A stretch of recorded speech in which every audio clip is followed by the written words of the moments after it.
believing in the maxim of invest in youth and sports to invest in the future since 1997. Particularly after 2005, KIIT and KISS have been promoting sports, nurturing sports persons, and creating sports infrastructure that has become a model for other universities in India to emulate.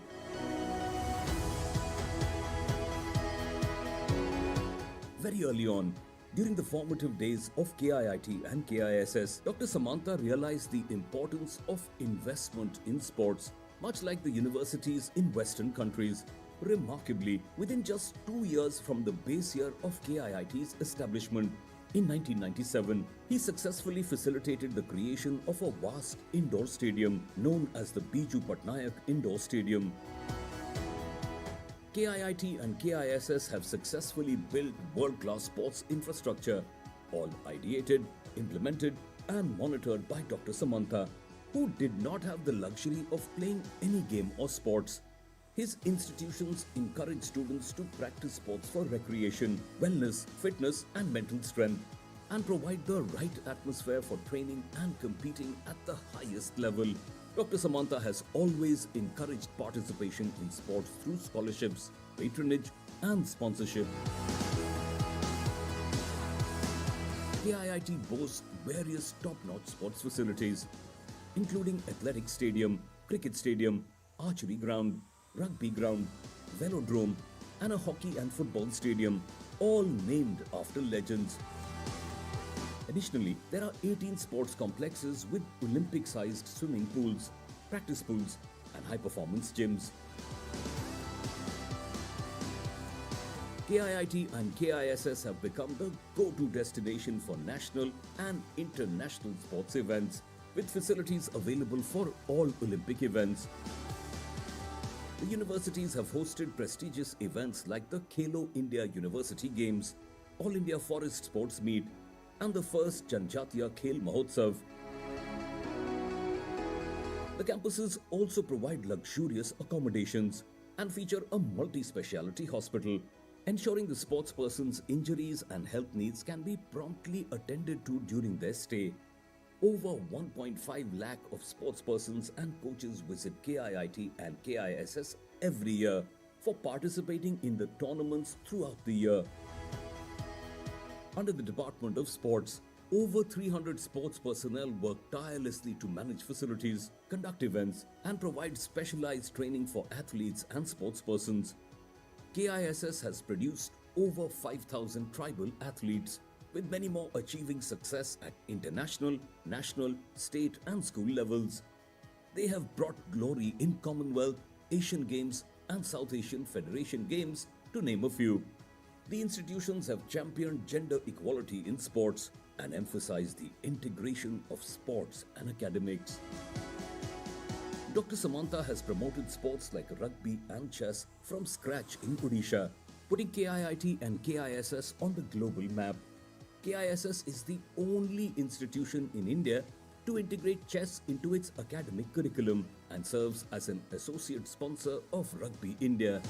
To foster inclusivity, KIIT and KISS have established sports academies and introduced sports in rural areas.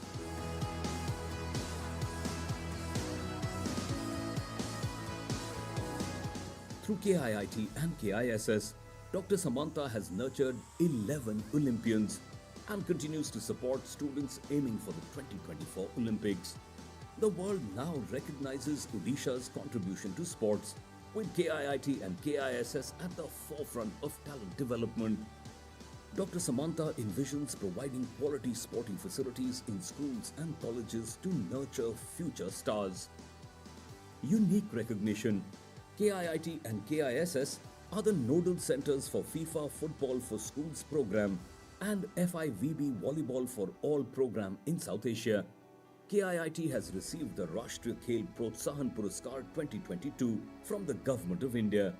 The university has been conferred with the Sports Star Award, FICCI India Sports, and Biju Patnaik Award for the promotion of sports. KIIT is the only educational institution in India granted institutional membership by the All India Chess Federation (AICF). By following the model of supporting sportspersons, universities can accelerate the progress we are making in sports. To me, I humbly bow my head and say thank you to Dr. Samantha, because not only today did he come and inspire me saying that he had 59 doctorate degrees that he's been honored. The competitor in me makes me want to take my 9 and multiply that. Doctor, I'm a big fan of yours. It'll take me a lifetime to achieve what you've done. But I want to recognize you for your KIIT and KISS University, for naming the tennis courts, the Leander Pace Tennis Arena, but more importantly, for having 15 athletes who have just concluded participating in the Paris Olympics in 2024. Can we please give Doctor a big hand? And in that, Doctor, I feel like the facilities that you have created in Bhubaneswar, your cricket fields, hockey fields, football fields, running track, which is where I believe most of track and field of India is out of your university. Also, the under-14 women's rugby team back in 1987 were world champions. They beat South Africa in the Youth Rugby Championships. Doc, I'm going to reach out to you because I believe this 250 million target that I have, that the KIIT and KISS University can be front runners of building sports education in our country. I'm deeply honored that you considered me worthy and are naming the shooting range after me today. I would also like to congratulate Professor Samanthaji for his selfless contribution with KIIT and KISS, where of course free education is provided. Your work is deeply inspirational, sir. I wish you all the very best and a lot of success, and look forward to seeing our youth flying the flag of sportsmanship high. KIIT has contributed significantly to the development of sport in Odisha. They've given excellent facilities, they support a lot of athletes, and I would also like to congratulate Professor Achyuta Samantha for his hard work in taking this forward. I'm very proud to have a hall named after me, and I hope that of all the future grandmasters that Odisha produces, all of them will have played at least some games in this excellent venue. Volleyball, leading, once again I have to say, by this great man that is Dr. Samantha. I would like to say to you, in my opinion, I'm so proud to be here. And I could say, honestly, that you don't have only a leader, you have a genius. He is a genius. He was sent by God. God gave him a mission. And I'm quite sure that he's accomplished this dream. And I could say to you, I'm going to say to the rest of the world, from now on, what I'm seeing here in KIIT and KISS.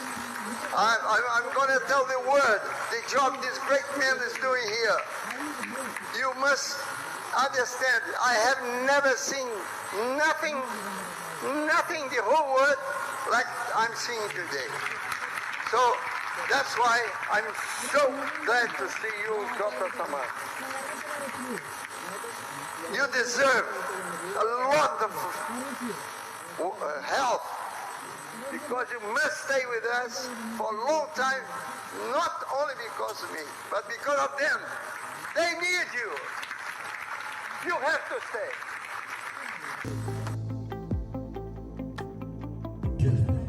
He is none other than Professor Achyuta Samantha, founder of KIIT, KISS, KIMS, Art of Giving, and a former Member of Parliament of India. This evening, we Dr. Samantha.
Chief guest of the event, Mr. Arkady Vorkovich, President FIDE, and Dr. Achyuta Samanta, Honorable Founder, KIIT and KIMS, with a huge round of applause.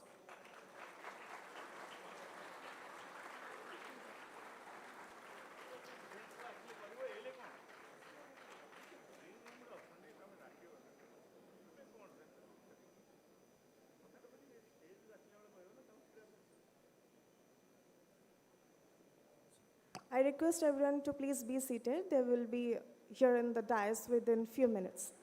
Yeah.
Good morning, everyone. Once again, I request everyone please rise and give a huge round of applause to welcome our chief guest of the event, Mr. Arkady Vorkovich, Honorable President FIDE, and Professor Dr. Achyuta Samanta, Honorable Founder, KIIT and KIMS, along with the speakers from International Chess Federation.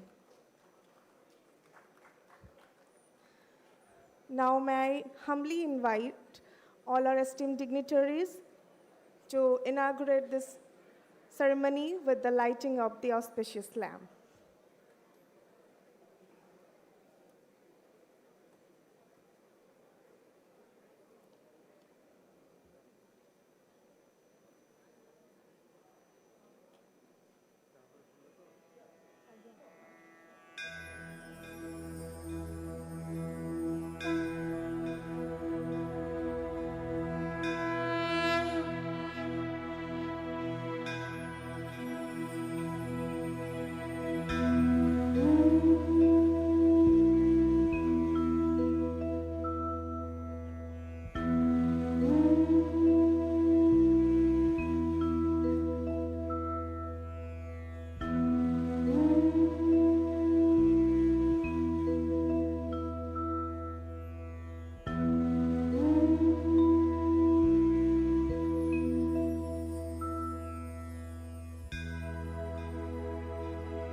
Thank you. So now I extend my heartfelt welcome to all our esteemed dignitaries on the dais by the presentation of flower bouquet.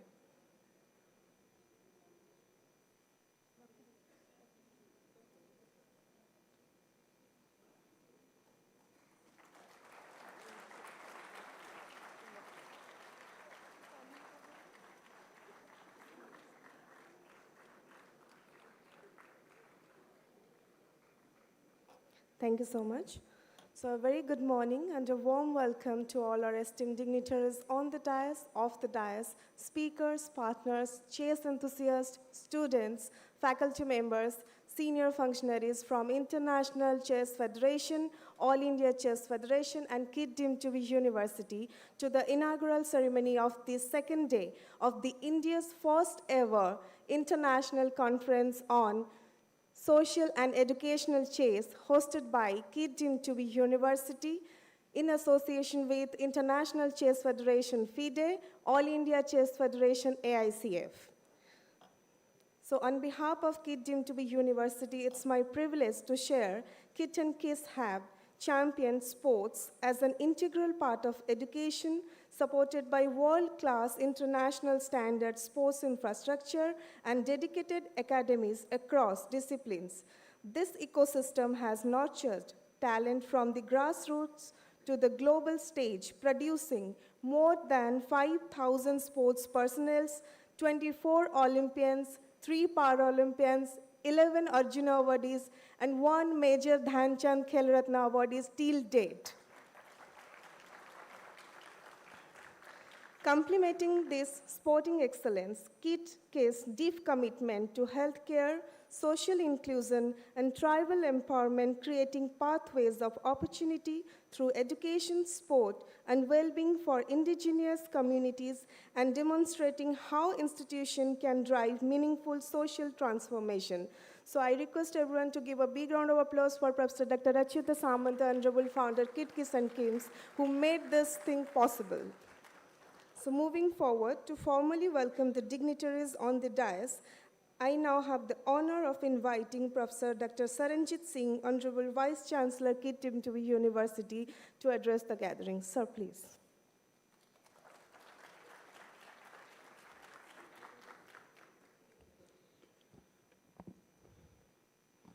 Thank you so very much, and a very warm good morning to one and all present here in this very, very auspicious and a unique event which we are witnessing here since last 2 days.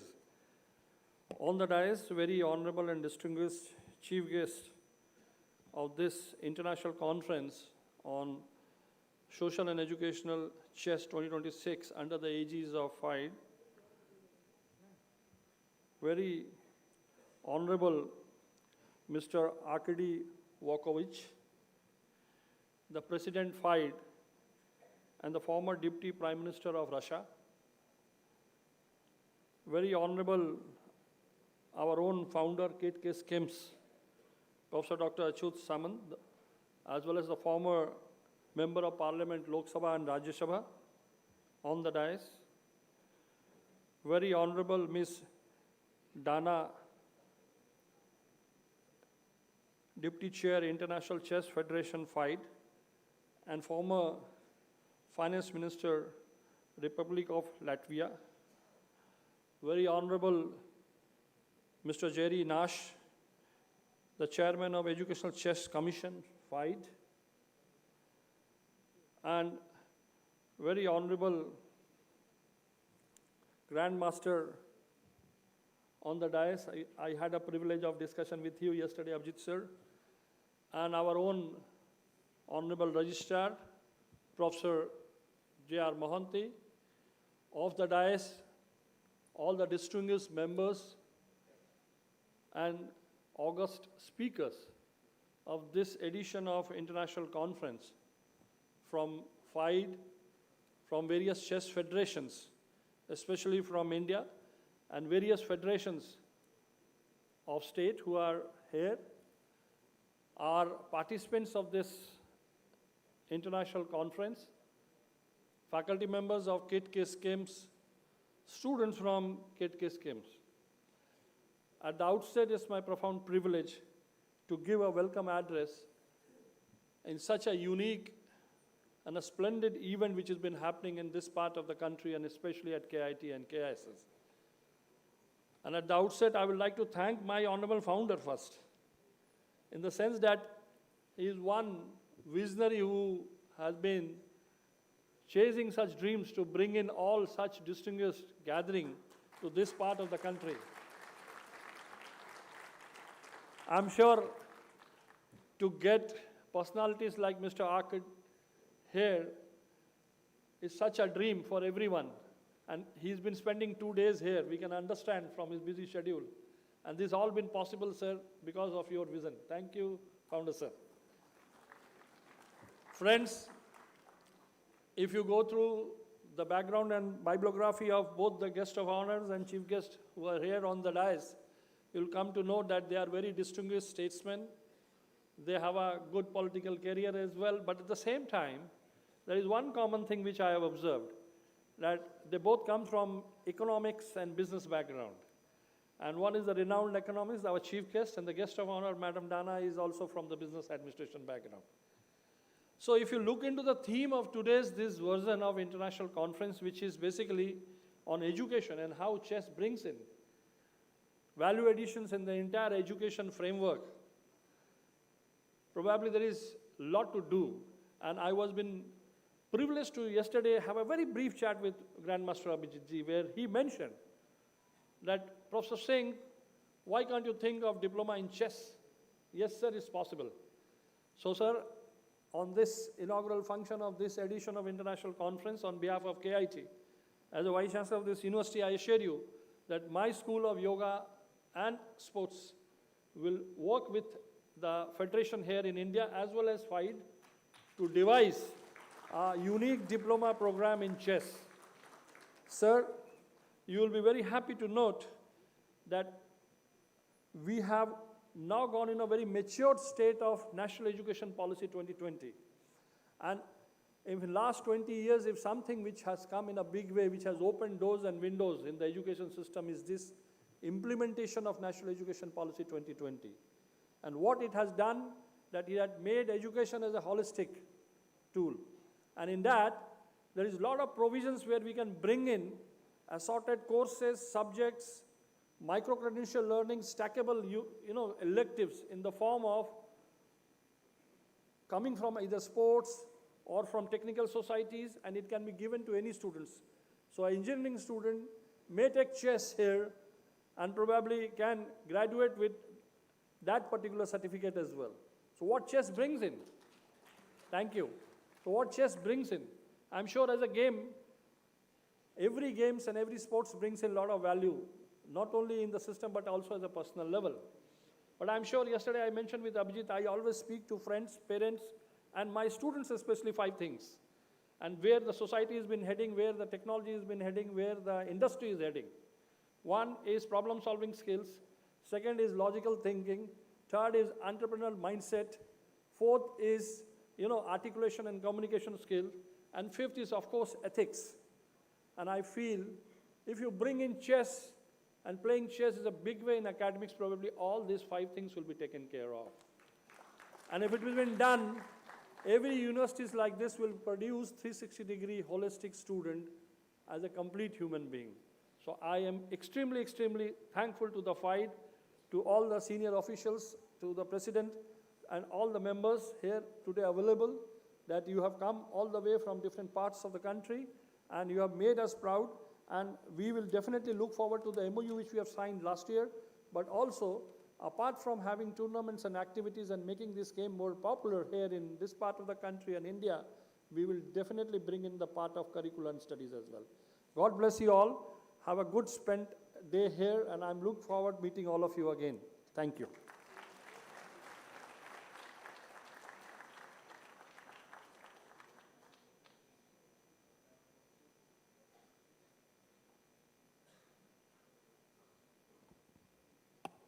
Thank you so much, sir, for your words of appreciation. Now, may I have the honor to invite an educator and global advocate of educational chess who believes strongly in the power of chess to enable student and teacher success. May I kindly invite Mr. Jerry Nash, Chairman, Chess and Education Commission, International Chess Federation, and National Chess Education Consultant, Chess and Education USA. Sir, please.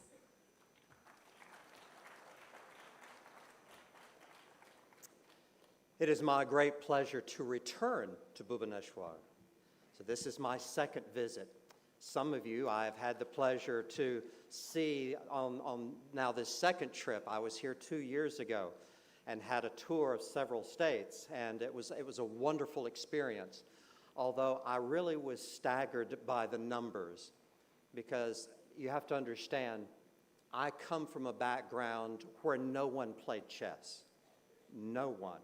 I was telling Mr. Dvorkovich yesterday evening that when I grew up, I did not know that the game of chess existed until I was 14 years old. And I discovered the game turning the pages of a dictionary. And obviously, I made it to the letter C. And I discovered a picture of a chessboard.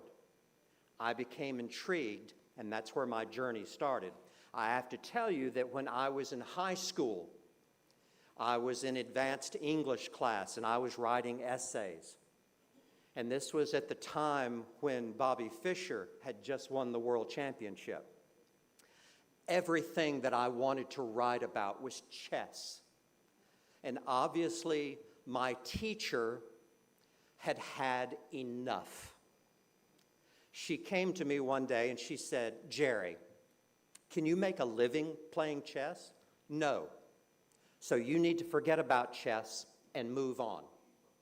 That was her advice to me. If she were still alive, I would go back and visit her and say, "By the way." But my journey began there. What I did not understand was what I was learning from the game of chess, how it was impacting my critical thinking, my planning ahead, my impulse control, all of those kinds of things that those of us in chess and education, we take for granted. Well, of course it does that. But no one even played chess where I lived. And so that idea was, for many, ridiculous. In fact, many years later, I was working with university students, and I'm watching them struggle to make life decisions that were not catastrophic. And often they were failing, and I couldn't quite understand what was happening. And then I began to coach chess. I was invited by the school system to start a chess program, the first in that area. And within a few months, I realized that my elementary school students that were learning to play chess could outthink many of my university students who were failing at university. And that was a different turn in my journey from chess to chess as an educational tool. These many years later, I now have the privilege of working with men and women from around the world who are passionate about chess as an educational tool. Their journeys have intertwined with my own and with that of FIDE's. We really are at a historic moment. In these last few years, this has been a historic event in terms of the emphasis on chess as a social platform and as an educational platform.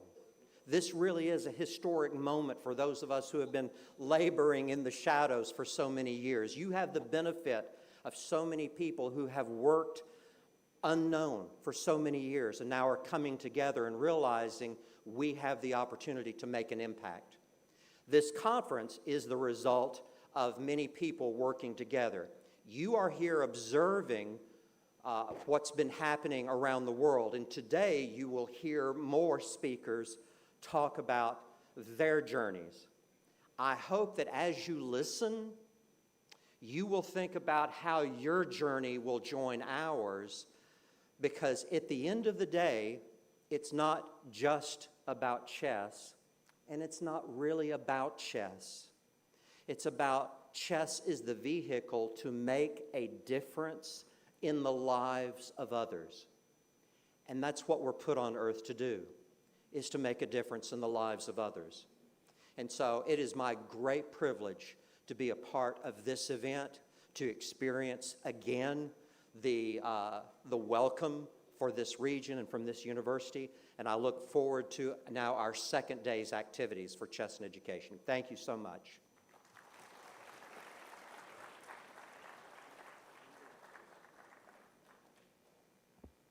Thank you so much, Jerry, for your wonderful knowledge about the educational chess.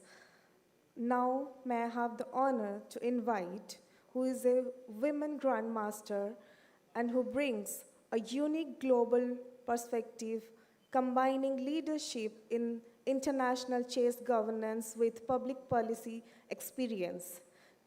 May I kindly invite Ms. Dana Rejniec, Honorable Deputy Chair, International Chess Federation, FIDE, and former Finance Minister of the Republic of Latvia. Ma'am, please.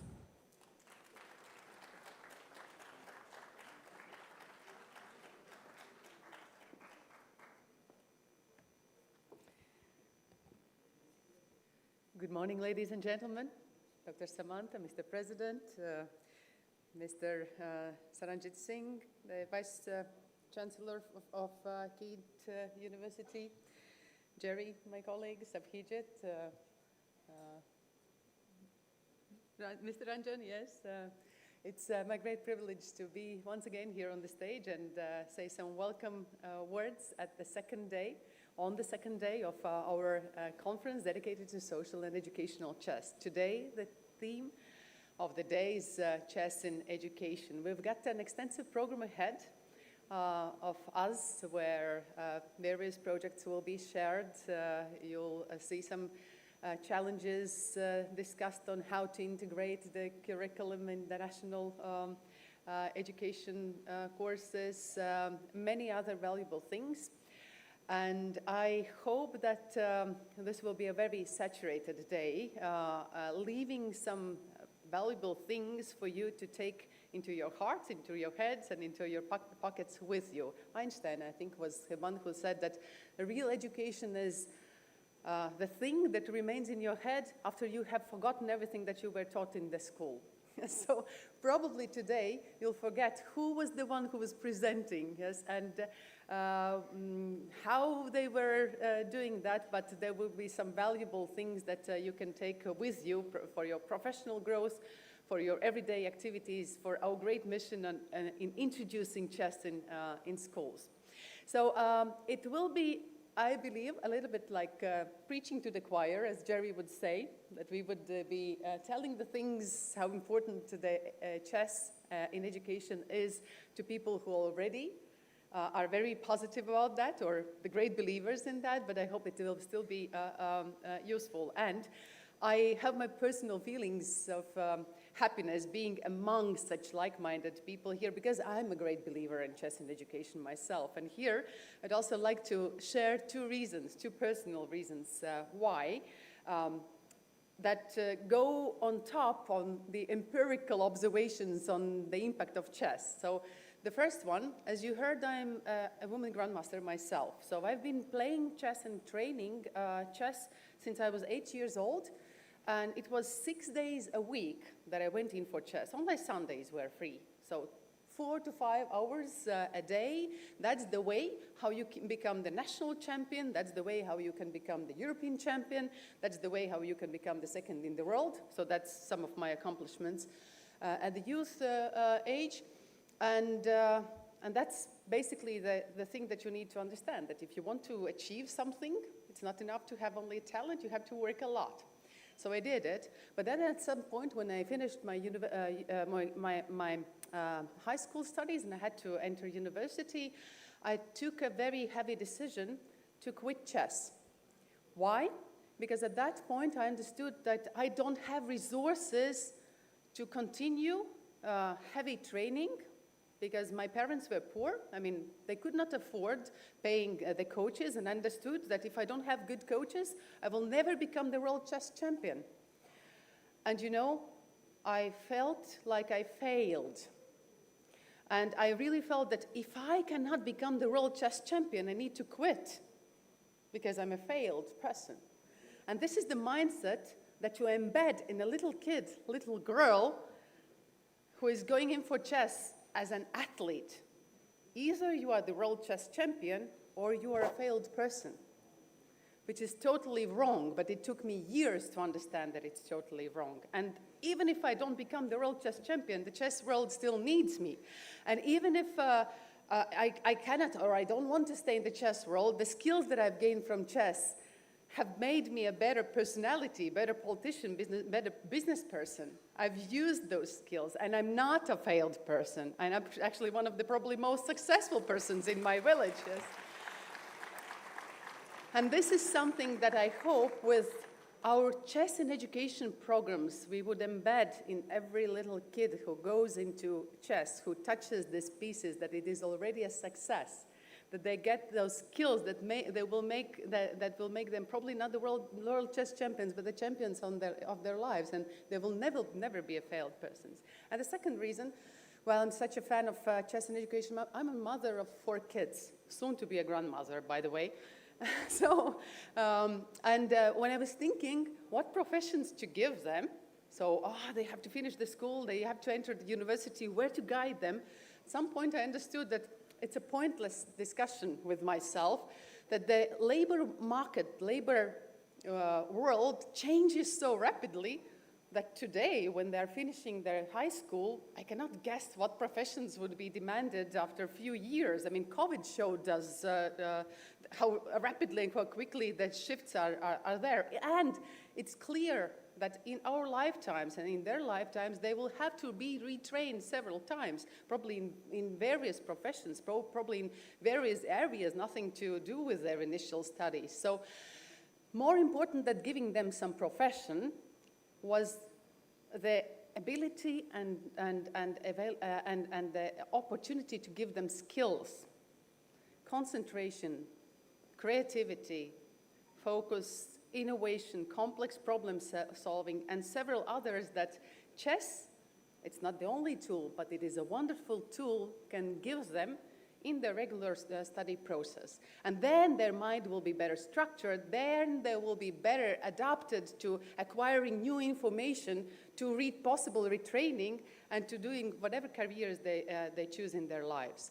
So that's the secret, I guess, of chess, giving the skills of vital importance, and that's why already so many people in the world have acknowledged it as a very efficient and effective tool of education. So you can find your own words how to promote this idea. You will find your own stories, and you will have your own motivation. This is mine, and I hope it's a little bit helpful also to some of those mothers and fathers who think of why chess might be useful for their kids, and especially not the professional and sports chess, but educational chess. So I wish us a very productive day, some lessons learned from each other, and let's remember, yes, that every lesson counts. Thank you for your attention.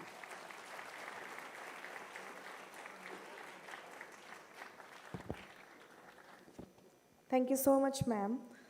Now we have a visionary leader, educationist, and humanitarian widely recognized for his contributions to tribal health, empowerment, and inclusive education. He has also played a pivotal role in advancing sports development, creating world-class infrastructure that has produced athletes of international repute. So may I have the honor of inviting Professor Dr. Achyuta Samanta sir, Honorable Founder KIIT Kisan Kims, and former Member of Parliament, Rajya Sabha and Lok Sabha. Sir, please.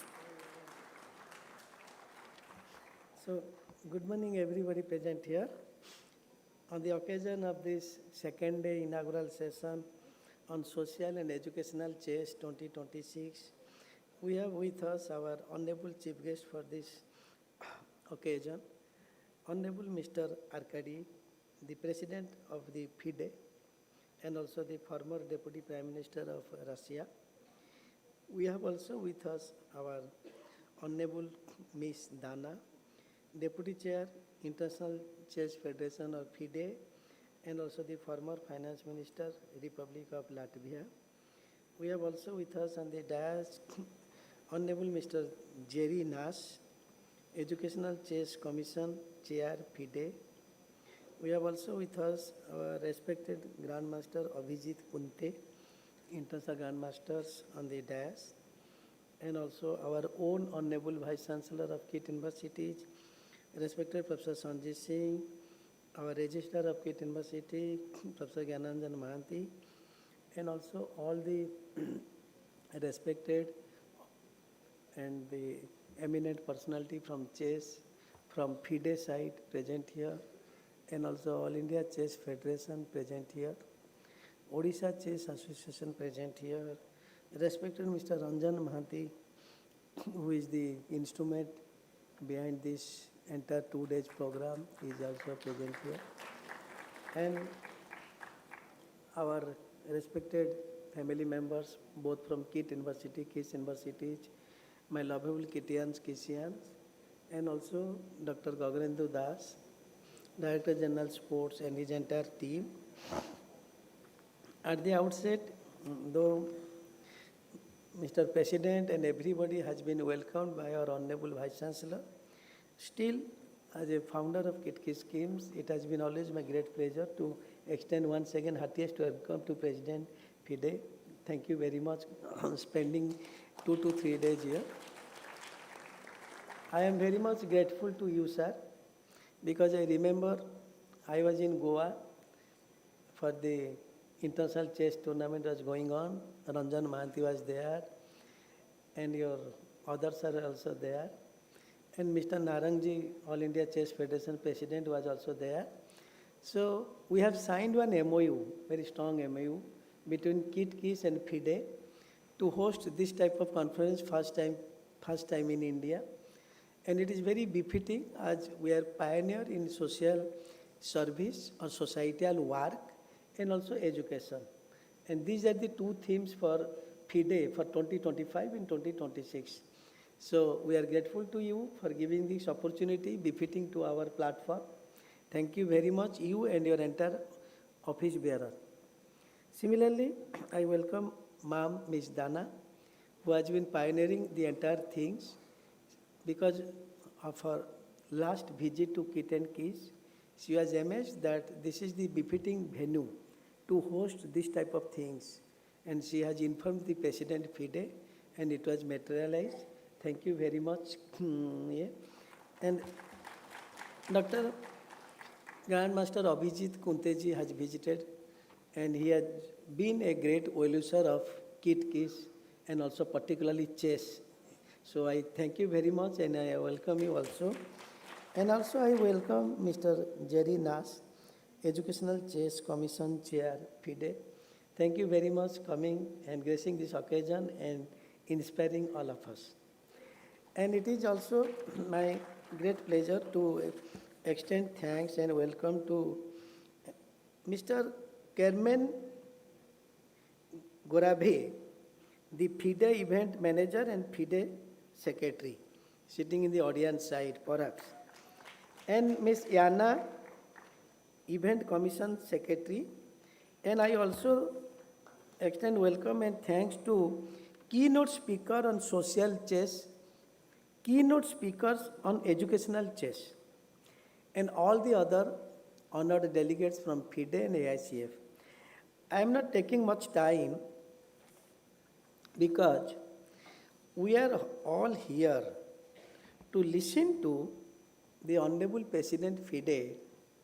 Now he will speak 5 minutes. After that, he has a long lecture for 30 minutes to all of you. So in between, I should not be hindrance.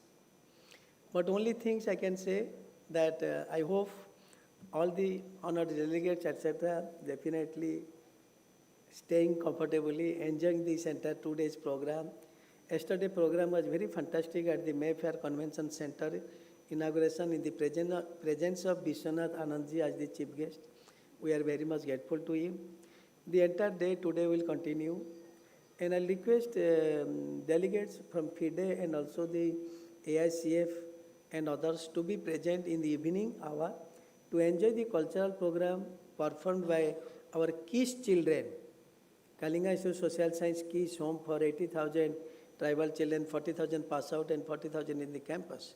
They will perform the cultural program followed by bonfire dinner from our side. So anyhow, chess is such a nice game. Yeah.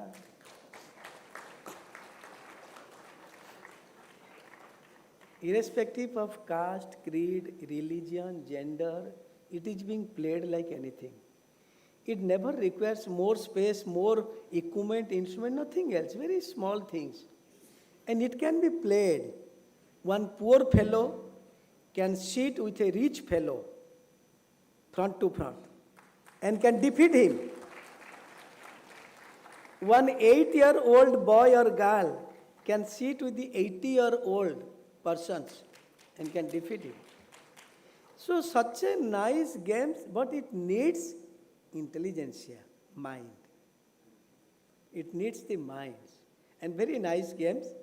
I am happy that it is being introduced in the school level. It is very much required. Then only knowledge, intelligentsia, presence of mind, many things will be developed automatically of the children in the schools.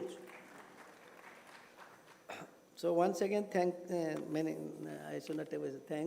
once again, thanks everybody. In this context, I would once again express my thanks, gratitude to All India Chess Federation, President, Vice President, Bharat Singh Chauhan, former. They have been supporting KIIT to bring chess up to this level and producing many grandmasters from our side, helping the students to be the grandmasters. Similarly, Odisha Chess Association, including the great man Shekhar Sahu, who is sitting here, I am. So Odisha Chess Association, President, Secretary, Office Bearer, everybody is very nice to us because they see here is a nice person without thinking anything on any aspect including finance, promote the sports, all sports, and has promoted chess and rugby 0 to hero in the Odisha state. So I am grateful for your love, affection towards us. And if you continue with this love, affection, definitely we will be promoting chess like anything in the coming years.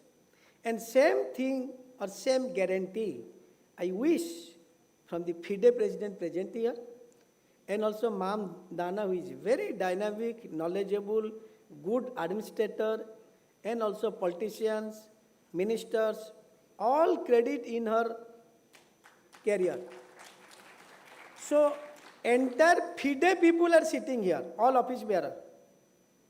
If they want to promote chess in India, they should promote Achyut Samant, KIIT and KIIT. Thank you.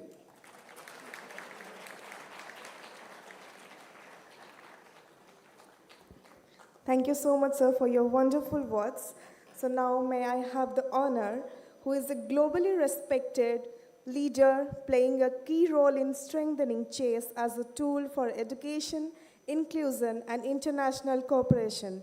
So may I have the privilege of inviting Mr. Arkady Dvorkovich, Honorable President, International Chess Federation, and former Deputy Prime Minister of Russia.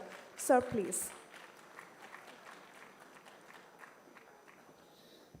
Thank you. Thanks a lot for this introduction and very kind words, Dr. Samantha. Good morning, dear students, dear teachers, colleagues, distinguished speakers, everyone who is gathering today here at KIIT, Bhubaneswar. It's my first time here, not the second time, as for Jerry and others. And I was amazed by the infrastructure created over the past few years here for thousands of students and everyone who works here and who wants to pursue professional careers in different fields. I have experience in assisting and also building educational institutions, mostly in my home country, in Russia, and a good experience. But what has been done here is really amazing and exciting. So you who are studying here, who are working here, should be happy about what you have, and thank the whole team and Dr. Samantha for achieving this stage. And it continues. A lot of construction is going on around, so it's getting better and better. So in a couple of years or in a few years, when we will come back, and I hope we will come back with new projects, we'll see even more. So congratulations with this. Jerry said that he discovered chess when he was turning pages of the dictionary from A to C. My favorite book when I was a kid was Encyclopedia. That was a Soviet encyclopedia, and normally I was starting from the last one. So the last letter in the Russian alphabet is Ya. And I was going backwards. And Shakhmaty, as chess is in Russian, is not far away from Ya, so I came to chess also very quickly. But seriously speaking, I met chess even before I was born. My father was all in chess. He devoted most of his life to chess after being a physics teacher and a math teacher when he was young. He turned to chess. He was international chess arbiter from 1975 when I was 3-year-old only. Organizer, journalist, commentator, many other things. So when I was born, I was surrounded by chess already. Chess boards, chess books, chess players, crazy world, actually. But I loved this world from my childhood. I learned chess. I didn't pursue the professional career in chess like Dana, for instance, so I didn't fail in this. But Dana didn't fail, actually, when she was a minister already. So when she reached the one of the highest level in politics, she beat the best player in the world back in 2016 at Baku Chess Olympiad. So she was great and is great in many things. And I think chess helped her, and as many others, in her professional career. And I can assure you that whatever you do in your life, if you have chess skills, if you develop the skills, if you don't spend 4 hours per day if you don't want to be a professional chess player on chess, that would be too much. You should spend at least 4 hours a day for the things you do in your life professionally. But if you like chess, if you have fun from chess, it will help you in other things you do. And that's an experience I personally have and many other people have in their lives now. Even if you don't want to spend hours on chess, you play maybe a couple of games a day on the web even. I prefer over-the-board one, so we can play here. But even if you play on the web, whatever it is, Lichess or chess.com or other platforms, you have fun, you relax from your other things that preoccupy your mind, and every day becomes better. So just a friendly advice, you can do it. I really believe in the educational power of chess, and that was one of the reasons that after first few years in FIDE, International Chess Federation, when we were concentrating mostly on events, tournaments, world championships, Olympiads, we thought, I personally thought, and the whole team, that we should shift the focus a little bit to pursue the social mission of chess and educational mission of chess more and more. We devoted the past few months to building up the capacity to have projects in number of areas that we thought are important, like bringing chess to people with various kinds of disabilities, to kids with autistic spectrum disorder, to prisons, to inmates who can acquire skills to become better in their lives after being released from prisons. Chess in slums, we saw some slums here in Bhubaneswar, and bringing chess to poor people is really important. And many other projects that we had. Of course, the biggest project by far is bringing chess to schools and universities to make sure that chess can help acquire necessary skills for kids and students in their lives. And I hope that many of you already did that. If not, it's never late to start. Never late to learn chess and to ask those who already did it to help you to learn chess. So if you didn't start, just do it. It's not difficult. I will have another half an hour of time for the lecture, so I will not take much of your time in this introductory speech.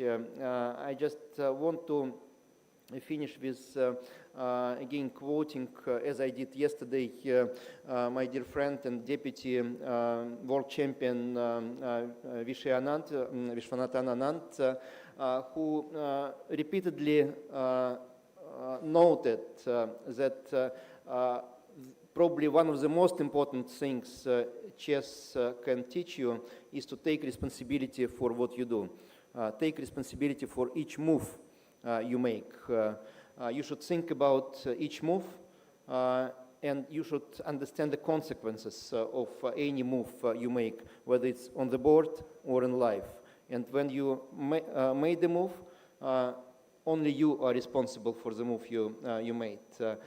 This sense of responsibility, this feeling of responsibility is something that everyone should have in her or his life, whatever you do. And that's the principle I'm trying to pursue in my life, in my job, and my teammates, the whole team, I think, feels this responsibility for what we are doing. So again, thanks a lot. I will have my half an hour in 5 minutes, and good luck. Thank you.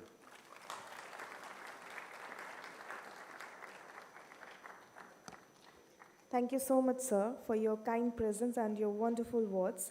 Now, may I kindly invite Professor Gyanaranjan Mahanti, Registrar, KIIT Dignitary University, to deliver his vote of thanks. Sir, please.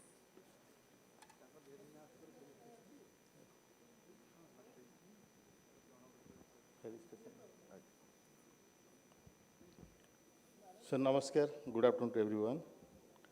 Our honorable founder, KIIT schemes, Professor Dr. Achyut Samant sir, esteemed president of today's meeting, and president of FIDE and former deputy prime minister of Russia, Mr.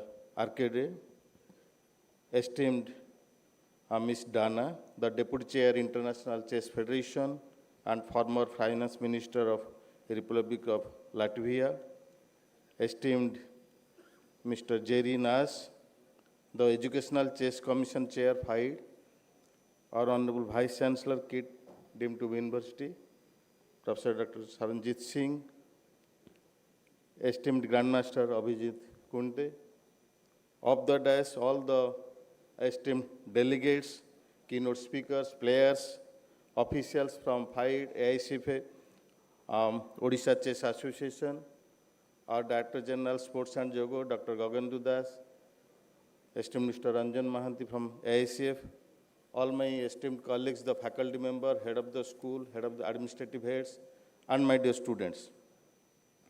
As we consider this inspirational inauguration ceremony of educational chess during this International Conference on Social and Educational Chess 2026, it is my proud privilege to propose word of thanks.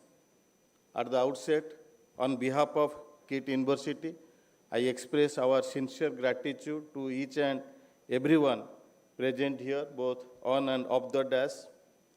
As a world-class institution, KIIT has a carved unique niche for itself. It is truly a multicultural and multidisciplinary university that firmly believes education goes beyond the classroom. By hosting this historic conference in association with the International Chess Federation and the All India Chess Federation, KIIT has once again demonstrated how education, sport, and social responsibility can move together with shared purpose. We are deeply honored by the gracious presence of Honorable President FIDE, Mr. R.K. Sir, your global leadership has transformed chess into a powerful instrument for inclusion, youth development, and international cooperation. Your vision of a chess as a tool for educational and a social change truly resonates with the spirits of this conference. We are grateful for your presence, for your thought-provoking words, as well as your inspirational words. Thank you, sir. Our heartfelt thanks to Ms. Dana, the Deputy Chair of FIDE and former Finance Minister of the Republic of Latvia. Ma'am, your journey as a leader, as a sportsperson, as a policymaker is truly inspiring. Not only this, your life history also truly inspiring to all the students who are present here. Thank you. I'd also like to extend our sincere thanks to Mr. Jerry Nash, Chair of the FIDE Educational Chess Commission. His passionate address highlighted the transformative power of a chess in education, especially in developing critical thinking, creativity, and life skills among young learners. So I would like to thank him for his kind presence here. With deep respect and gratitude, I thank our Honorable Founder, KIIT Schemes, Professor Dr. Achyut Samant sir, whose life is a living example of service through education, sports, and social transformations. Sir's vision has empowered millions of children through KIIT and KISS. By nurturing sports alongside education, he has shown us that discipline, character, and compassion can be taught together. Chess, which teaches patience in success and humility in setbacks, reflects the very value embedded in our holistic educational philosophy under the visionary leadership of our Honorable Founder, sir. So on behalf of all of you present here, I also convey our heartfelt gratitude to him. I also extend my sincere thanks to our Honorable Vice Chancellor, Professor Dr. Saranjit Singh, for his warm welcome address and for providing strong academic leadership. Would like to thank him for his motivating words and constant support. We also gratefully acknowledge the guidance and support we received from all the esteemed members of FIDE, AICF, and Odisha Chess Association. This conference is truly historic, but for the first time in India, a university campus is hosting such a large-scale global conference on social and educational chess with over 5,000 participants, including players, experts, officials from across India and delegates from more than 40 countries. So we sincerely thank all the esteemed delegates, players, experts, all the grandmasters and coaches who are being part of this meaningful initiative of FIDE and All India Chess Federation and Odisha Chess Association. I would like to take place on the record our special thanks to our DG Sports and Jogo, Dr. Gogendu Das, and his entire Teen Sports and Jogo team, as well as Mr. Ranjan Mahanti, for their tireless effort, meticulous planning, and a flawless exhibition of this grand event. With this, I once again thank everyone for being part of this remarkable journey where every move truly matters. Thank you all. Jai Hind.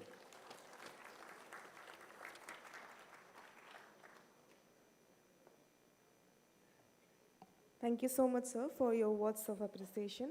So now we are concluding the inaugural ceremony here, and we shift our focus to the classroom and the curriculum, where every lesson counts. This is the day 2 of the International Conference on Social and Educational Chess, that is educational chess, the present and future of chess in education. So today is dedicated to integrating chess into formal and non-formal education system. The discussions we have here will directly support the 2026 year of chess in education. So let's begin. We will have a lecture by our Honorable President FIDE, Mr. Arkady Vorkovich, on Geopolitics of a Changing World, Balancing Cooperation and Competition in 21st Century.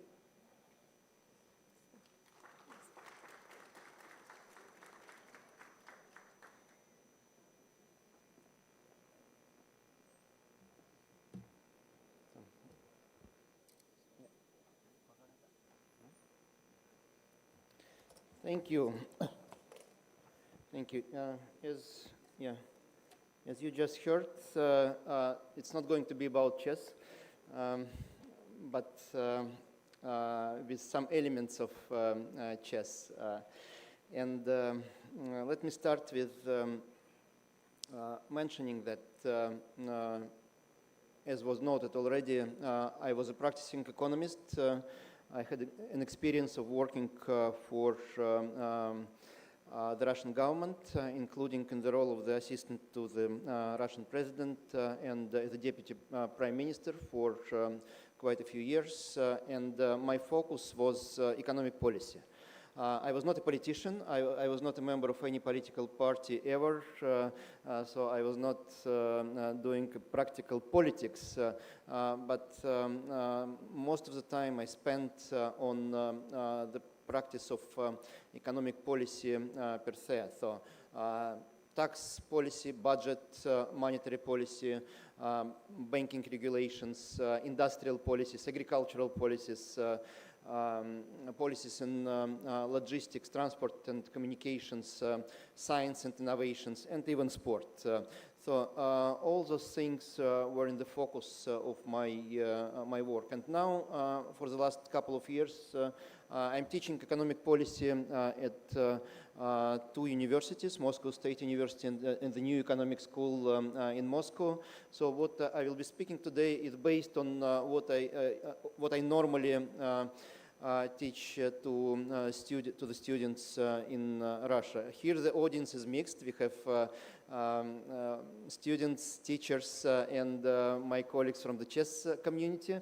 So it's not easy to adjust to the mixed audience. And also, as compared to the normal length of the lesson of 3 hours, I have only 30 minutes today. So mostly I'm going to pose questions rather than give you any suggestions for the answers to these questions. So hopefully you will find the answers yourself.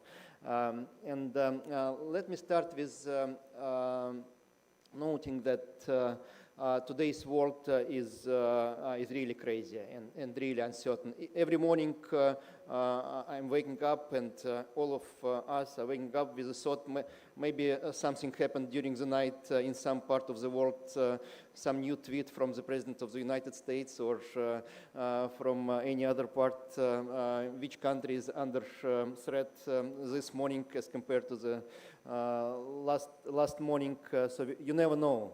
It's really crazy. Last year, we all woke up with announcement that trade tariffs are going to be increased by somewhere 50%, somewhere 100%, in case countries do not cooperate with the United States. And everyone thought, so what's next? somehow we survived. The year was not easy, but somehow we survived. And I remember the words by the former president of Israel, Shimon Peres, who said that, things are happening in the world. And sometimes you feel that the world is going to be destroyed by what we are doing. But somehow, every time, the world survives. Somehow the new generation of people makes things better before making the things worse. And we should be normally optimistic about what will happen tomorrow. But today it's not that easy. Also, I start my lectures normally with one picture. Where is the clicker? Yeah, it's here. With one picture about chess. And it's current chess rating of the top players. And what it shows is which countries dominate the chess world. Let's start with the right side. On the right side, you have the best ladies players in the world. And here you can see that out of top 10 players, 5 players are from one country. It's China. And it's not by coincidence. China is a leading economy in the world in the past 25 years. And this new generation of chess players that was born is really dominating the chess venues in the world.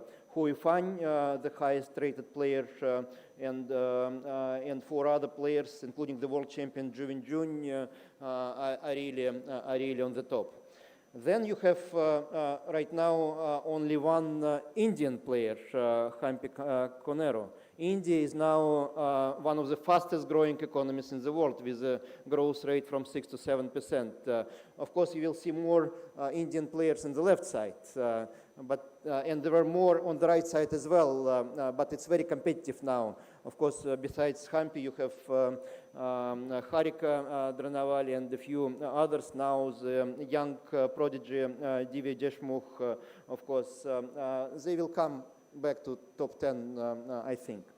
And then you have the Soviet chess school. You have Ukraine and you have Russia under FIDE flag now because of the neutral approach that we take. So you have Alexandra Gorechkina, Anna Muzachuk, Katerina Lagno, and Polina Shuvalova, all coming from the Soviet chess school. So basically on the right you have only 3 big chess regions: China, India, and post-Soviet Union. So on the left side, you have a more mixed picture. You have the United States of America, the biggest economy in the world, represented by 2 players, Hikaru Nakamura and Fabiano Caruana. You have 3 Indian players, as I already mentioned, Arjuna Regaisi, Pragnananda, and Gukesh Damaraju, the world champion, who is waiting for his opponent, who will come out from the candidates tournament. You have 1 Chinese, Wei Yi, so that's the combination we have here, and we have Europe. We have the best player in the world, Magnus Carlsen, the highest rated player, Vincent Keimer from Germany, Anish Giri from Netherlands, and Alireza Firouzja from France, Iranian-born grandmaster.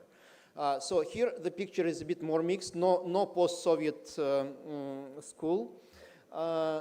Here the players from Russia and other post-Soviet countries are out of top 10 right now. The competition is really strong. But what you should understand also when we are talking about those countries, that the chess cultures are very much different, and grandmasters are coming from different traditions. While in India, the motherland of chess, it's a really like new generation coming after Vishwanathan Anand and dominating the chess tournaments now.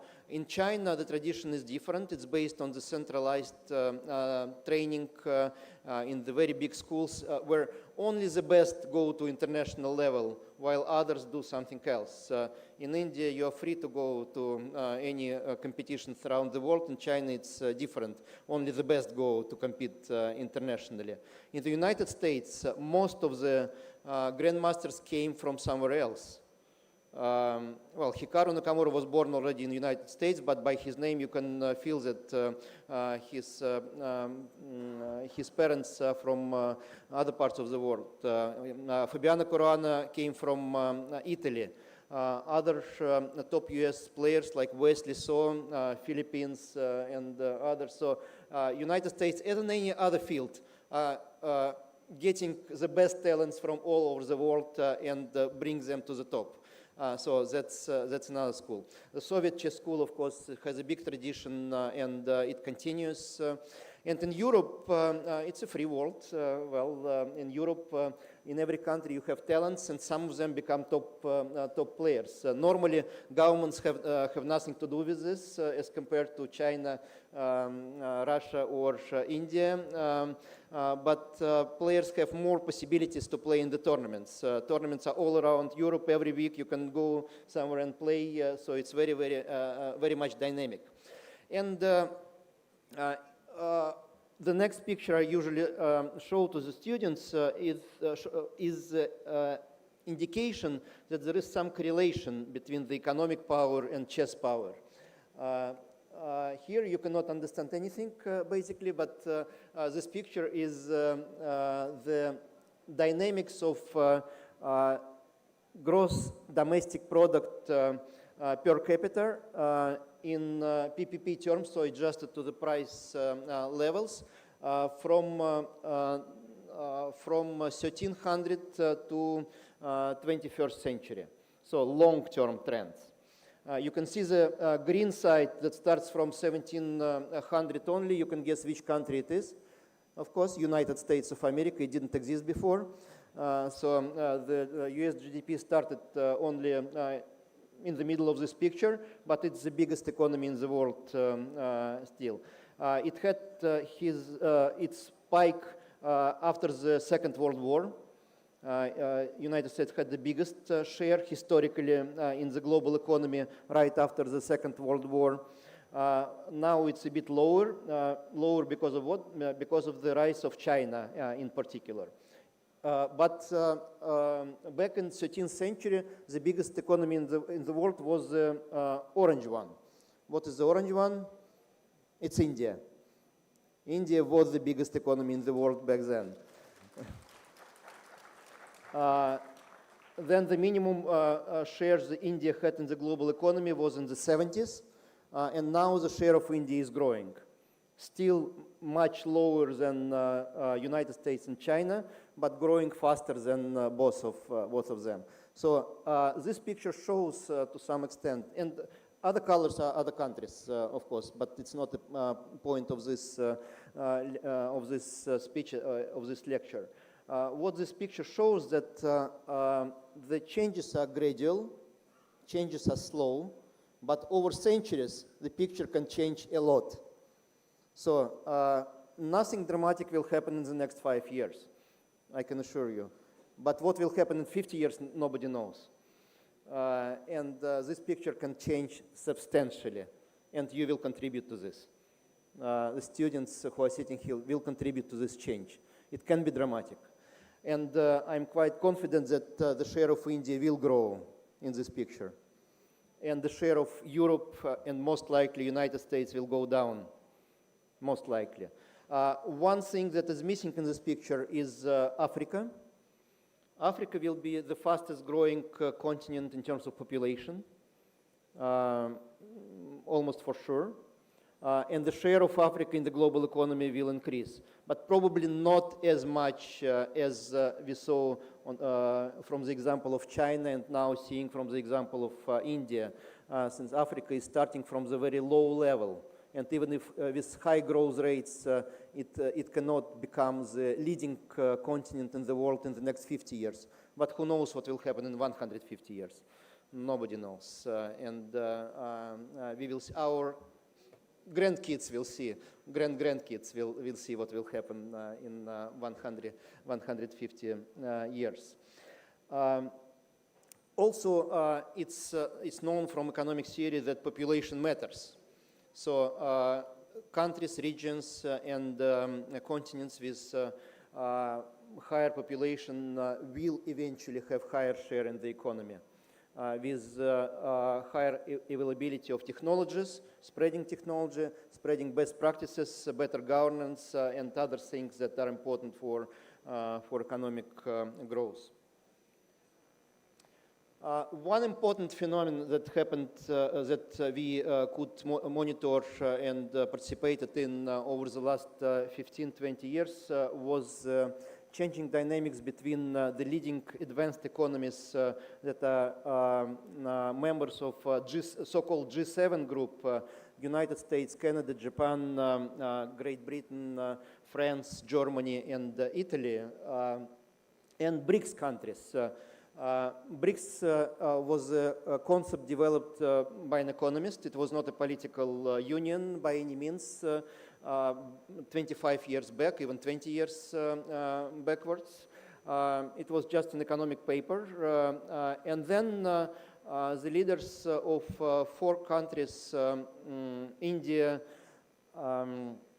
China, South Africa, and Russia, gathered informally in New Delhi.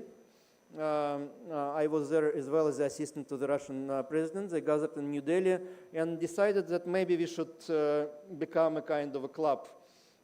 Maybe we should talk about the most important things in the world, maybe even coordinate some of the approaches and policies, and that's how it started here in India, in New Delhi. Then they met in China, then they met in Russia, in Johannesburg, then, sorry, it was Brazil first, not South Africa. Then South Africa joined, and last year the BRICS Plus concept was developed with more countries joining the club, including a few African countries like Ethiopia and Egypt, Iran and Saudi Arabia, and many other requests exist to join the BRICS. But what I want to mention here is not who the members are, but why the concept was developed and what happened. In the original paper, it was mentioned that most likely BRICS countries will become the leading economies in the world. But that was 25 years ago. They were not. But it happened. They became the leading economies in the world, especially China and more and more importantly, India. And now, while back in 1995, 45% of global GDP was in G7 countries, only 17% in BRICS countries. Now, 2 years ago, 30% G7 countries, 32% BRICS countries. The big change, a huge change in economic dynamics.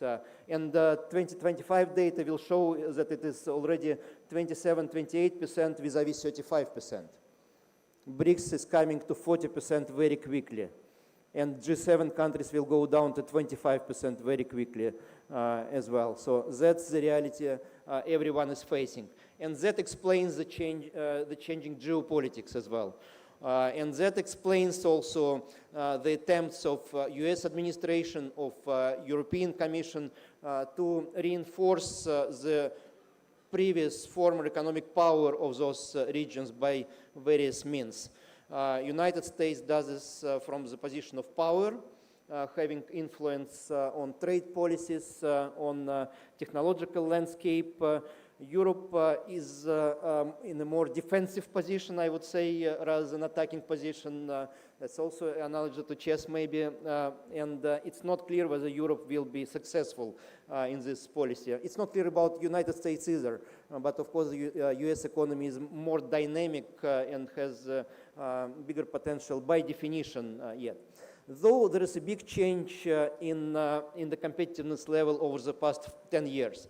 If back in 2010, 2015, you could argue that Chinese economy is growing mostly because of the cheap labor force, the huge and cheap labor force, now it's different.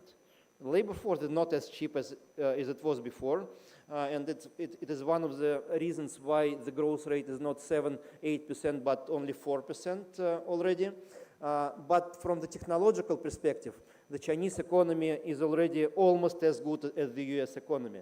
So again, the products are cheaper, and quality-wise, technology-wise, are basically the same.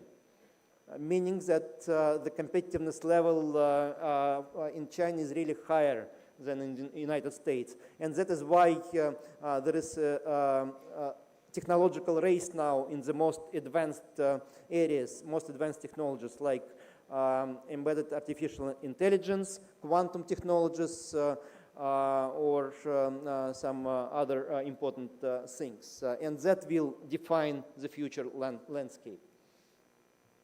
Of course, well, I'm not going to read the slide. You will be able to see it. We will upload it somewhere so that you can see the slides afterwards. But this slide is about the differences between BRICS countries. BRICS is not a uniform club. It is not even an organization, strictly speaking. There is no secretariat, there are no headquarters for BRICS. BRICS is informal gathering of countries, and there are many differences. I should note that there is some tension between China and India by historical reasons. Recently, was a good meeting between the leaders, and there is less political tension now, but overall it will last, and it's not going to disappear completely. So when BRICS leaders are together, normally if one wants to have a consensus, it should not be China who proposes something, or it should not be India who proposes something, since in this case, China and India will disagree almost always. It should be either Russia or Brazil or South Africa who should propose something, and in this case, India and China can agree on that as well. So that's the dynamics inside the club. But the important thing that all BRICS countries are trying to pursue the same principles vis-à-vis the rest of the world. BRICS countries are not against other parts of the world. They're just trying to develop themselves and bring common approaches to economic development globally. So it's not the bloc opposing to other blocs. It's just a common platform where the discussion, the dialogue is going on, and some mutual interests are being pursued, whether it's about trade, whether it's about climate, or about culture, or about sports, about other things. President Trump mentioned that he will fight against any attempts to create BRICS currency, for instance. There is no single plan to create a BRICS currency, never was, and I think that's a complete nonsense to try to create BRICS currency in the current world. We have sovereign countries that have sovereign currencies, and this will be like it is for many, many years ahead. What BRICS countries are trying to do is to simplify payment systems to facilitate trade. That's what's happening, and that's important. And that will probably lead to decreasing role of dollar eventually. But BRICS is not about creating any single currency. It's important to note the decline in dollar. Dollar had the share of about 75% in world trade just 10 years ago. Now it's still higher than 60%, so dollar is still dominating the trade landscape. And the same I can say about financial markets and saving systems. But it's down from 75 to 62, 63%. So there is a decline, but the dollar is not collapsing, I can assure you. Dollar will remain the dominating currency for the next at least 10 years, I would say. Eventually, the share of dollar will go down below 50%. That's for sure as well. No doubt about that. But there will be no single currency that will have more than 50%. So on a relative basis, dollars will still be the biggest currency in the world. Just less than 50%, which is okay, which is normal. It just means that the United States will have to be more constructive and more friendly to other countries, other economies in this new reality in 10 years. Not now. Now they're not. But it's a reflection of the economic power as well. And two more slides for today. One is about China. I just talked about the dollar, about United States, one about China, and one about potential scenarios for 2026. What is about China? China is very close to adopting the new 5-year plan in detail, but the main things are already clear. And 2026 has already started. So China defined its priorities in the economy and in technology. And the whole world should know about that, since this is exactly where China will be competing with the United States, and this will define the landscape for the future. So there are 3 areas, and it's a very clear distinction here, and that's what Chinese government is trying to tell to investors, to companies, to everyone, and this will be followed given the central role of Chinese government in the Chinese economy. There are 3 groups of industries. First are future industries, and this is exactly where investments should be directed primarily. So this includes, as I already mentioned, embedded AI, by far the biggest focus area. AI is quite a tricky phenomenon, of course. We all know the advantages of AI in practical things. I didn't create my presentation by AI, but many people do it now. And I hope not all students use AI for their essays or courseworks, but some of you definitely use AI, at least partially, to do your assignments, and that's okay. That's how we live right now. The same happens in many other areas now, in banks, financial markets in general, even in medicine, for diagnostics, for instance. But of course, there are many threats created by AI now, including creating fake news, fake images, even creating fake lives, and that's really a dangerous part of AI. The second one is brain-computer interfaces, nuclear fusion, hydrogen energy, and quantum science. So not many areas, since you cannot have many given the budget constraints.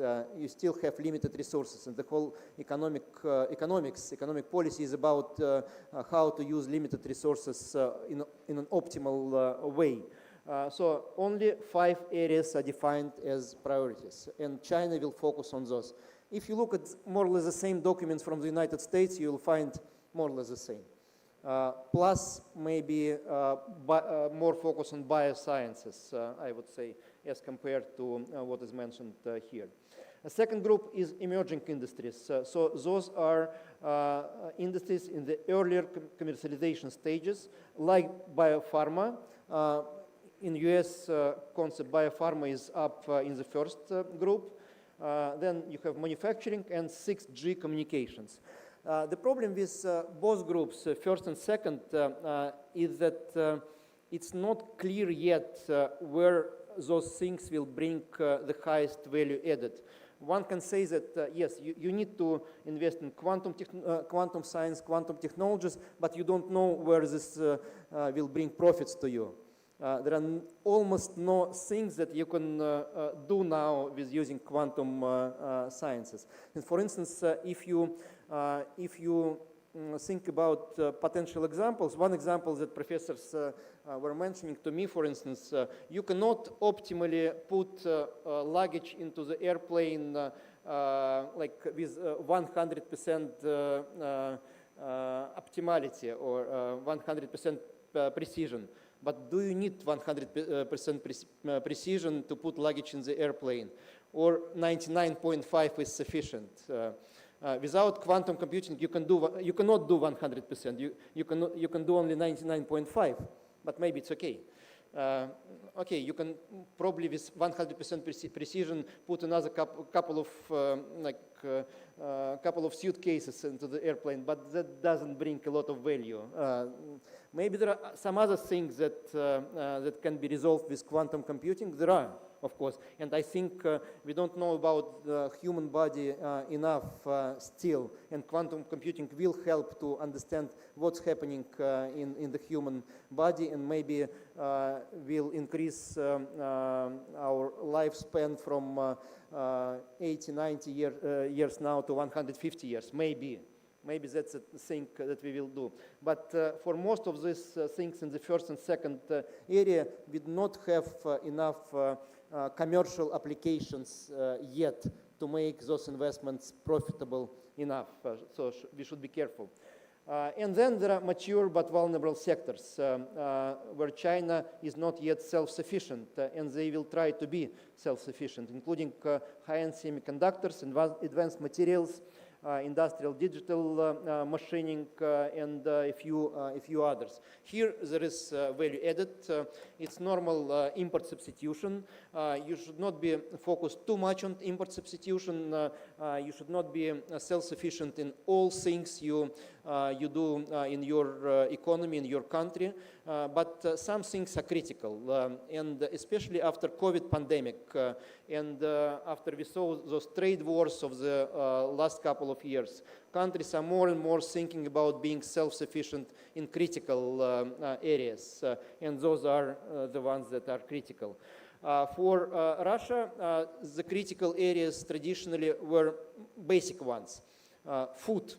In particular, Russia became almost self-sufficient in food only 10 years ago. If you take the period of the 90s or even beginning of this century, we imported 40% of the food required for Russia. Now only 10%, which is fine. 10% dependence is not big. Energy, Russia is of course self-sufficient. And then you have everything related to IT. In IT, Russia was dependent on the rest of the world like 90% in the period from 2000 to 2010. Now it's 50%, still a very high dependence. And that's an area where there is focus now, of course, for Russia. So every country should choose its priorities depending on the development level, available resources, and other things. And in this respect, it's an important thing to note that the climate agenda that was dominating the political landscape over the past 10 years is getting a bit lower now on the priority list. Why? Since many countries understood that following strictly the climate priorities reduces the scope of possibilities for the development. And this is especially important for India, Africa, Southeast Asia, and Latin America. If you are focusing on reducing CO2 emissions, which is important, and reducing pollution is important, but you should do it in a way that doesn't restrict too much your development. Otherwise, you will remain underdeveloped for centuries ahead. So finding the right balance is one of the critical points now on the agenda of politicians and global forum. So I will not stop on this slide much, but just to, again, to praise India for one thing. This is a slide about 10 top countries where 80% of digital economy is happening, and those are shares of project announcements in digital area by country. So India was the leading country by new projects in digital economy in the period from 2020 to 2024. Quite an achievement, especially when everyone thinks it's China, now it's India in the last 5 years.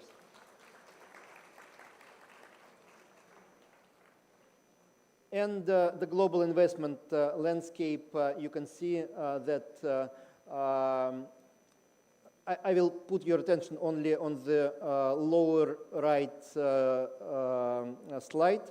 While in 2023, developed economies attracted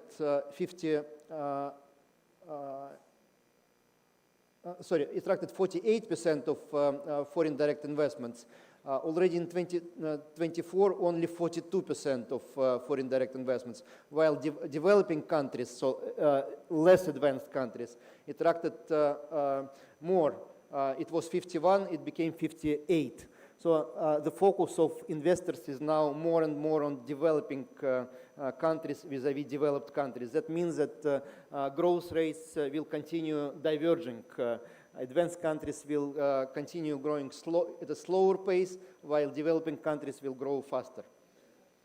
And the last one, to complete the lecture, scenarios for 2026.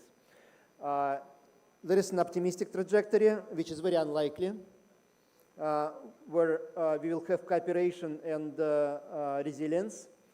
In this scenario, wars and conflicts will be over, unlikely, and that's unfortunate. So there is this scenario, but its probability is maybe 5%. The second scenario is a pessimistic one, where conflicts will accelerate. And most of the year we will have the techno-economic Cold War, where we will have more and more restrictions and sanctions among countries. And countries will continue to pursue self-sufficiency in most of the technologies.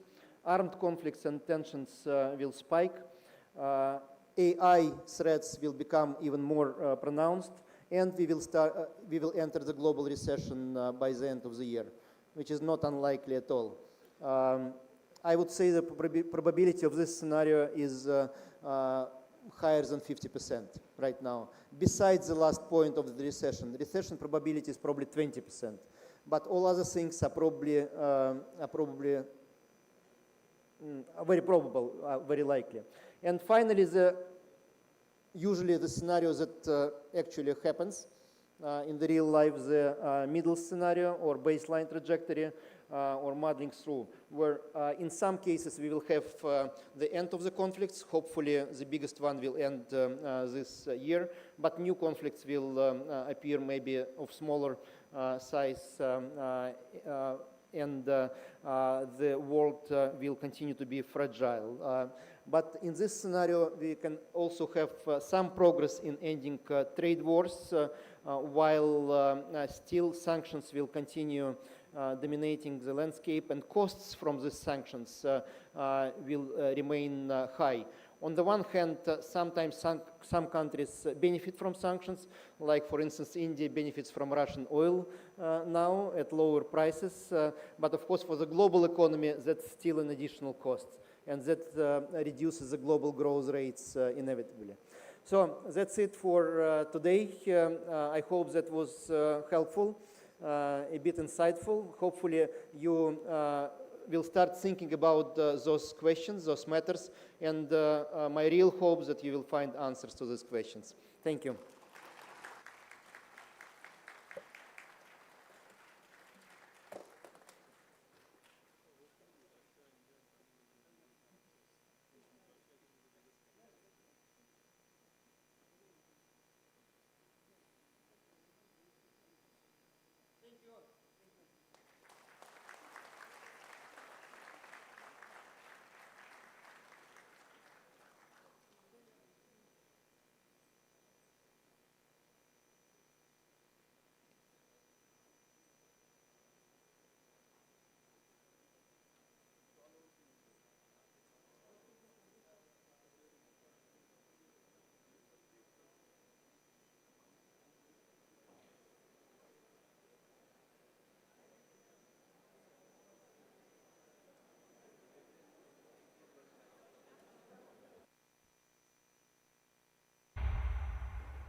Ladies and gentlemen, now we'll break for coffee. We'll be back in exactly 30 minutes. So see you guys here again in 30 minutes.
Further developing our training materials and organizing courses so that we have the numbers of teachers and instructors and lecturers increased.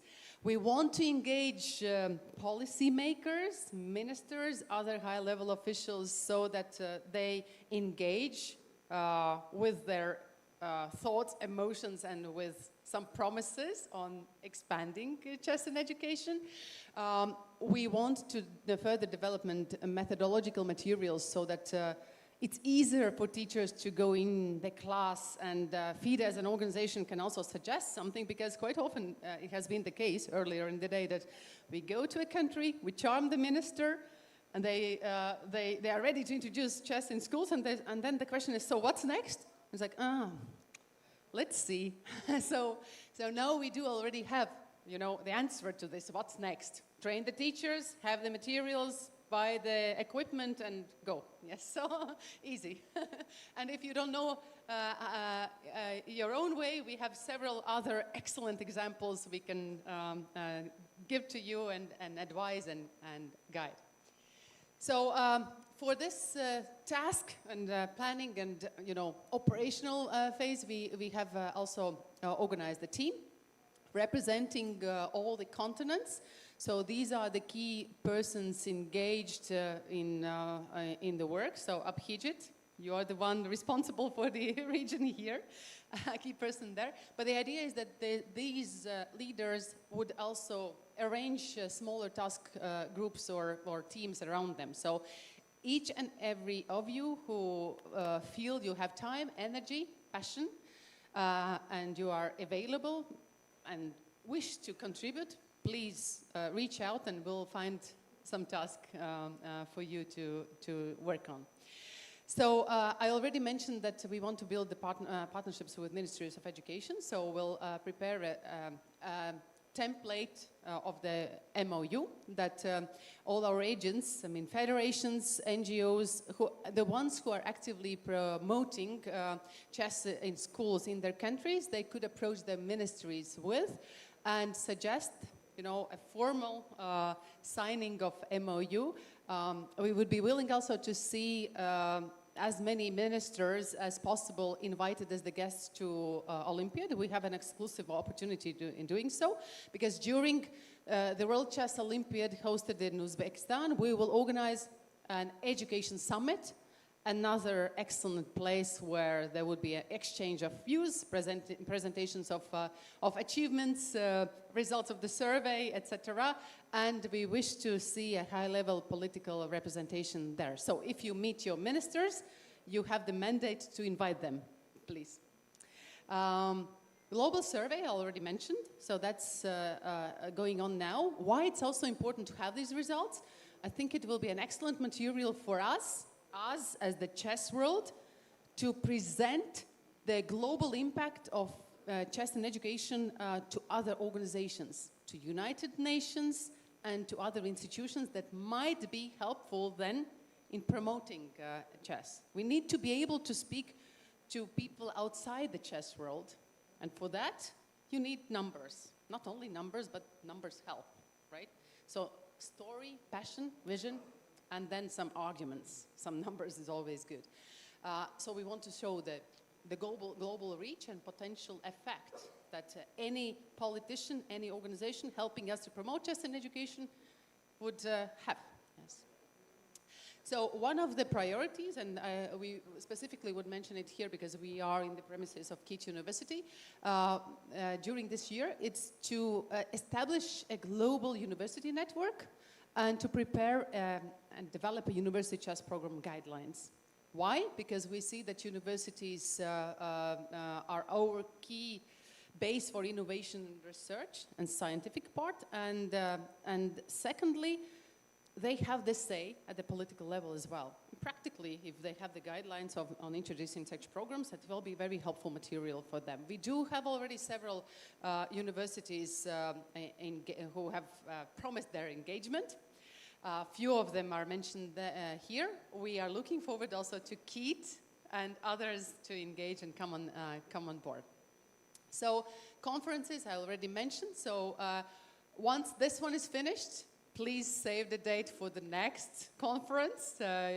We warmly invite you to travel all the way to Americas and join for our conference in Costa Rica. So that's the next major event. Coordinated also by Mauricio. Mauricio, stand up so that people can see you if they wish to reach out and get more details. So another nice event in the nearest time. Then we'll have the next one in Spain. Cuba is already engaged, and the biggest one, of course, as I mentioned you, during the Olympiad in Uzbekistan. We would like to use this word saying thank you to those who excel in promoting chess in schools. So there would be various awards awarded to institutions, projects, and individuals.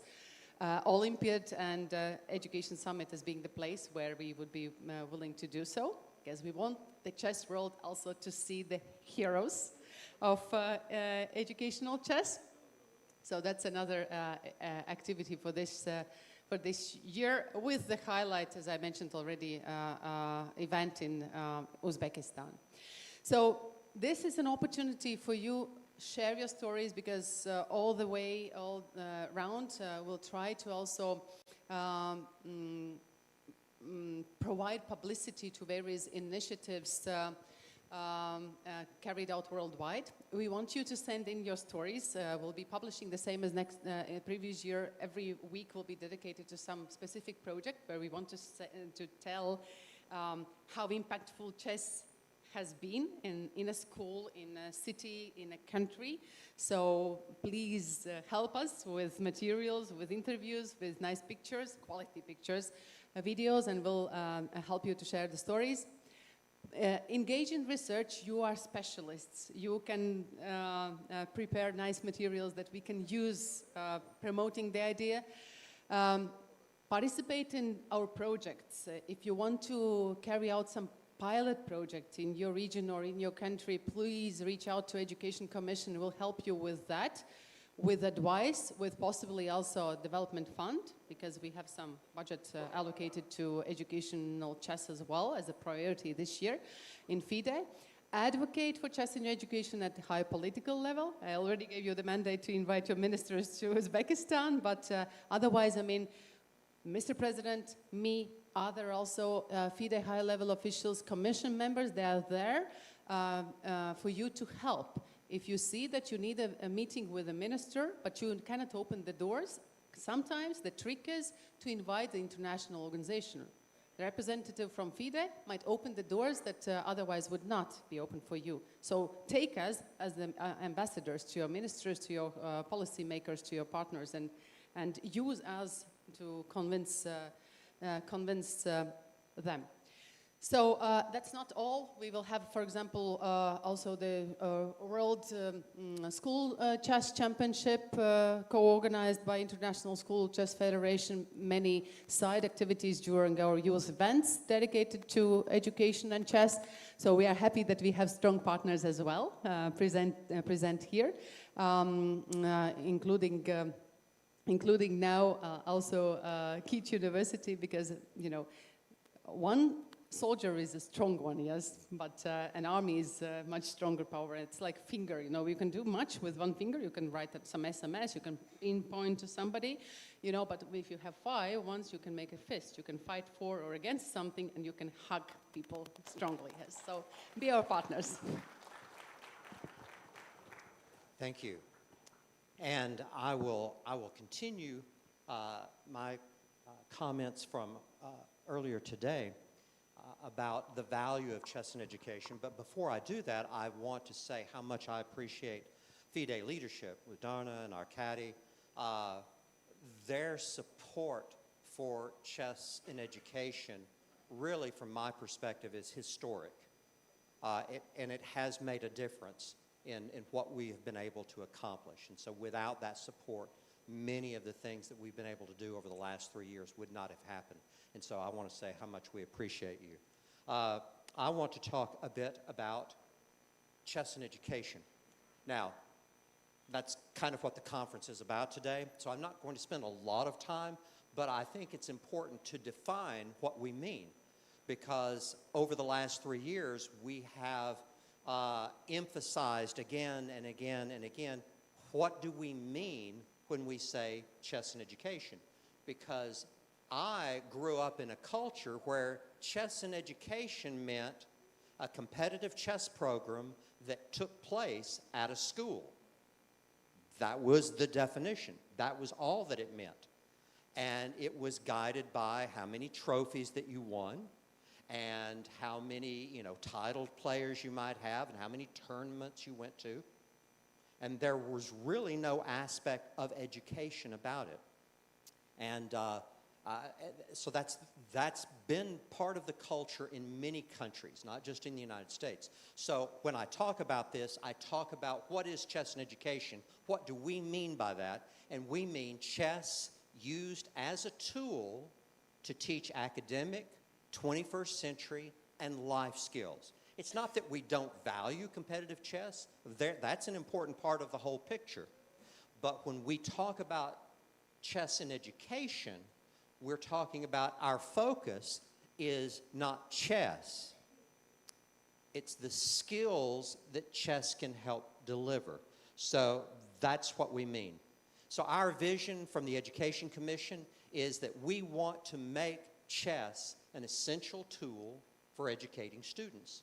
And in that process, part of how we accomplish that is we build scalable and sustainable programs. Now, one of the things that I've also been mentioning in this context is not only scalable and sustainable, but affordable programs for students who then can participate and discover the value of chess as that educational tool.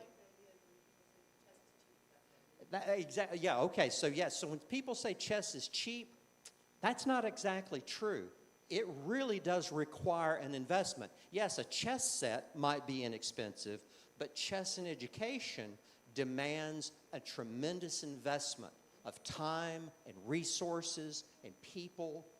That's what will make it work, because at the end of the day, if you're going to educate students, it requires an investment that's significant.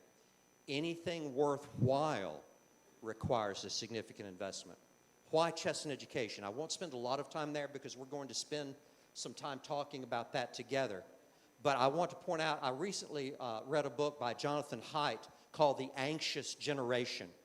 And it's about, he talks about the great rewiring of childhood, which has produced a generation filled with anxiety, depression, and self-harm. That is the context in which we are now operating as educators. And I am an educator. My background is as a teacher. So I come to this as an educator. And so we're living in a culture that is increasingly isolated because of the technology that we're using. What's the impact of chess in education? Well, as we all know, and we'll spend more time talking about it today, is it helps with student engagement, with helping them to focus, which then, as a result, changes behavior, which gives them then the opportunity to be successful.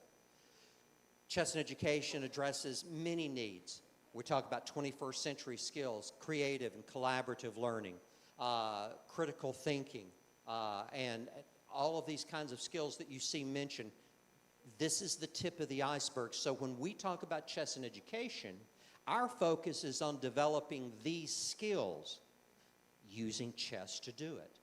So as an educator, I used to tell other educators, well, this is what I do. Their response was, chess? You mean the game, chess? Because in their mind, chess had no relationship to anything that was happening in the classroom. All that they could envision was two people sitting silently for hours staring at a chessboard. And I had a teacher one time tell me, what could they possibly be thinking? Then when she discovered what they were thinking about, her comment was, that's not enough time. We need more time to do that, because she realized the value of chess as an educational tool. At the end of the day, what we're about is changing lives and offering hope, not just to the students, but offering hope to parents of those students who want their students to succeed.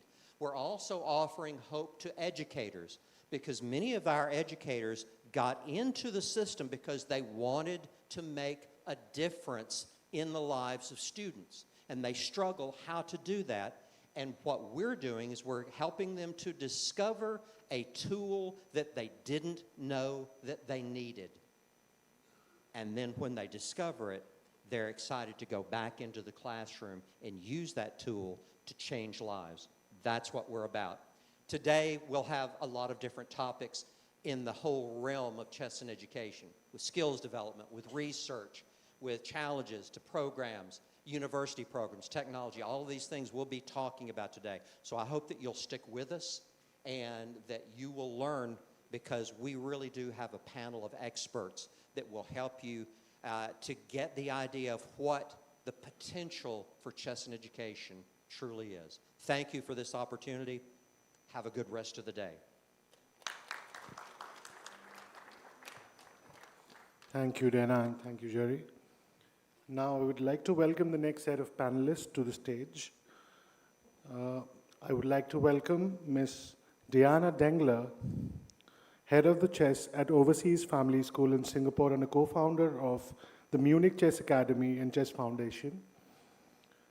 She will present the Overseas Family School model, explaining how chess is implemented as a formal curriculum subject and embedded into everyday school life. Please welcome Diana Dengler. Our next panelist, senior lead instructor, woman international master, and advocate in law, Angel Labsha, is an expert in material and curriculum development. She will be speaking about chess in education resource development for the teachers.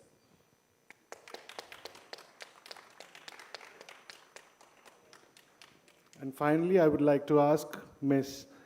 Nadzea Krawchuk, Director of International Relations of the International School Chess Federation, who has hands-on experience in organizing international school chess tournaments.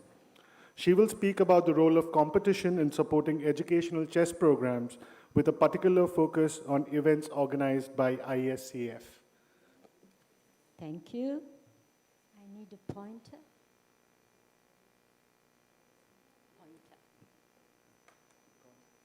Yes, thank you. Okay, I'm sorry I cannot sit when I'm talking. And first of all, it's just a great pleasure to see you all here, and namaskar. And it's also a great pleasure to be here, the birthplace of chess in India.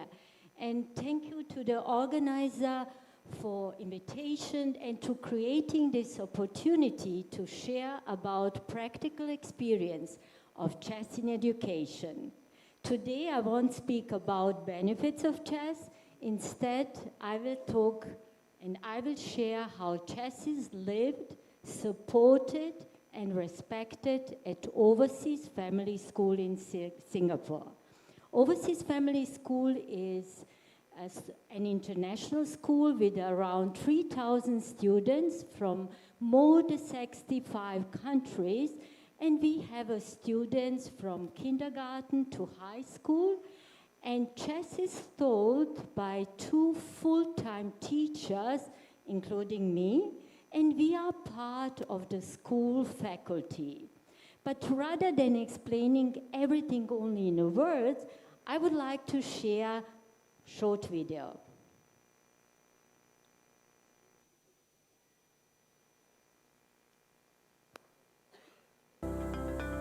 Here at OFS, we're big supporters of chess. We recognise that the game presents a unique learning experience for our children, teaching them a range of skills such as higher level strategic thinking. So much do we value the skills gained from playing chess. We've actually integrated it into mandatory chess classes as part of our intellectual development programme for all our students from kindergarten up to grade 5.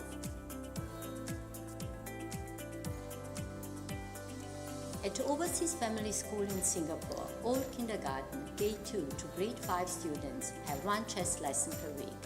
Participation in a chess lesson is an essential element of the curriculum and is part of the overall intellectual development program at OFS. Since children enjoy learning through play, chess is a powerful educational tool for developing intellectual and 21st century skills. Playing helps children become creative and explore new paths.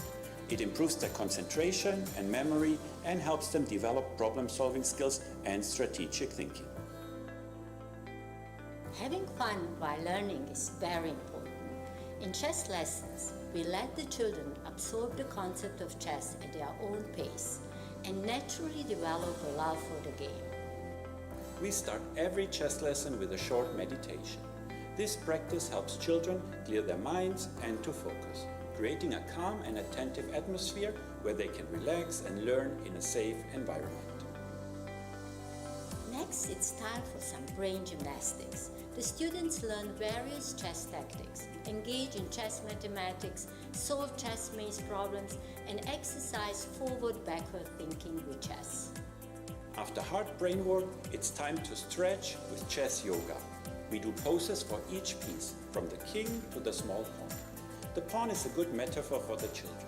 In the beginning, the pawn is not so strong, but with every move, he becomes stronger and can eventually promote into a queen.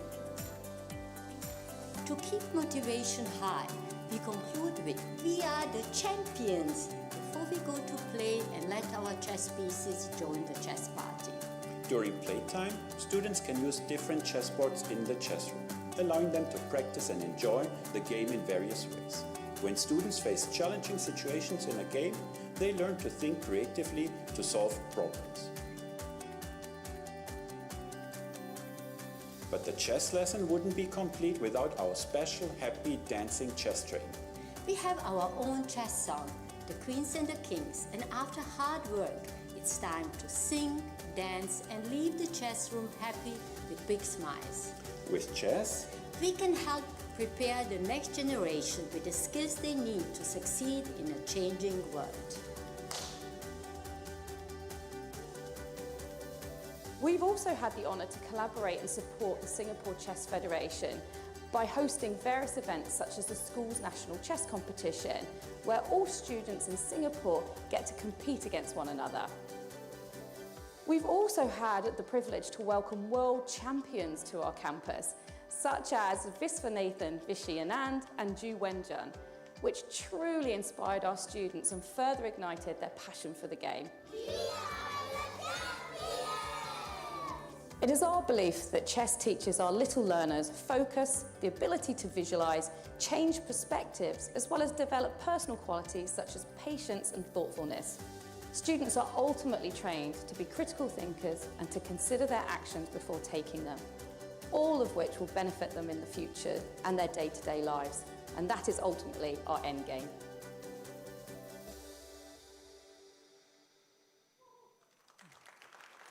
Thank you. What you just have seen, it's not just one project, it's the whole school ecosystem. And you could see that we start every lesson, even with the 4-year-old students, with a short meditation, with just easy, simple breathing to allow them to arrive, to be present, to be focused. Then it's followed by lesson itself. And for our young learners, it's very important to stretch again. And this is what we are doing with the chess yoga. I don't have time to do the chess yoga here with you, but you are invited, before we start lunch break, to do it outside with me if you want. And also after chess yoga, it's time for play. And then after playing time, it's again time to move. And we do it, as you could see, with our chess dance. We will dance after the conference, all together. And this is what I was showing. It's just a clear structure and routine that every kid in our school, student, knows what to expect. And of course, in our school, chess is in academic report. It means that every student gets chess in a school report. It means when they leave our school and go back to their own countries, it's officially documented that chess was a part of their education. And we see them also as ambassadors when they go back to other countries. And this formal recognition matters, that they see chess as any other subject in a school. And chess is very visible in our school. If you would visit our school, you will see when you come into a campus, it's not only that we have a big chessboard, a giant chessboard in our school, but we have posters, we have even stickers in elevators. Then it's shown that chess is a part of the school life. And competitive chess is also one part, even though it's an educational chess, but our schools support those students. They also want to have this competitive path. They help them to balance academics and competitive chess. The one example is Ashwat Kaushik. He's the youngest player in the world to win against grandmaster when he was 8 years old. Now he's 10 years old. And parent engagement, it's very important. Parents are invited to parent-student conferences, to back-to-school nights, to ask the question, to understand curriculum, to see how we teach chess, to solve problems themselves, chess problems.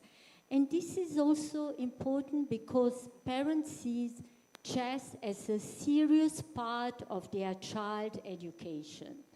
And then we have a leadership. None of this will be possible without a strong support of our leadership. You could see our head of school talking about chess in our short video. And when leader and owner speak about chess and shows that they believe, they send a strong message to students and parents that chess is very important in our school. And of course, we have a partnership with Singapore Chess Federation in hosting different tournaments on national levels. We also supported the Singapore Chess Federation in a new initiative called From Pawns to Queens, spreading chess in a local community in local schools. And during the match between Gukesh and Dingley Ren, our school organized multi-week of chess festival where we had a problem-solving competition for parents, for grandparents, students. Then we had a chess themed art competition. We had matches between students and teachers. Even our kindergarten students played against kindergarten teachers. We had a family tournament. We invited many international guests. We went to watch this match with our students from middle and high school, and just invited also media to show how chess is embedded in everyday school life.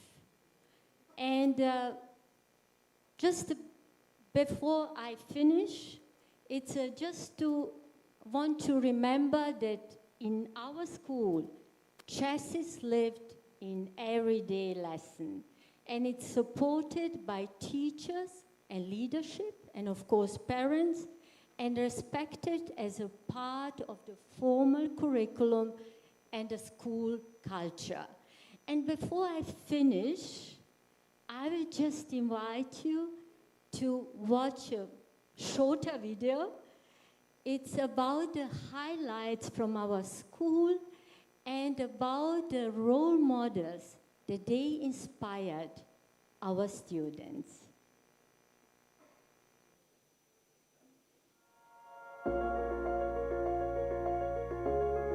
Hello everyone, I'm Ashwar Kaushik, an 8-year-old grade 3 student at Overseas Family School. I feel very proud of my game and how I played against the Grandmaster. My expectation was to win and my goal was to beat the Grandmaster and get the world record. Next goal is to become a world champion in chess.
Thank you very much.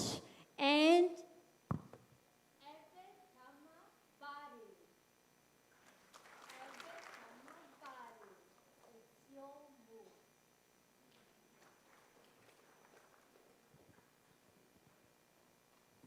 our next speaker, Ms. Angel Labshwa.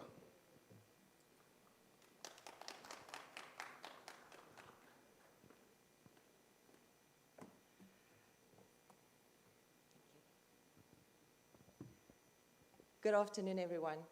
I need to stand here because I need one hand to speak. You know me, I can't speak. If you tie my hands, I can't speak.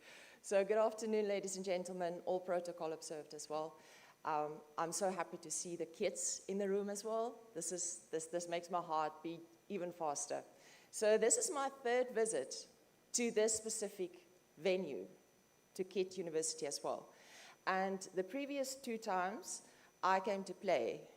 So this time, India, I am not leaving any rating points behind for you, all right? This is the only way. What I'm leaving for you is some educational ideas. Let me just figure this thing out. All right. So I will be talking about some of the resources that we have developed already, that are implemented already, and then also the resources that are in the process and our vision going forward regarding resources for chess and education. So the current resources that we have, I think most of you are familiar with this, is the preparation of teachers course. Now this is a really exciting course because we realize that it's easier to teach a teacher a new skill, which is a new subject, than it is to teach a chess player how to teach. Now, the idea is to train the teachers, and then they go out and they train the kids in the classroom. So we designed this course, the Preparation of Teachers course. It's a title course, Schools Instructor FIDE title course. We designed this in 2023, and we started to roll it out in 2023. Later that same year, we realized that we have a good problem now, because suddenly we have so many countries and different languages that require this course. And we were only at that stage 4 lecturers that could deliver the course. So we designed another course, which was the Lead School Instructor course, and now we have the course in 7 different languages. Rita, correct me if I'm wrong, I counted 7. 7 different languages, and senior lead instructors all over the world to present this course online and in person. So I won't go into too much detail on that. I want to go forward and talk about the POT starter kit, the new resources that we are designing, and then also the last part that we need to still work on is the evaluation and monitoring aspect of the chess education resources. Now let's just talk about the chess education way. First of all, we say that we meet our learners where they're at. So in other words, if your learner cannot read and write yet, they're so young, you need to meet them there. You can't expect them to comprehend certain information if they don't have the ability to do that. Or if they have special needs, you need to meet your learner there. Also, in the chess education classroom, it's inclusive. We want to include every single child in a classroom. Now, in that sense, you can only go as fast as your slowest learner. You can only go as fast as your slowest learner. So in this case, we need to take it step by step, break it down, and make it easier for the learners. This is about the learner, not about the teacher.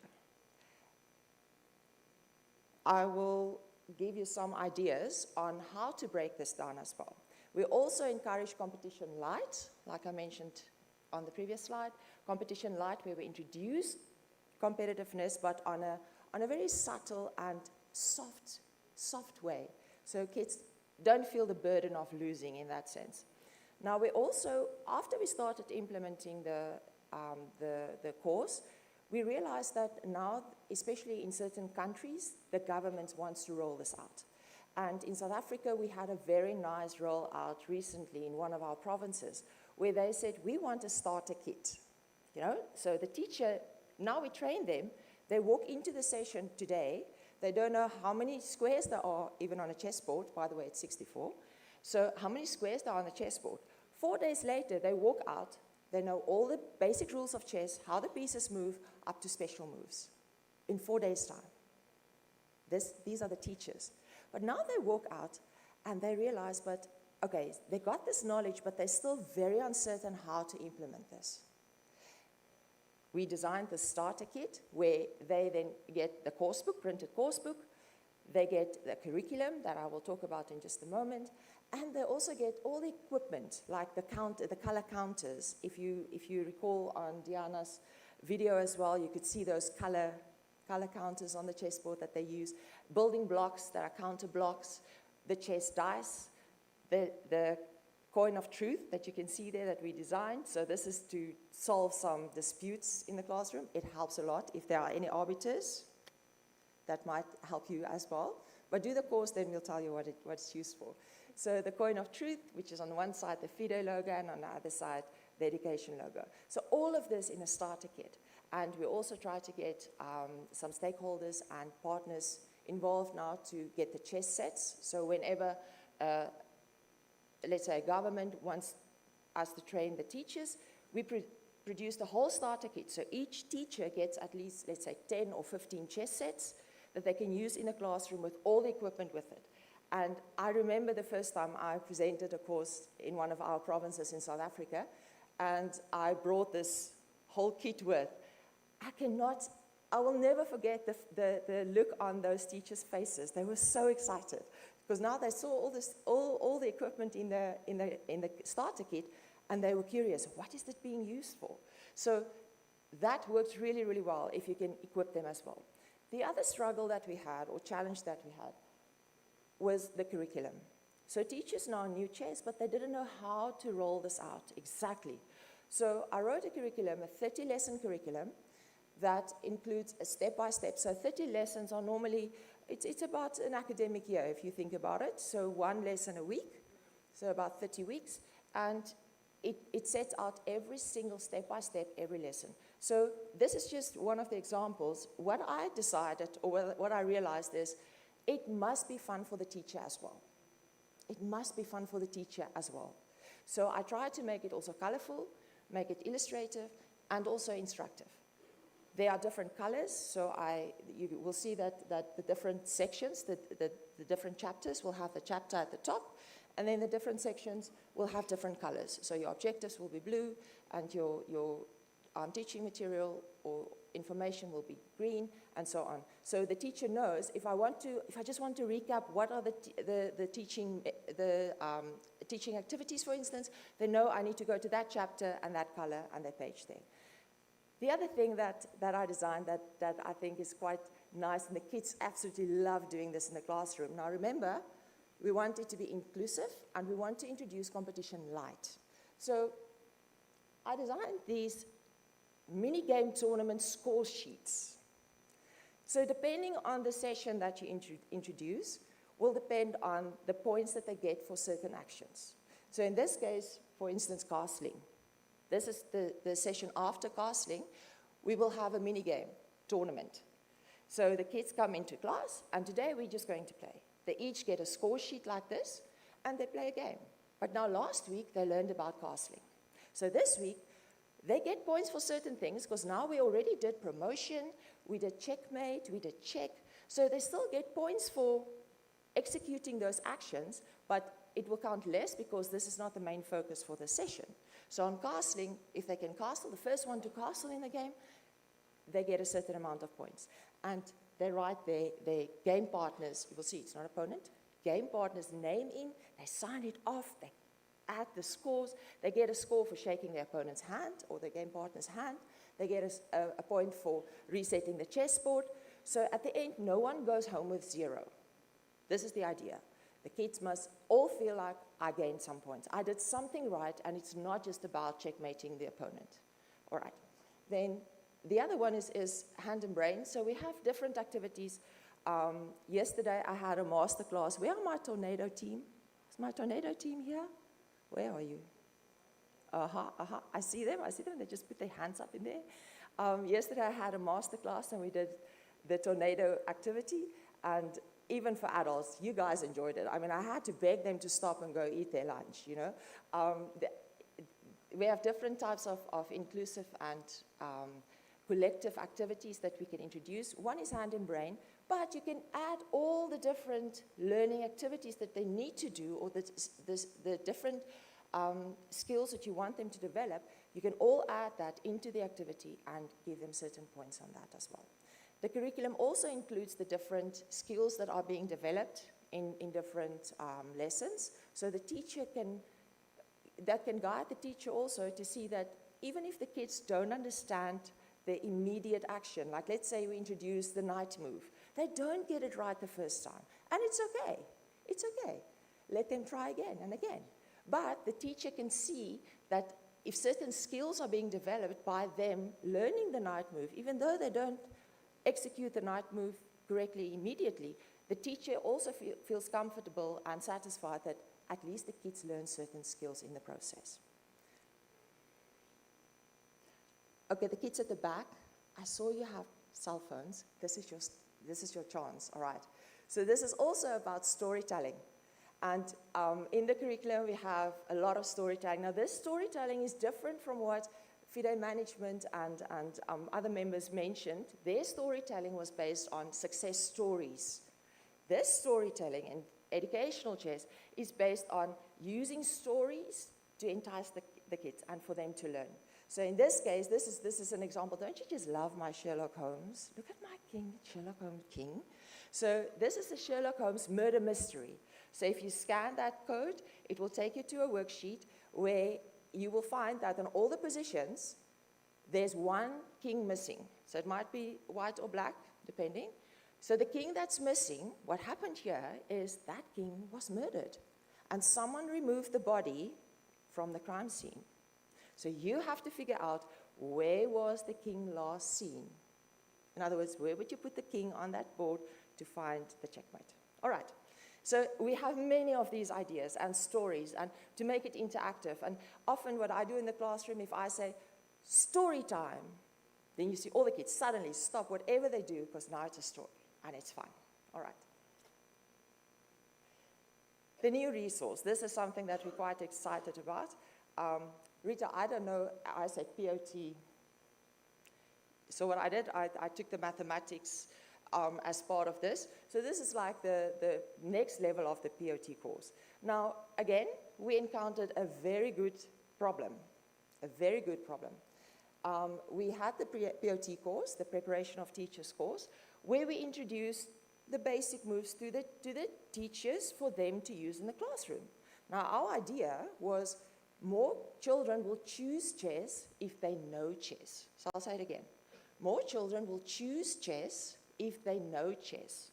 Now, I know in India, I think that's part of learning how to walk and run is to learn how to play chess.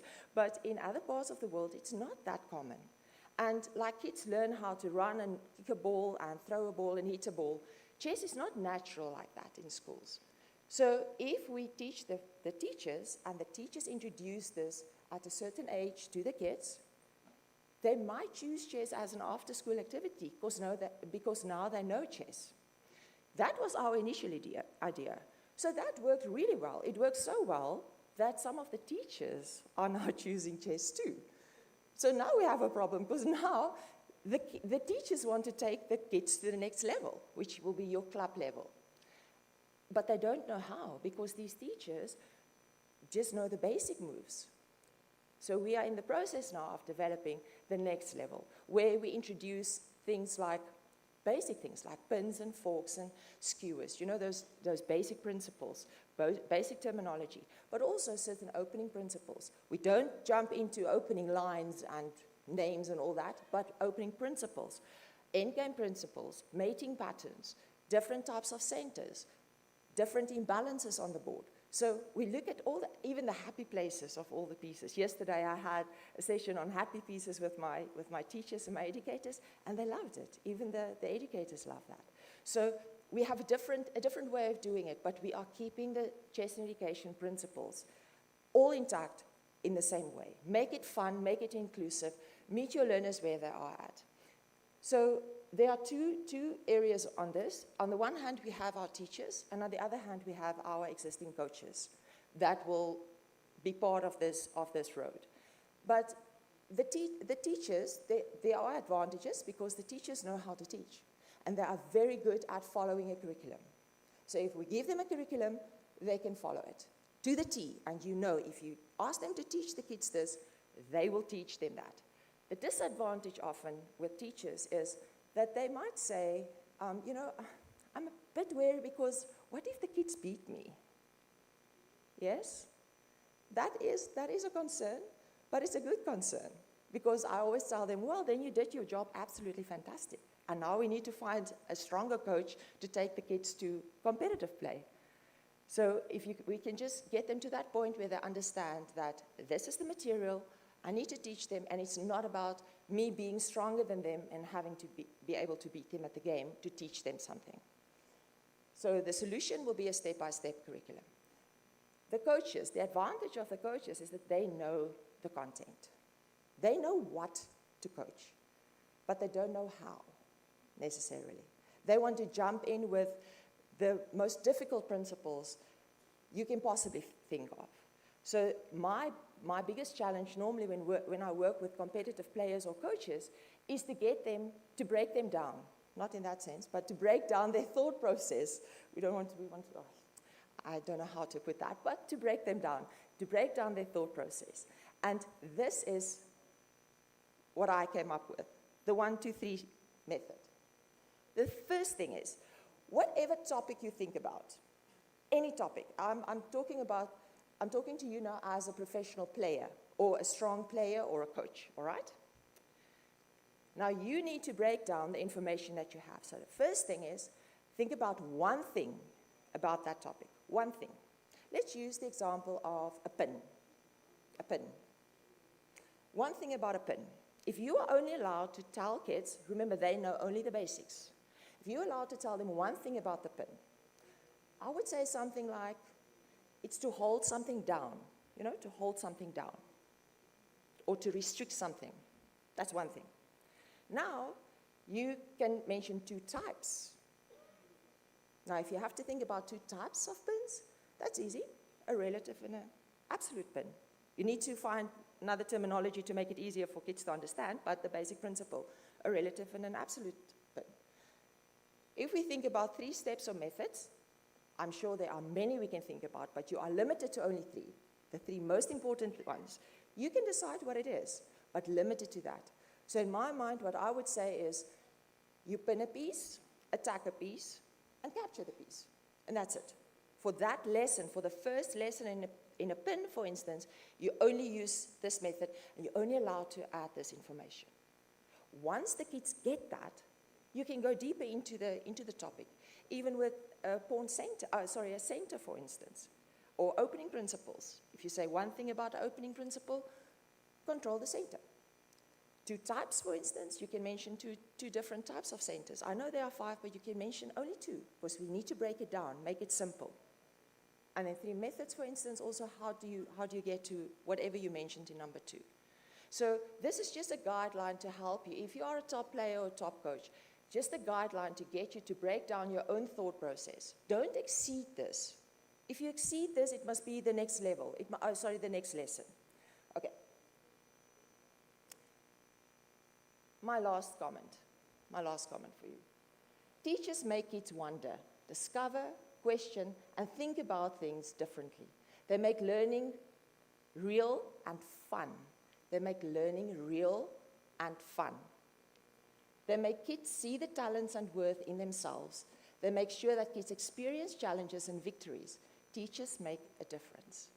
So whenever you are involved with any type of education, whether you are a coach or a teacher, any form of education, just make sure that you make the difference. Remember, that child that you teach chess today might not be a chess player for the rest of his or her life, but they will definitely be human beings. So let's use chess to create a better human being and a better nation in that sense. Thank you so much.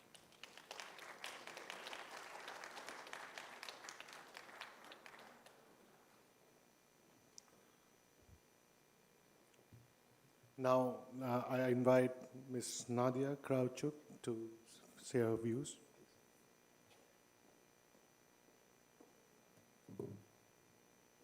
Hello, everyone. Let me start the way many presentations do actually, with and from gratitude.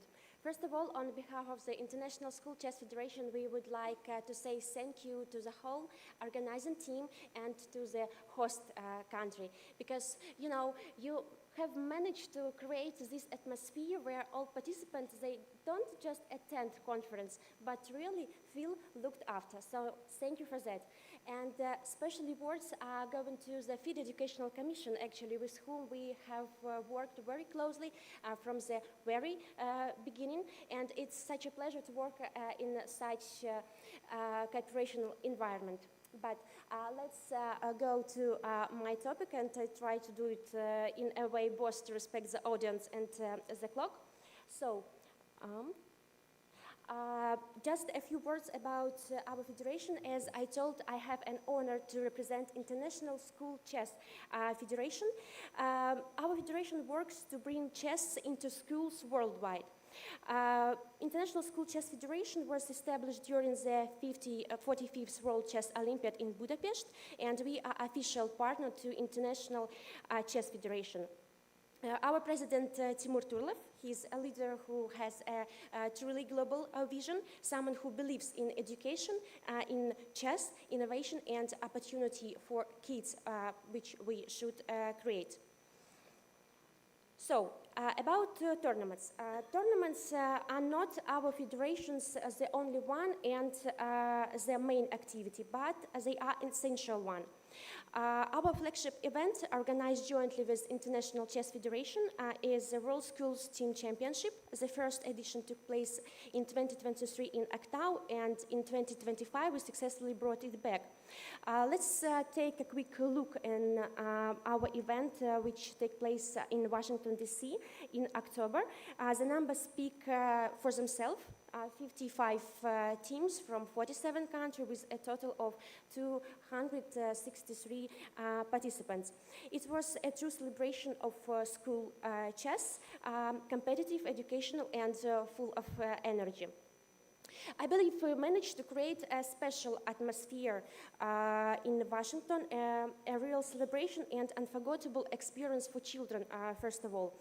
Of course, that doesn't mean that we ignore the rules. It was organized completely in accordance with FIDE regulation and strict fair play standards, but still we pay special attention for side events like museum visits, sports activities, and even some quiet parties for kids. In August 2025, the venue was the Episcopal High School in Washington, a boarding school, which means that all participants lived and played at the same area. It's created an incredible atmosphere for kids. Children made friends from all over the world, and for many it was their first time actually go abroad and seeing the United States.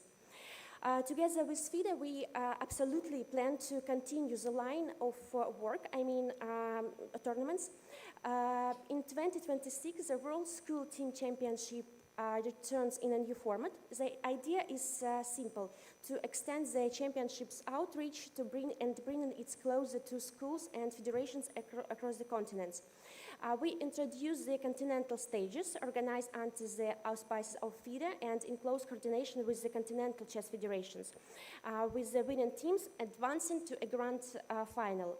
This structure allows us to significantly expand participation while keeping the educational focus at the core. We remain fully committed to the principles that have defined this event from the very beginning. The championship is, first of all, a fair and exciting competition for children, but it's never just only about chess. We combine team chess event with master classes for coaches and parents, actually people without whom support, it's not possible for kids to succeed. As for participation and qualification rules, each team is nominated by its national federation as the winner of the national championship and consists of 4 players and a captain, with at least 1 girl included. The event is open to school players aged 8 to 14. And before I finish, I would like to leave you with a small comment. Just because the slides are finishing and time is limited, it doesn't mean that conversation has to be stopped. So here you see our email address, and we really do check it. So we will be more than happy to receive your feedback, because we are open to ideas, collaboration, proposal, and cooperation with those who support and share the main value, develop educational chess. So thank you very much, and let's keep conversation going. Thank you.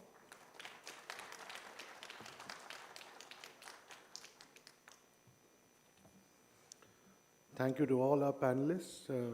Please join me in giving them a warm round of applause.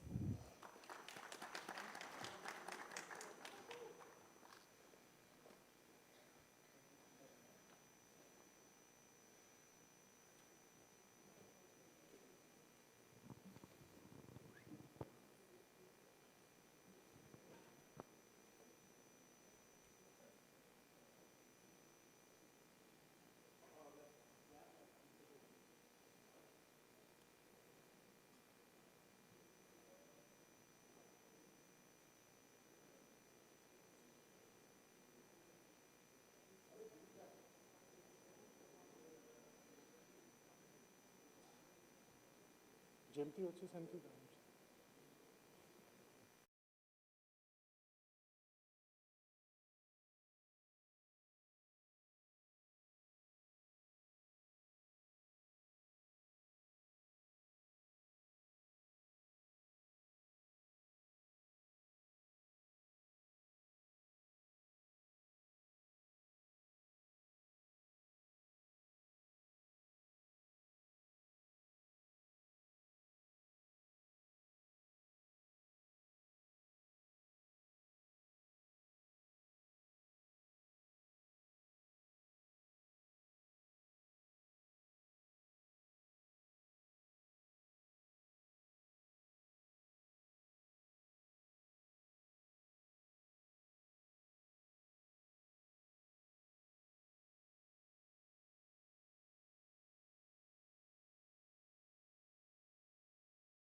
Dr. Quest realized a decade-long vision to establish the first chess degree program in the United States and will share insights from his doctoral research and the program in action, advancing the conversation on chess in higher education and its impact on K-12 education and communities. Finally, it's our pleasure to welcome Grandmaster Tejas Bakre and FIDE Senior Trainer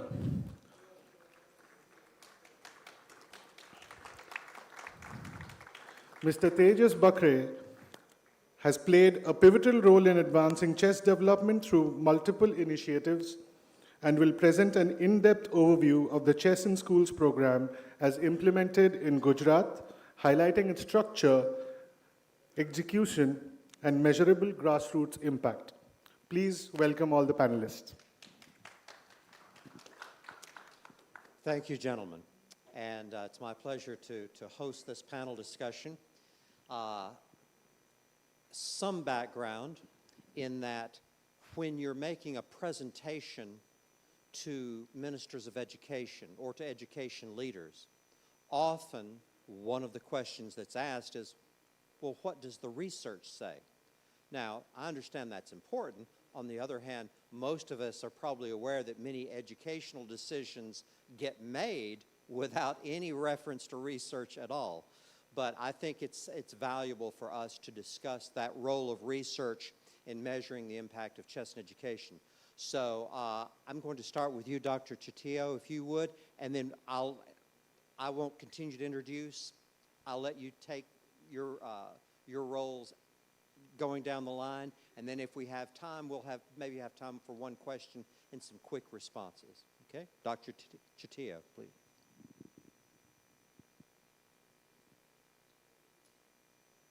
There you go. There, okay.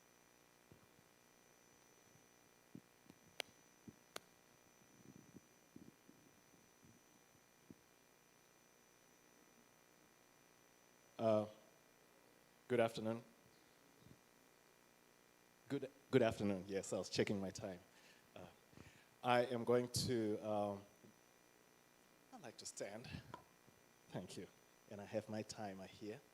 I'm at Tennessee Technological University in the US, and if you don't mind, I would really prefer to be here and looking at the big screen. Okay. So I'll talk very briefly about some of the issues related to measuring the impact. Okay.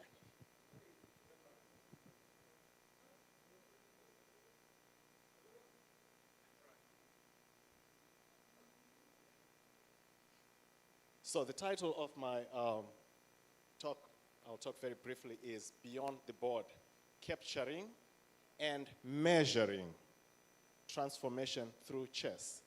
A lot happens on the chessboard, but if you have been listening very carefully, most of the speakers have been saying it's not what happens, it's not about the game of chess. It's about what happens beyond the game of chess. And it's about transformation, it's about change. And the keynote speaker, which was really amazing, mentioned one thing about chess teaching memory. You can actually just use chess all about memory and not even about the game. And that was really amazing, Christopher. So I am, one of the themes of this conference is chess is used as an educational tool to teach academic skills, 21st century skills, and life skills, and social change. A few points that I would like to make. The first one is that it is so important to measure the presumed effects, and my specialty is education, is research design. And so you all know the statement, correlation does not equal causation. And we have to be very careful about saying these are the effects of chess, or these are the effects of this program. It would be really safe to say presumed effects or potential effects. Maybe there are other confounding variables in the mix. And measuring any program effects requires the use of the most appropriate assessments to accurately capture the intended outputs and outcomes. There's a difference between outputs and outcomes, and that's not necessary for us to differentiate that here. But the point is, for all those that are implementing programs, and for educators, lecturers, teachers, whatever assessments that you use that must be reliable and valid. They must be good so that you capture exactly what you want to capture.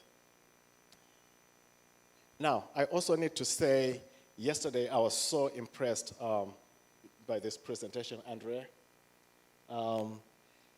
because, and I captured this from yesterday, it says, every move counts on the board and in life.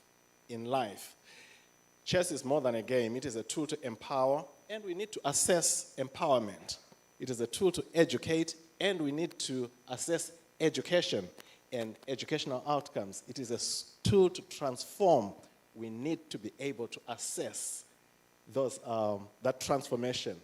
Now, following the success of FIDE, social chess in education, 2026 will focus on scaling, professionalizing. We need to be able to gather the evidence for the professionalizing aspect. And evidence-based, that's the key word. Mr. Nash just talked about evidence, gathering the evidence. Now, if you go on the net, on Google, you'll find that there's an article that actually says, that talks about decision-based evidence-making, and not evidence-based decision-making. Those are two different things. Decision-based evidence-making. And so the point that I'm trying to make is we need to be able to gather the evidence, and the evidence must be gathered using accurate tools. Now, I have a lot of information here, but I'll highlight just a few points. Whenever possible, we need to measure all the outcomes, intended and unintended. You may have a chess program that is going on, whatever it is, whatever the program is intended for. And I have the next slide that's going to mention all the social programs that are being implemented worldwide that were talked about yesterday. Whenever possible, all those aspects must be measured objectively. So there are items that can be measured objectively, such as academic outcomes, right? We can test the kids. We can test students, be in college, in grade school, whatever. Critical thinking, we can give them critical thinking tests, such as the Cornell critical thinking test. Mr. Nash and I have done some projects where we gave some critical thinking tests, and we can measure higher order thinking skills. But then some outcomes cannot be assessed objectively. There are no tools out there. And I'm going to propose something here for everybody that's implementing some programs. Now, it is so interesting that there are 21st century skills, which some of you have touched on as in your presentations, and you all know about 21st century skills. Chess is used to instill creativity, communication, collaboration, social skills, problem solving, time management, perseverance, and resilience. And everything that's on the right, this is what all the presenters here have been talking about. Chess for memory, chess for the elderly, freedom, inclusion, engaging tribal youths, connecting communities. And then you wonder, how do we assess this? And that's really the key point that I wish to make. Here's an interesting concept. Let us say most people, what they do when they are assessing a program, they give a pre-test. At the start of a program, they implement it, and they give a post-test.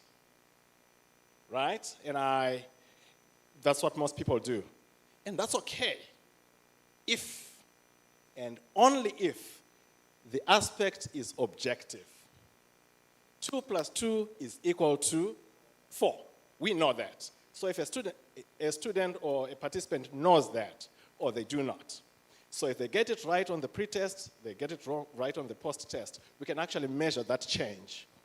But what if I were to ask you here about some aspect called inclusion or social change or some aspect? Then we would say people would give different responses at the pre-test as on the post-test. And that's called response shift bias because they are using a different definition or a reference point in assessing the effect that may have occurred. Now, there's also another aspect here called the Dunning-Kruger effect. I'm not going to be technical about that, but here's the point. People do not know what they do not know. And in most cases, they do not know that they do not know what they do not know. The point that I'm trying to make is about assessing your program and making sure that you have the accurate assessment, accurate tools for assessing your program. And here's an illustration here of this effect. When people don't know anything, they are ignorant, they don't know anything, their confidence is way over the roof. They think they know everything. And then they go through a particular program, be it your chess program or whatever it is. Then they realize, oh my goodness, there is so much more that I didn't know. And so, if you give a pretest, people will actually rate themselves very highly. And then they go through the program after a semester, after 2 weeks, or however long it is, and then you give them the same assessment. They will say, oh my goodness, I gave myself a 4 out of 5, and actually, I realize I don't know much. I'm actually at a 3, right? And so when you aggregate those results, you think that your program had a negative effect or had 0 effect, when it actually made people realize that they do not know anything and there's so much more to know. So your program had a very huge effect, but you are not able to accurately measure it. And so, with that said, to end my remarks here, I want to say there's something called, and I'm going to introduce it to everybody, all educators here, and everybody implementing whatever program, whatever chess program you have. There is the retrospective pretest questionnaire, which measures, so this is an example that I made up to measure, let's say social skills, right? You have a chess program to measure social skills or bringing communities together. What if you ask them, you don't give them a pretest. Don't give them a pretest at the start of the program. Just go ahead and implement it. And then at the end, however long the duration of your program is, ask them, please think back to before you participated in the program and rate your social skills. Communicating respectfully with opponents, taking turns and following chess rules, handling wins. Before the program, they'll be like, okay, I was at a 1, okay, that is my timer, and I'm gonna take my seat in the next 45 seconds. So they rate themselves before the program and after the program, but they only do it once at the end of the program. This gives you a really good measure of their perceived gains in skills, perceived change in attitudes, perceived knowledge, perceived skills. And if you want to test this, which I have done research on this quite a bit, do the traditional pre-test and post-test, and also do the retrospective pre-test and compare the results. And you will be amazed at what you find out. So, engage with somebody that is good at survey design to just design an instrument that measures social skills or that measures community building, that measures friendship, that measures whatever it is that you want your program to achieve. I am not going to talk about this, but Mr. Nash and I, one of the projects that we did, we actually measured change in 21st century skills among a group of teachers in the state of Alabama, and we developed this and we found some really interesting results. Take-home messages and suggestions. Carefully consider what outputs you wish to measure. And I am here not talking about chess mastery as a game. No, that's not the point. It's about the skill that you want. Social change, bringing communities together, 21st century skills, confidence, problem solving. That is what you are targeting. So think about that aspect, that particular concept. And then think also, can the results of your chess program or educational intervention be objectively assessed? Now, document and assess all those effects, including unintended effects. Employ both a traditional and pretest and retrospective pretest, and compare effect sizes. We will not talk about statistics here. We're just talking about assessment tools. And if, and this is important for those who work with younger populations, with young students, if the students are young and they cannot take the instruments themselves, have the teacher rate the students retrospectively on a particular aspect. Overall engagement. Was Johnny engaged at the beginning of the semester? Now at the end of the school term? Can you rate their engagement? And that, in a nutshell, is what I wanted to mention to you about assessment. Assessment is so critical for you to document the evidence for the success of your programs. Thank you.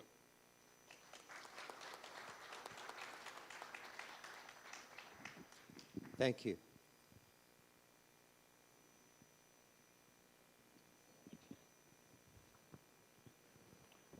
Next on stage will be Mr. Jonathan Quest.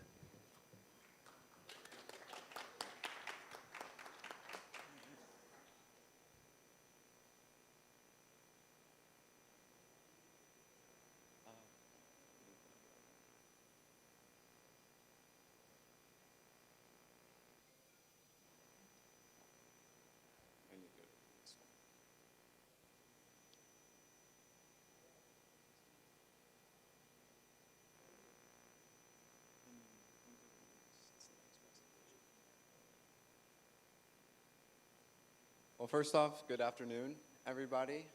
It's a pleasure to be here to present on chess and education. And it's my first time in India, so it's been very welcoming. Really looking forward to being back. But that said, so my background is in higher education. I have some K-12 chess education background and research, but the primary bulk of my work is, well, how do we multiply all of us in the room? How do we get more chess professionals and educators into the field? And how can we trickle that back down to impact chess and education in K through 12? So I have two presentations today. They're going to be on my doctoral research and my current work as a professor. But for now, we're just going to talk a little bit about the research, the assessment, and sort of the impact that will come later this afternoon. But when I think of impact, and which I really think of the benefits of chess, that's really what we're looking for. We should be thinking about transformation. What is transformation? How do we actually document that from an educational lens?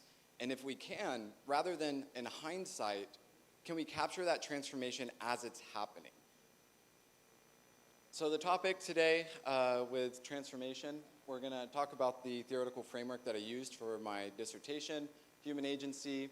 I'll briefly talk about an introductory chess and educator course that we have at Webster University that I designed, and then the research model and how you can implement this model back down into K through 12 or any sort of programming that you're doing. So we have a lot of metaphors that we use, you know, with chess and life. Life is like chess. I don't know how to play chess. We see a lot of that online, but there's something similar about them both. We're looking for truth, whether that's objective or subjective truth. And in the process, we're trying to gain transformation. We're trying to gain new skills, become a better chess player, transform communities. We've heard all these different things. Dr. Bandura decided, hey, this would be a really cool research point to think about transformation and learning. What are the stages of learning that occurs, and how do we actually learn? I'm just going to talk about one of those theories real quick because it applies to both my research and we see it in chess. The 4 stages: intentionality, setting goals that we want to achieve. In that, we also want to include the interests, the cultural beliefs, the values, the funds of knowledge that we have going into whatever it is we're about to learn. We take that with us. We have forethought, which is forward thinking. We need to understand what resources we have, what resources we need, but maybe most importantly and often skipped is what are the barriers that would stop us from achieving our outcome? And then Dr. Bandura reminded us we're not just thinkers, we're doers. We're agents of change. So in transformation, we don't have to wait for that to happen. We can actually do it. So we need decision-making turning into action, self-reactiveness. So think of this as taking on projects, practicing something. And then we need self-reflection, not about whether or not we achieved the outcome, but what was taken place in the process of our learning. So the Chess in Education course, this is an intro course. I'll talk more about the degree program this afternoon. But this is a foundation course that the students take. They come from teacher certification backgrounds, but the majority of the students actually come from, they played chess with grandma or grandpa, and they want to relive those memories and maybe get a credit if they can in the process. But this course is designed to develop chess and education skills, so taking chess into the classrooms, as we've talked about with this conference, but also include additional professional skills so we can maximize the value because that teacher becomes the greatest advocate we have in those K through 12 schools. Now, the research model that I used came from an impact case study by Stake. He talked about intention, conduction, assessment, but I was like, wow, this would be really great, not just for a research model, but actually looking at course design. So when we think about intent, we should be thinking about what is the contract, the syllabus that we have, the design of it. Then, as all of us educators know, nothing goes according to plan. We have the syllabus, it's a guide, it's a contract sort of for the students, but things change and you have to adjust. So how is the course conducted? And then assessment, not just the grading of students, but assessing the process of the learning that occurred. So with these three, I did some research on the course design for this Intro to Chess and Education course. This came from 2023. I just taught the course again with Uzbekistan, so I'm looking forward to using this model again to see what sort of differences and impacts there were. And we'll talk later about the degree program with Webster. Now, I have a QR code on the screen. Feel free to pull out your phones, take that. It's going to be on the screen for the next 3 slides. Same QR code. I want to give you some documents for you to at least look at. Now, these documents have changed. They're not the same. This was when it was first introduced. But we're going to talk about the syllabus, and we're going to talk about the assignments and how these things were assessed to develop these future chess and education leaders. So with the syllabus, we have the expectation and goals I just put up at the top, but the portfolio is what was important. What are the projects that the students are completing, and how can we make it tangible from the classroom and chessboard to the communities, right? How can we get that social impact from that? So there's a lot of skill development in these projects. And just to note a couple here, research, right? Wouldn't it be great for our teachers to be able to talk about what research, how to find research, how to question research? That's, I think, the main thing that we do as researchers. Can we make it better? And then other skill sets, curriculum design and how to teach. The majority of these students are not coming from teacher backgrounds. They're coming from, they might know how to play chess, and most of the students are actually business or economics or finance majors. So it's a very unique challenge teaching them Common Core skills and so forth, and how to design a lesson plan to begin with.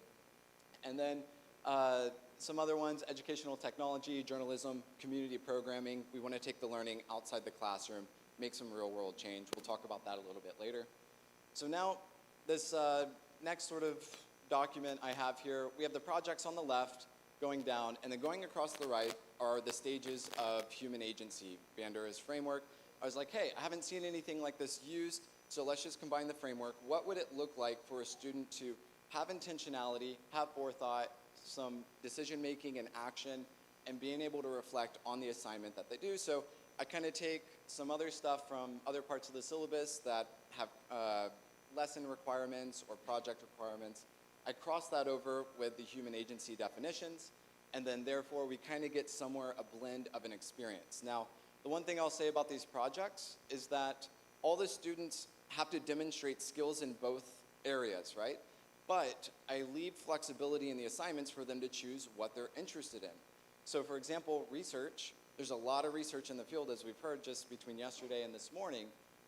I don't want to tell a student, here are the problems in the field of chess that you need to go solve. I'd rather them go explore, think about what they're interested in, the communities they're part of, and then go look for research in that area. So if it's on gender gaps, it's that. If it's accessibility to chess education, it's that. We'll talk about that one later. So I want to leave that exploratory aspect for these future chess professionals for our field. And then assessment. So it's the same rubric, it's empty, but we're checking for two things. We're checking for the components of the assignments. Did the students actually meet the demands of the assignment and demonstrate it? And then in the process, did they demonstrate agency, which there's different steps for the assignments that we have them to meet, and then they self-reflect at the end, and there's a lot of peer support and peer sort of post-interaction from the assignments. And then myself, since I taught this course, it was important as a researcher, right, to try to remove that professor hat the best that I could, to kind of also look at this from an outside lens months later to see what went well, what didn't go well. So I'm not going to talk about the findings because that would be like another 5 to 10 minutes on that, but we'll talk about some of the outcomes later.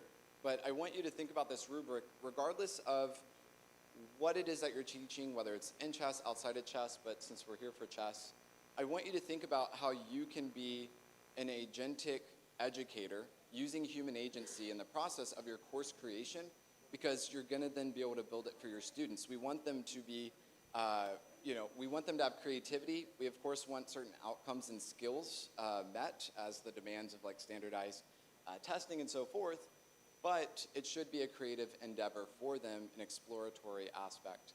So how do we actually, what are the things we need to think about from using human agency as a transformative framework? First off, transformation, in a blink of an eye, it's gone. Sometimes we miss it in the moment it occurs. Most often it's in hindsight. So with the use of the agency framework, it's to try to capture the transformation and the process and at least look back and try to pinpoint where could this have occurred. Most importantly, as we think about the syllabus, the teacher, and the student, these three things should be constantly in communication before, during, and after this lesson or the course is going on. But what's interesting is, I have a question. Who gets to decide that transformation actually occurred? Is it the teacher who designed a course with the intention of causing transformation, increasing skills through the benefits of chess, and so forth? But what happens if a student doesn't recognize it? So is it their transformation to claim, or is it the educators? So what this really does is it provides an opportunity for qualitative data. Human agency is mostly quantitative. There's some really incredible scales that are out there that are used for pre and post test. I like the retrospective testing idea by Dr. Chatillo. That was great. But we want to be able to explain that data. So it's one thing to self-survey your agency and your skill sets. It's another thing to be able to describe what that experience was. And then we can apply this regardless of the type of projects that are being done. It'll look different per grades. It may look different depending on the district you're teaching in or other standards, but it's that rubric. We just want to document agency across assignments, and then this will provide more research opportunities, I believe, in K through 12, obviously in higher education as this is kind of developing, because there's not enough qualitative data on transformative learning. We're more focused on the benefits, but not necessarily what the process actually was to achieve those. So lastly, real-world impact beyond the classroom. I'm going to discuss that later this afternoon and showcase just a couple projects that our future chess educators are undertaking around the world. So thank you for the opportunity, and yeah, thank you.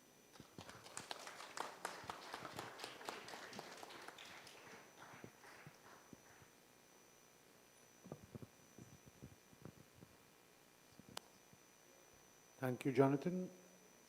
Our next speaker is Mr. Martin Lobolita.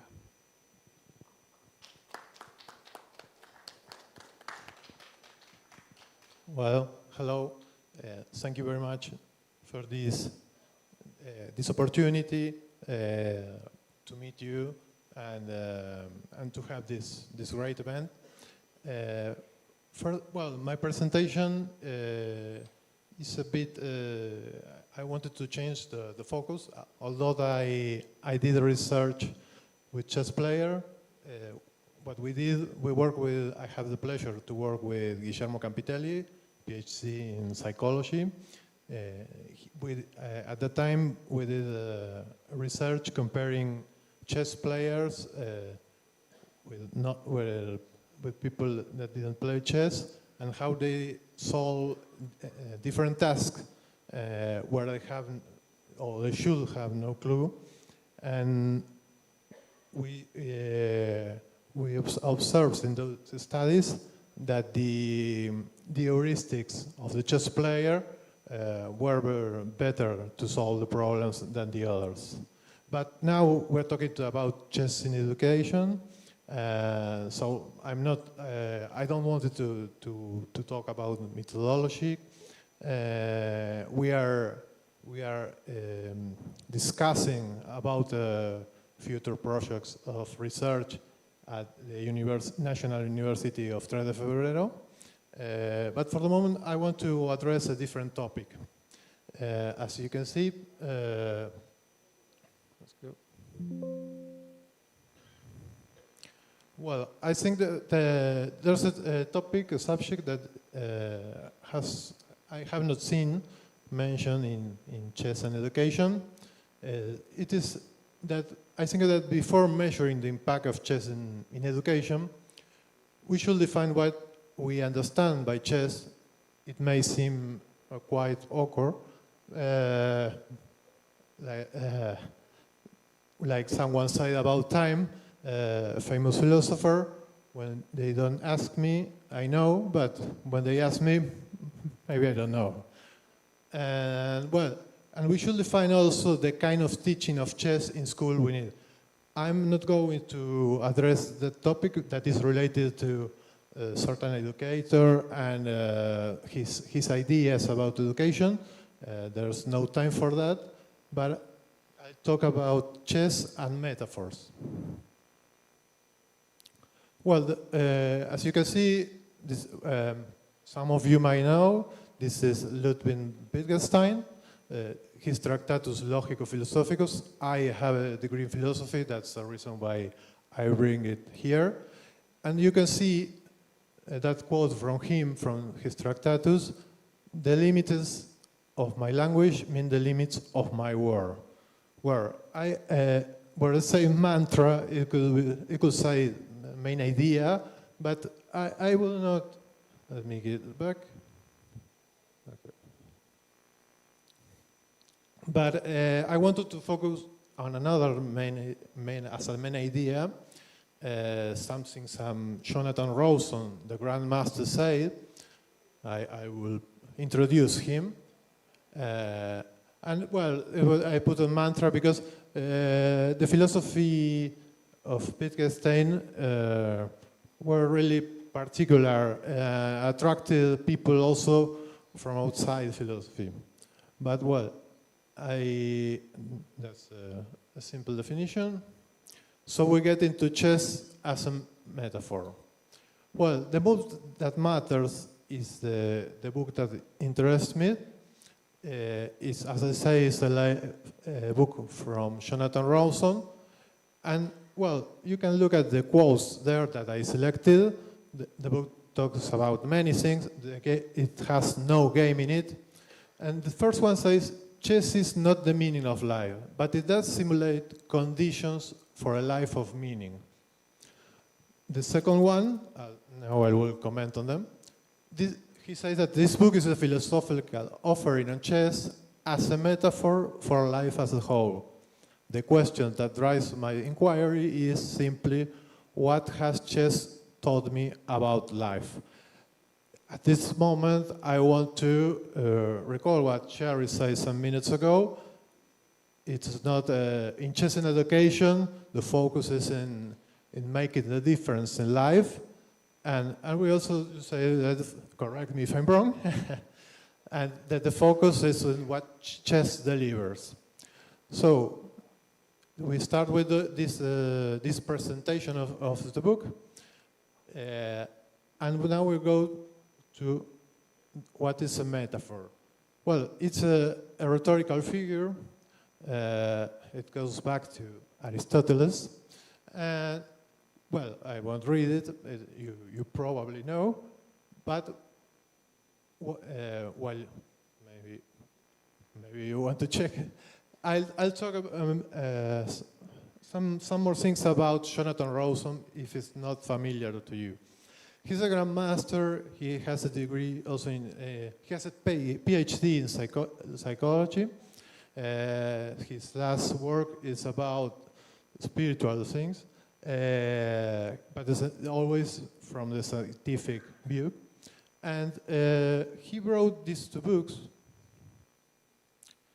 that were well received by the critics, The 7 Deadly Chess Sins and Chess for Zebras. I hope you have read it. If not, I suggest you to immediately read them. And if you have the chance to check these books has a lot of philosophy, it has science, and they're not the common manual, the common book that you will read. Jonathan Rosen is not the only one that addresses philosophy in his work.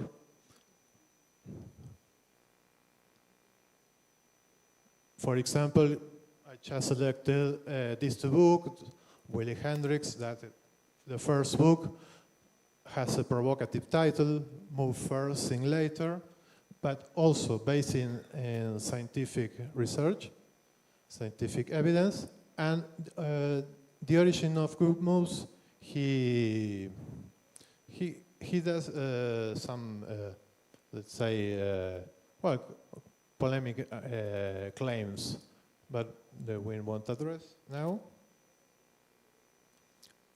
Also, about metaphors, I'll recommend this book. Here you have a book, it's not clear there, but from Diego Raskin Goodman. He's a neuroscientist. It talks about it's just metaphor, the title, and it talks about artificial intelligence and the human mind. Also, the two other books that are in Spanish, as you can see, Chess, Mirror of the Life, of Sergio Negri. It's a more historical book, but also includes several metaphors. And for example, how it was used chess in the Arabian Nights, the 1001 Nights.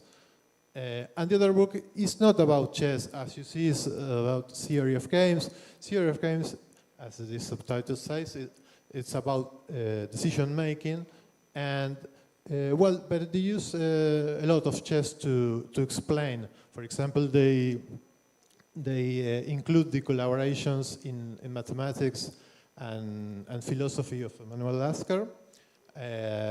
They describe, it amazed me because they describe perfectly how Magnus Carlsen plays. And well, it's a book that if anyone interested in decision making and or game theory should read, because it doesn't require any mathematical knowledge, previous knowledge. So, continuing with the move that matters and the theme that the chess and metaphors, he says, I will read, chess is therefore not merely one metaphor, but several. In fact, we can think of it as a meta-metaphor. Well, it's highlighted because that is one of the interesting concepts, new to me, that Jonathan Rosen addresses. I will continue reading. Just as it is said that the Bible is more like a library than a book, and the Iliad not one story but several, chess has enough historical, symbolic, and psychological richness to be an abundant source of scientific, artistic, and competitive metaphors. Moreover, there is a sense in which the metaphor of chess has greater reality and resonance than the game itself. I don't recall, but someone said something similar before, one of the lectures I heard. People are more familiar with what the game means as a cultural trope than they are with what the moves of the game mean. When people speak of the chess metaphorically, they are not really speaking about the game, but about the metaphor of the game. So that's what he implies with meta-metaphor. In terms of its wider influence and resonance, the metaphor of chess is more influential than the game of chess and subsumes it.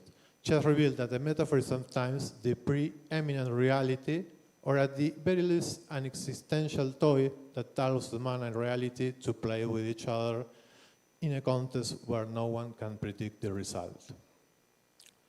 in the next one, we'll see what is, because I'm addressing the subject of chess and metaphors, and why it's important, a metaphor.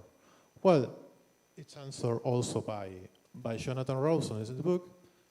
Metaphors matter because they give conceptual shape to life, and we live within the dimensions of those shapes as if they were real.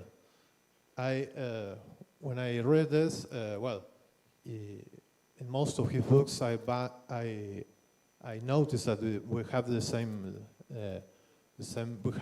go through the same bibliography. He mentions Lakoff and Johnson. They did an important study several years ago, I think in the 70s or a bit earlier. The cognitive scientists Lakoff and Mark Johnson suggest our ordinary conceptual system, in terms of which we both think and act, is fundamentally metaphorically in nature. Life really is a journey, big, things that really are significant, sophisticated ideas really are deep. Such conceptual shapes are real because we won't make them so. It helps to wake up to the fact that we are, to some extent, free to create a new conceptual shapes. Indeed, and also you can see that is underlined, that this may offer our only hope for a genuinely new world. If it is for this reason that the mythologist Joseph Campbell say, every religion is true when understood metaphorically, but when it gets stuck to its own metaphors, interpreting them as facts, then you are in trouble. So, well, we get back to from when we started. The quote from Wittgenstein, what means is, it implies the importance of language to express the world. It has a metaphysical dimension, because he's implying that, and it's another from his quotes, from also the Tractatus that I'm not addressing here, but that we should not speak about we don't know. Later, he in philosophical investigations, the book that followed, he changes his mind about several issues, but I think it still applies here, and the culture, as I will address in the other lecture, when I explain how in UNTREF how we work with our programs in chess, our certificate, and how we teach teachers. Culture plays a big role when talking about chess in education. I have the opportunity to talk to some of the other colleagues that expose their works here, and culture may be the key why our program has worked in Argentina, and it has more than 10 years, more than a decade, so it's 13 years will be, and we also have another certificate. So I think that exploring this is about metaphors that we use every day in chess is really, really important, and that we should do in education. Thank you very much.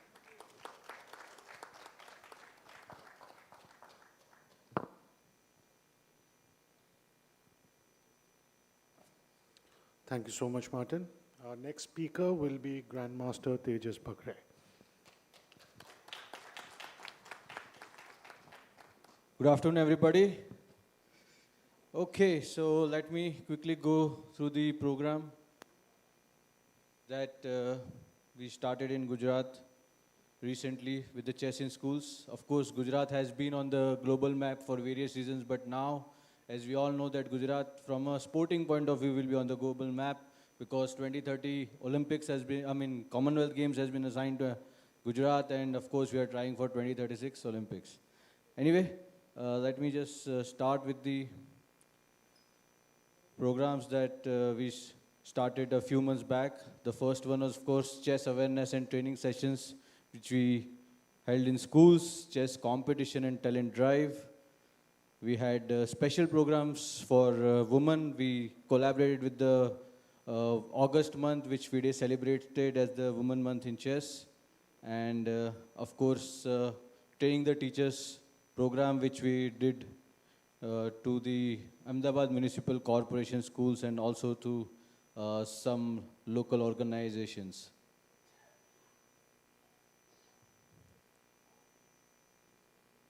So, of course, the main idea for chess is integrate chess as a cognitive and educational development tool, which of course we all know the benefits of chess as far as the kids are concerned. Along with that, of course, we had a chess competition as well as a talent drive. And of course, to promote inclusivity across all gender and school systems, we had special programs for women trying to increase the participation of women in chess. And the main idea of training the teachers was, to build a sustainable and a scalable chess ecosystem. As we already discussed in the previous, it's very difficult for the players who know chess to, include lots and lots of people. By training the teachers, we make it a very scalable thing. So we started with the chess awareness sessions, that the benefits of chess in education. We had some trainers who were already, FIDE instructors, FIDE type of trainers, and of course, myself and my fellow grandmasters and a couple of international masters, we went to various schools and, explained the benefits of education in chess. Then we came up with the idea that to scale it, we decided to teach 400 teachers of the Ahmedabad Municipal Corporation School. So this was a pilot project in which we trained them the basics of chess. The curriculum was uniform, and we also gave 25 chess boards to each and every school and plus a demonstration board. The initiatives were well covered in the local media and digital media as well, which gave a wider reach, validating the efforts that the Gujarat State Chess Association is doing. As we saw, and we also, the biggest logistical problem that we see is that parents have to take the kids for a chess tournament.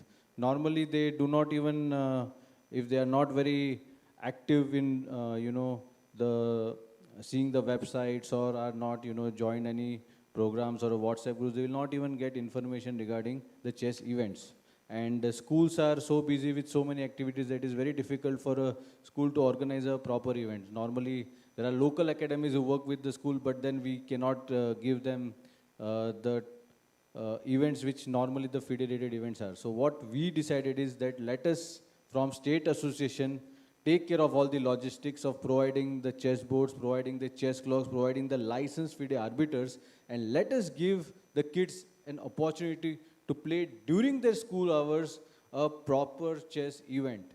So we did this. We went to like more than 40 to 50 schools, and more than 10,000 students took part in the event, and we gave them medals. And as you see that when the kids are receiving medals, they feel very happy, they feel very motivated. And the idea is not just limit to this, but we want to see that more and more kids come into the foray of chess. As Mr. Nash in his mentioned, at the age of 14, he didn't know what is chess. So what we want to create is that, oh, you don't know how to play chess, and this is the idea of the effort, and we want to, of course, scale it to that level where each and every kid at least knows how to play the basic game, basic rules or basic games he must be able to play. So if we just look at the data, by 2024, we had around a few thousand kids. By July 25, we had a little bit more. And from when the program started, let's say from August is what we started the program, you already see a huge data, which you have more than 10,000 kids who have been playing on the board competitive chess. I'm not just talking about online or just they know, but they're actually playing chess on the board. And 2026, we are projected that it will reach to 50,000 plus kids, because the teachers that we have trained, they are around 175,000 students whom they are going to reach, whom they are going to teach chess, and we are going to get them into the competitive play. This was, of course, the special initiatives that we did for women. We held dedicated tournament for girl students. We gave them a lot of training. We helped them with their participation. And in a very unique way, which was first time done, is we felicitated more than 100 plus women in a grand ceremony who had contributed in the growth of chess in Gujarat. So this was a very big moment for all the players, not just the current but also past, and helped, that we are strengthening that women also, because India has been dominating in male as well as female, and we really want that the female participation improves. Now this was a thing because we are trying to scale. We already did with the Ahmedabad Municipal School, but we had some local organizations a few of the people who know how to play chess, but they didn't know how to train. So what we did is we held a training session specially for them, and they were able to, go to the local schools, the municipal schools, and they started training digitally, because all the schools were, smart class enabled. So we taught them how to train the kids digitally, and this way, this is a very cost-effective delivery for scaling it big time. And as you see, there are also some location with this thing, because we also wanted to have the data that they're actually doing. So they actually get you the data with the time exactly when they're training in the schools. So it also, helps that the thing is working. Otherwise, what happens is most of the senior people come, people get trained, people go, and people forget. So this time we wanted to also have some data that how is it working, how is it going, so that it helps us to improve and for our future programs.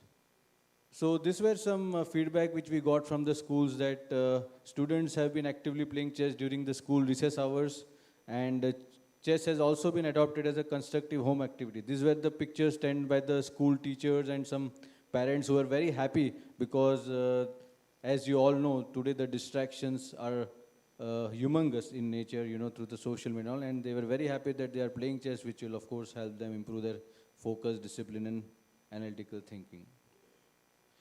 So along with, of course, the school events, it is very important now that they are able to play in FIDE-rated events. So we have started doing lots and lots of FIDE-rated events in Gujarat, almost 15 to 20 days. We have one event, and we see that even in a one-day event, within like 2 to 3 days, we have more than 700 participants, and we have to close the entries.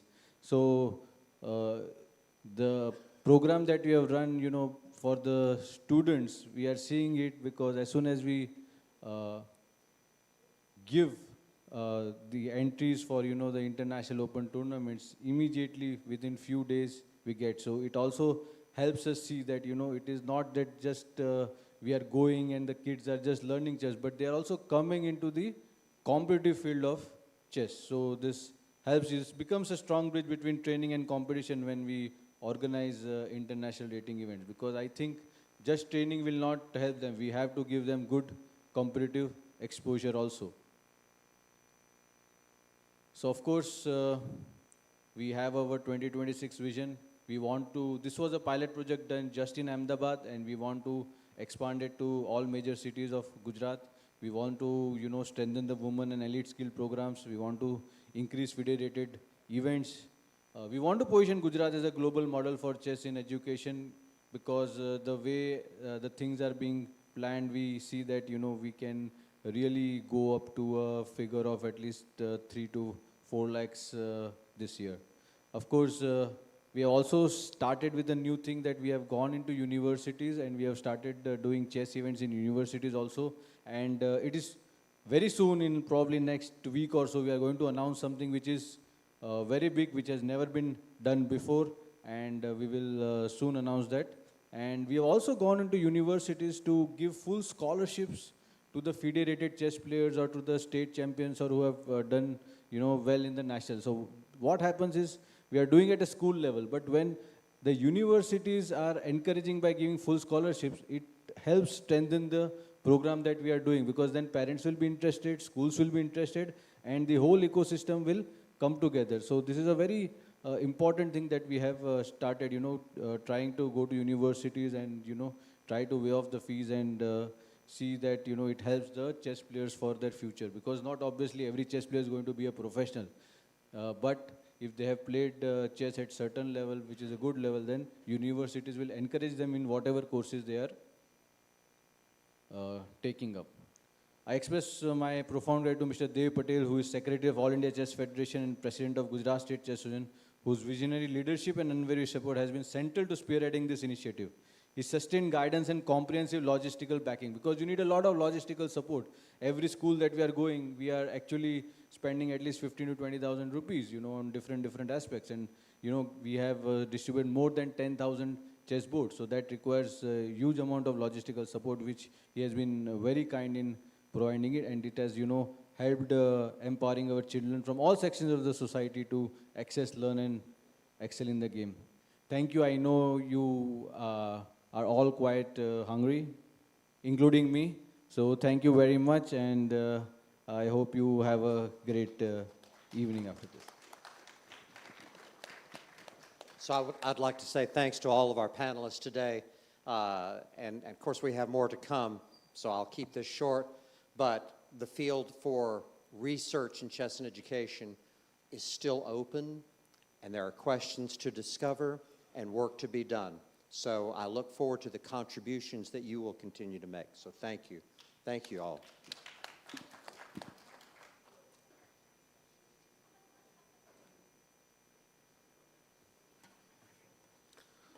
So I would like to thank the panelists, and now we can proceed for lunch. It will be a 45-minute break. So all the FIDE delegates, AICF delegates, and AOCA delegates are requested to proceed to the banquet hall for the lunch.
Hello, hello, hello.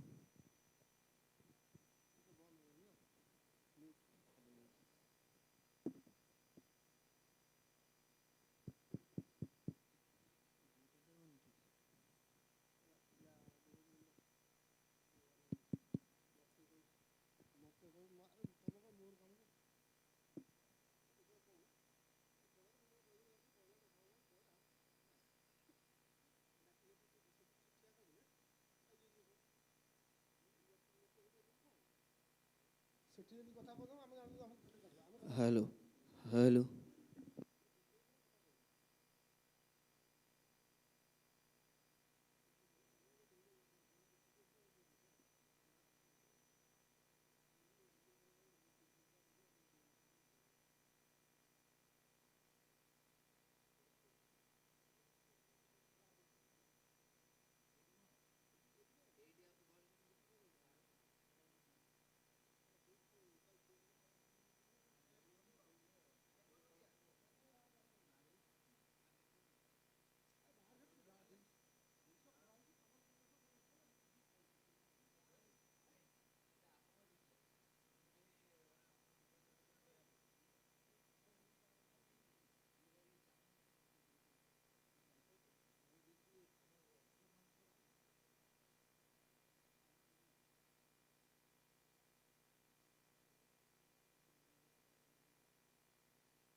Okay, I'll wait.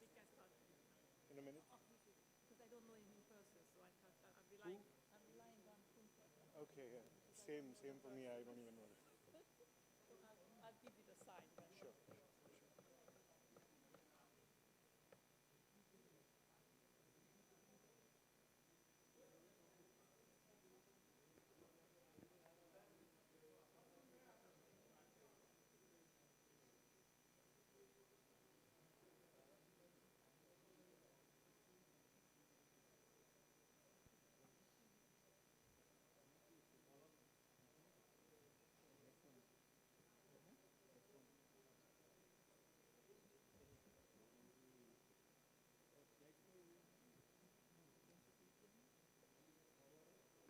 Ashutosh.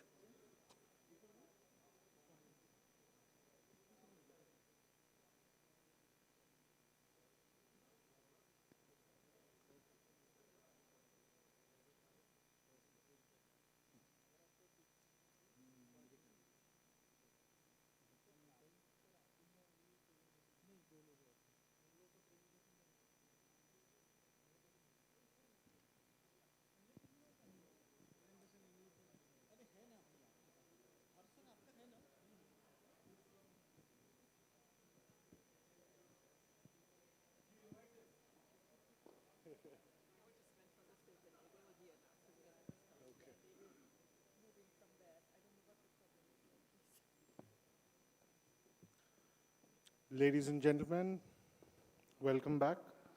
Thank you for rejoining us. We continue with the next session of our conference.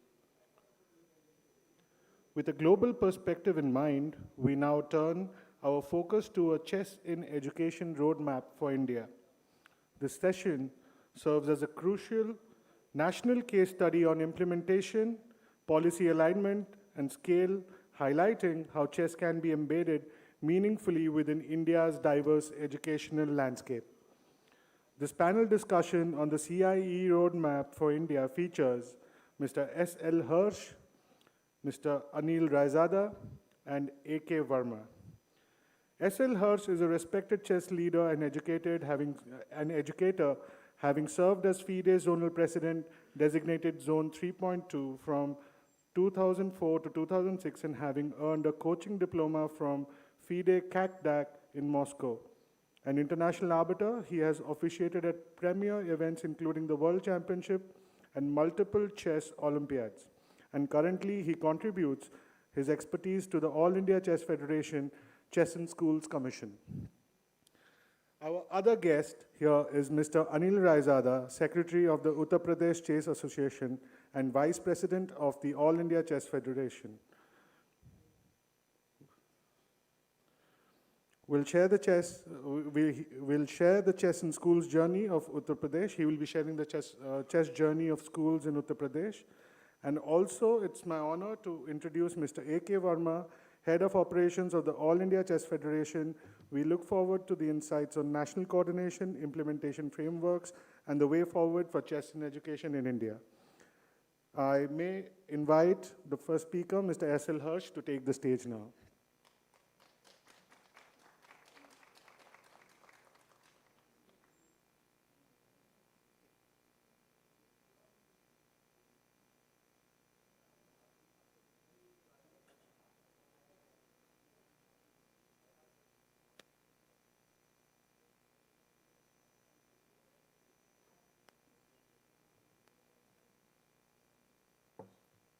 Thank you.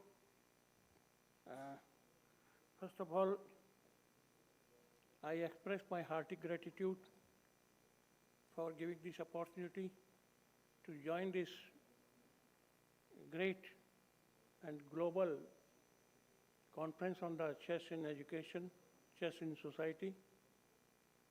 And I express my hearty gratitude for the FIDE for coming in India to organize such a great event.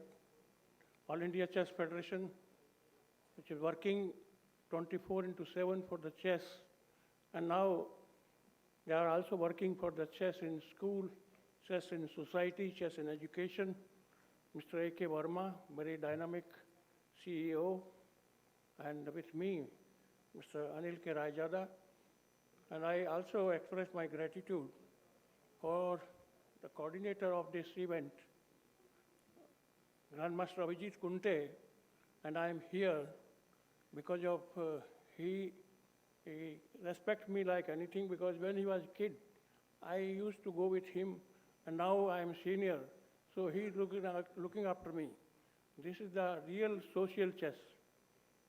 So with this remark, I just give a brief presentation because for the last 2 days, I was very much impressed with the presentation given by the people, especially the doctors who presented here, and I don't name especially, but these presentations were having a great research as well as the work on the attitudinal chess, which can give a new dimension to the chess in society also.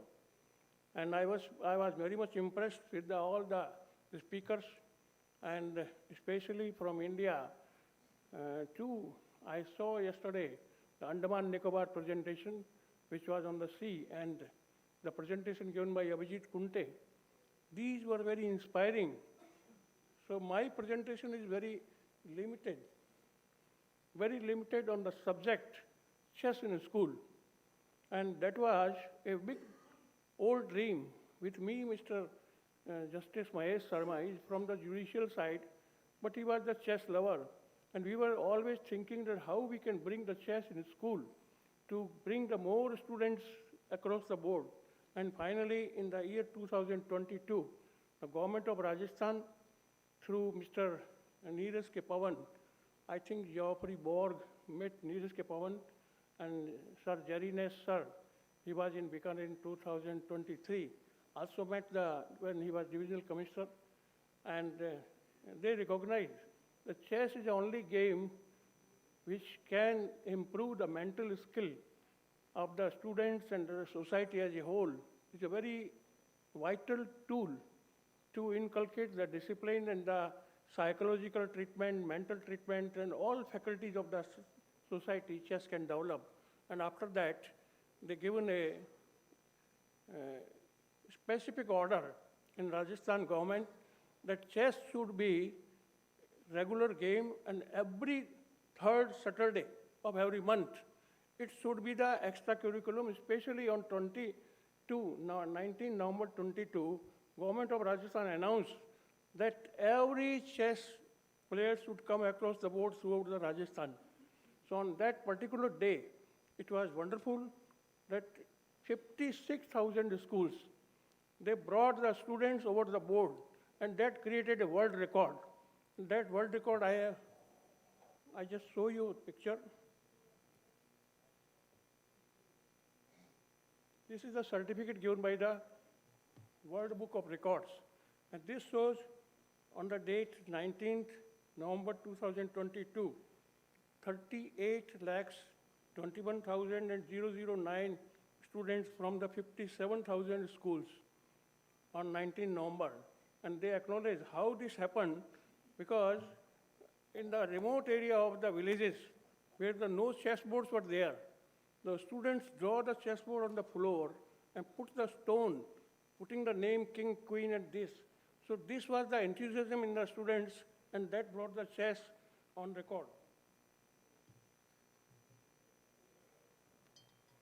So this is from All India Chess Federation, and this is the golden chapter where all the students were looking at the chessboard and world record, and I already explained. These are the chessboards created by the village students. And this is the picture on the 22nd November, all over the Rajasthan, among the remote area of the villages. And one more photograph, if you can visualize here.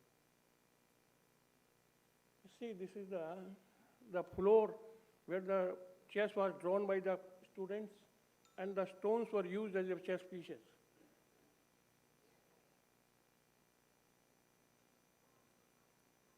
this shows that chess can create enthusiasm, chess can change the society, and chess can change the attitude of the persons.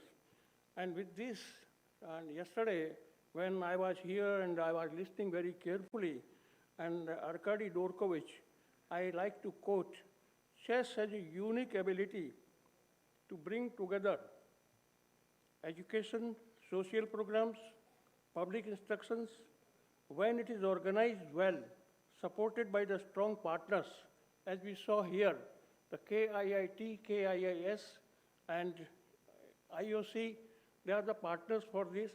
They're sponsored by the strong partners. It can reach people globally and create real opportunities for earning and participation. This conference is about the sharing what works, learning from each other, and building strong cooperation so that chess can play a meaningful role in the education and the social project around the globe. Arkady Dorkovich. I think we are all agree with this statement, and we have to work together on this side. And similarly, Achyuta Samanta, Dr. Achyuta Samanta, education must go beyond textbook and classroom and nurture the character values and the ability to think independently. Chess is a powerful tool in this journey as it cultivates discipline, critical thinking, patience, ethical decision making, and we are honored that the KIIT and KISS will host this global conference. So this is the attitude of the people who are supporting chess like this. And in this way, the Rajasthan chess, this is the certificate given by the World Book of Record. And you can see the Gaurav Agarwal, the Director of Education, along with myself and myself are sitting here. And this is the long-awaited. And now we are programming in Rajasthan with the help of All India Chess Federation. We are going for the coaching for the coaches, coaching for the trainers, arbiters. And one more thing which we are discussing with the Vermaji here, and I request all the FIDE people to think very seriously. If we go in the chess in a school, 56,000 schools we are recording, 57,000 schools we are recording. Now we don't have much arbiter, much chess trainers. That's why I suggested, and Vermaji also suggested, that we request FIDE to introduce a new primary certificate, 3-in-1.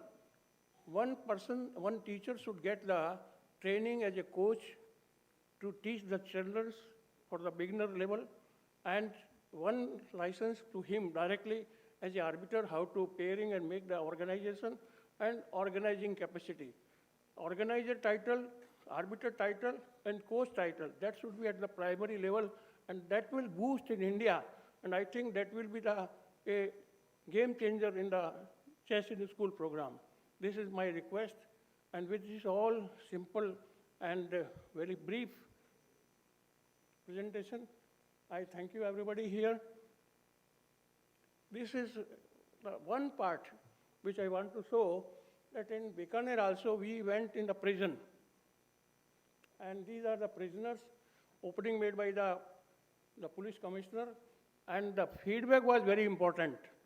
After teaching chess and playing the competition with the prisoners, their feedback came that the jailer said that now they are not going to in-fight because they exhausted their energy while playing, and they exhausted their instinct of the killing each other over the board.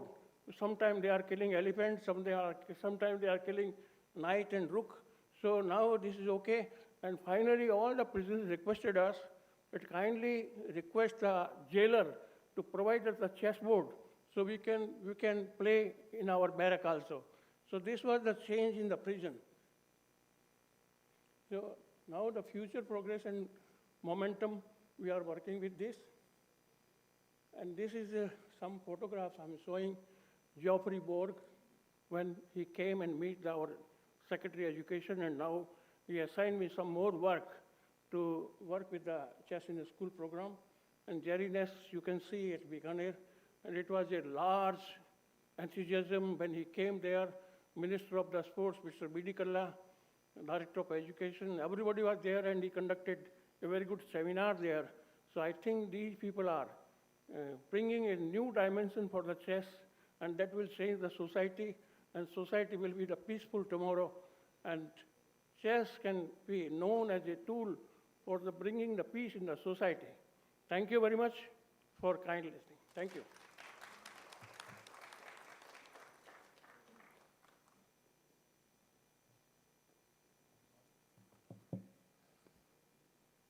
Thank you, Harshji.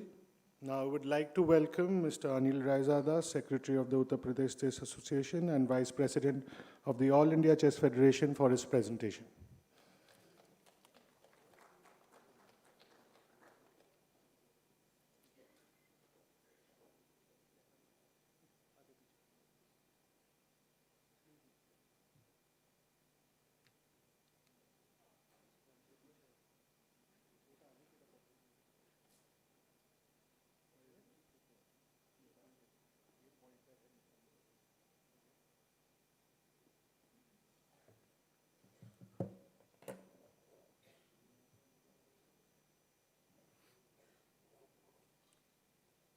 First of all, I pardon for the language. So if there is any mistake, please pardon me. I'm grateful to FIDE and AICF and the delegates across the globe came here and given me an opportunity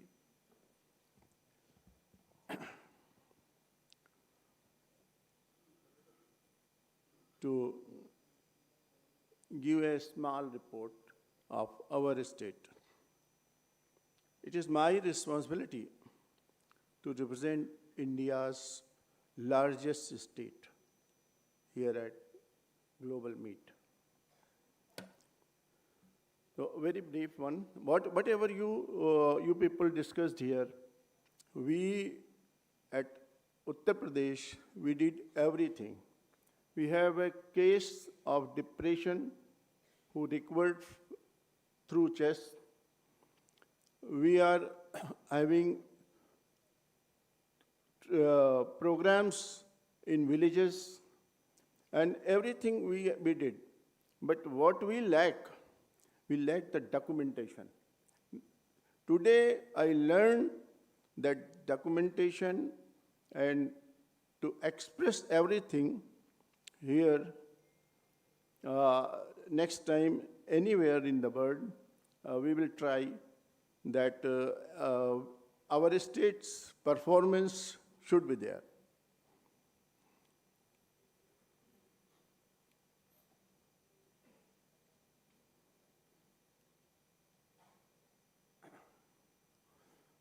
Our state has about more than 25 crores population.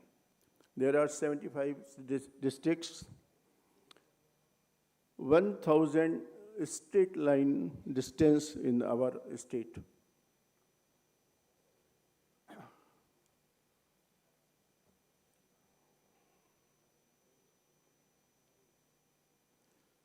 This is our initiative.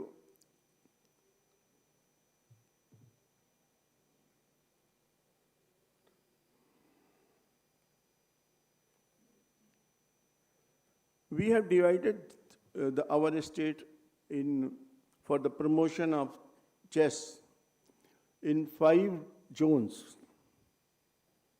These are east, west, north, south, and central. 75 districts equally distributed. Likewise,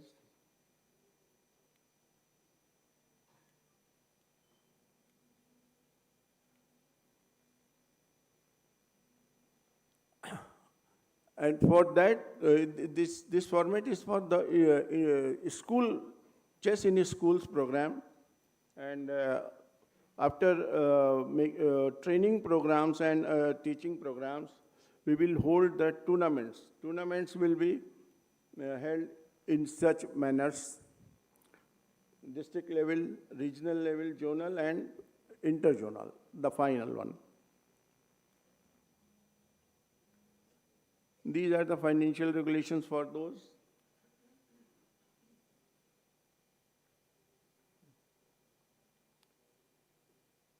This is the future program for this activity. In Varanasi, this is a Prime Minister's constituency there. So there we hold the event in the bank of River Ganga. Prime Minister interacting with the students and players.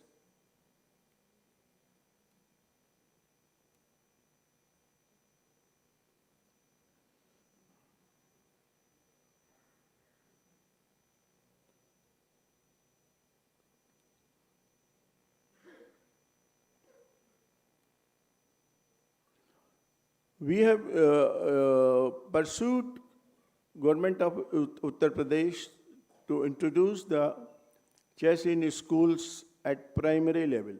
Now you see that government is doing a lot. This is a printed wall of the schools. These are the programs in rural side schools, interiors.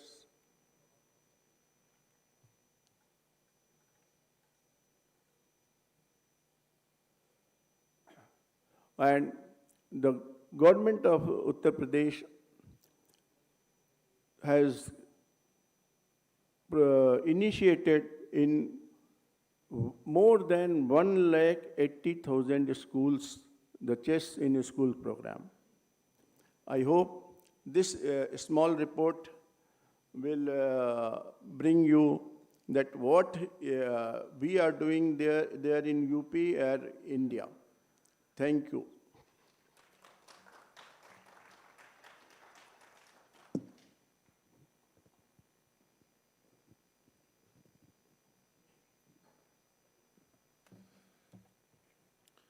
Thank you. Next speaker will be Mr. A.K. Verma, Head of Operations, All India Chess Federation. Please welcome, sir.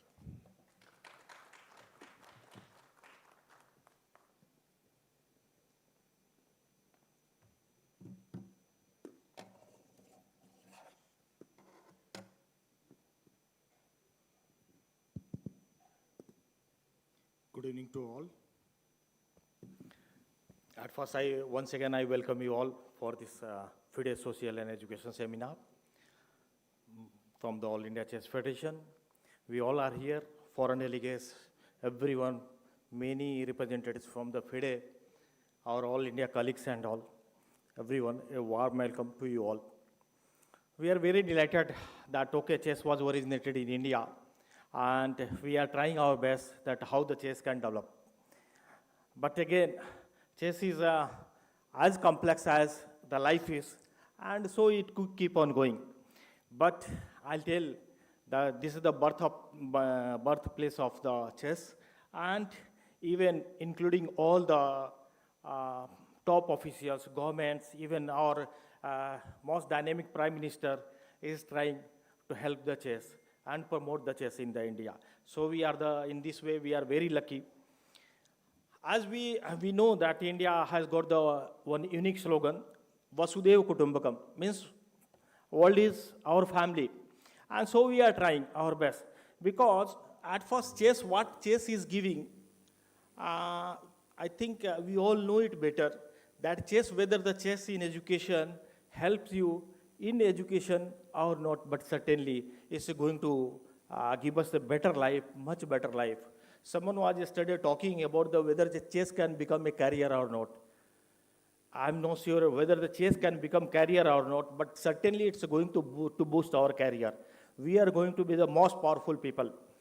And as the chess relates to many things, chess, whether playing chess, chess player is going to become GM, IM, WIM, WGM or not. But one thing is very clear, that he is going to become a very good human being and a very good citizen of this world. So, okay.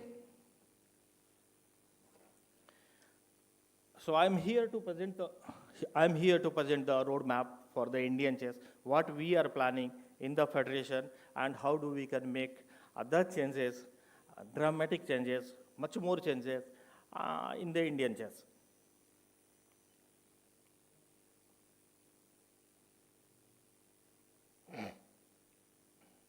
As you know that each of the time, whenever our players are winning, and this is the golden era of the Indian chess also, that we are having the world champion. We, with the support of our players, coaches, everyone, federation, that we became the gold medalist in Olympiad, in men and women, both the sections. So this is really too much commendable, and for the federation, for the players. And each of the time, our Prime Minister is meeting to the players, and he asks also players, coaches, that whatever the help can be extended. And we are thankful to the government, that government is trying their best. And at the same time, our federation is also trying that India should go up and up. You can see our award winners. That okay, of course, VC is our world champion, 5 times world champion. Recently, Gukesh became, and before that, after that, this Konru Hampi also became, and most recently, our Dibya Deshmukh, the youngest girl, who became the World Cup winner also at Batumi, Georgia.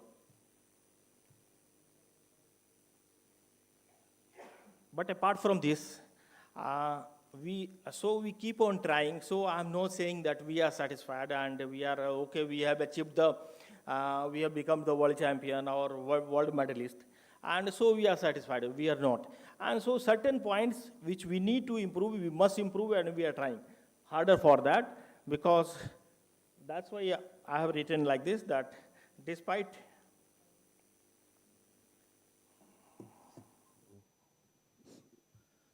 chess proven,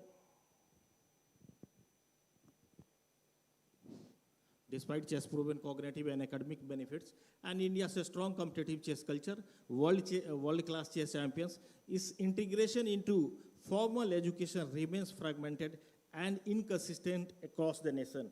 Because you know that India is a very diverse country with the many languages, and around over 600 languages are there in the India which we speak. So it's not easy, but we are trying to integrate one chess in education program which is applicable to all over the states, and we are having 1.5 billion people.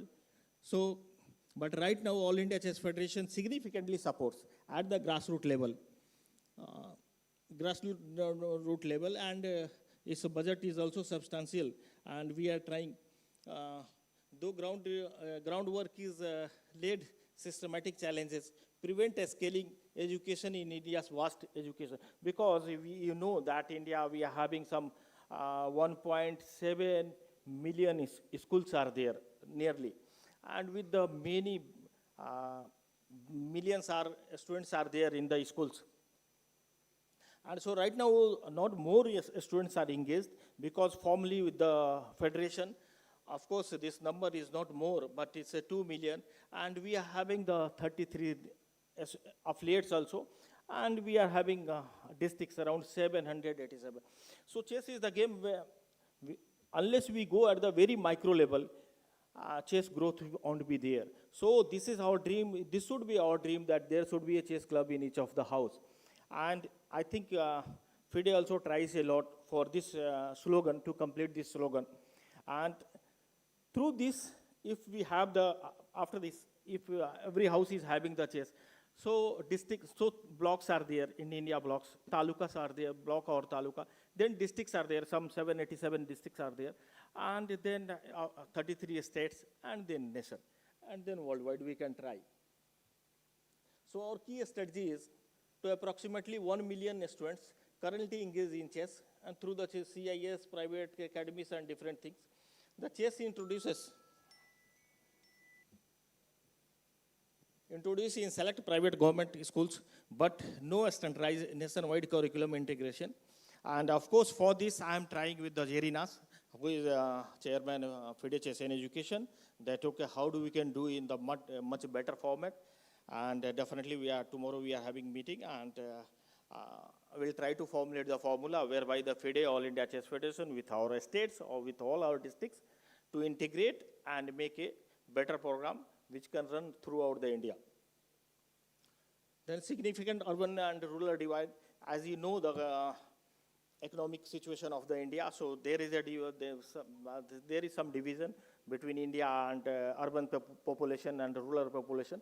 So we are trying to overcome with the bridge, and chess can be one of the tools in this. The critical challenge is uneven geographical access to chess in chess education, because you see India is having the temperature of plus 51 and minus 50. So you can just imagine that, okay, we are having many plains area, but at the same time we are having northeast and J&K area, where even transportation is very difficult. Going from one district to another district is very difficult. So this is our challenge. Shortage of the trained coaches and across many states. We tried our program that, okay, training the trainers and all. Through this, we trained almost about 1,500 teachers, but this is not enough. Little bit enough can be, which will come in the next slide and all. So I'll let you know. Limited digital learning infrastructure. Of course, India is doing well in technology, but still, to cover this 1.5 billion people, it's not easy. And so, digital limitation is of course there.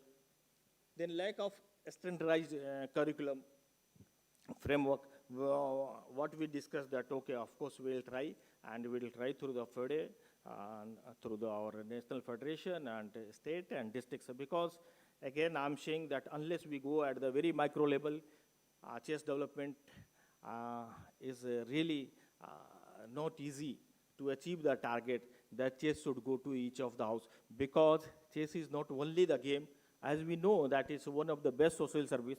So we should try to take the chess in each of the house, each of the students, because in chess, of course, we can't clap, we can't sound like soccer and cricket, but of course, one of the best quality we have that chess we have got, I'll say, very huge market, that each of the students is the need and necessity of each of the students. Each of the students must learn chess.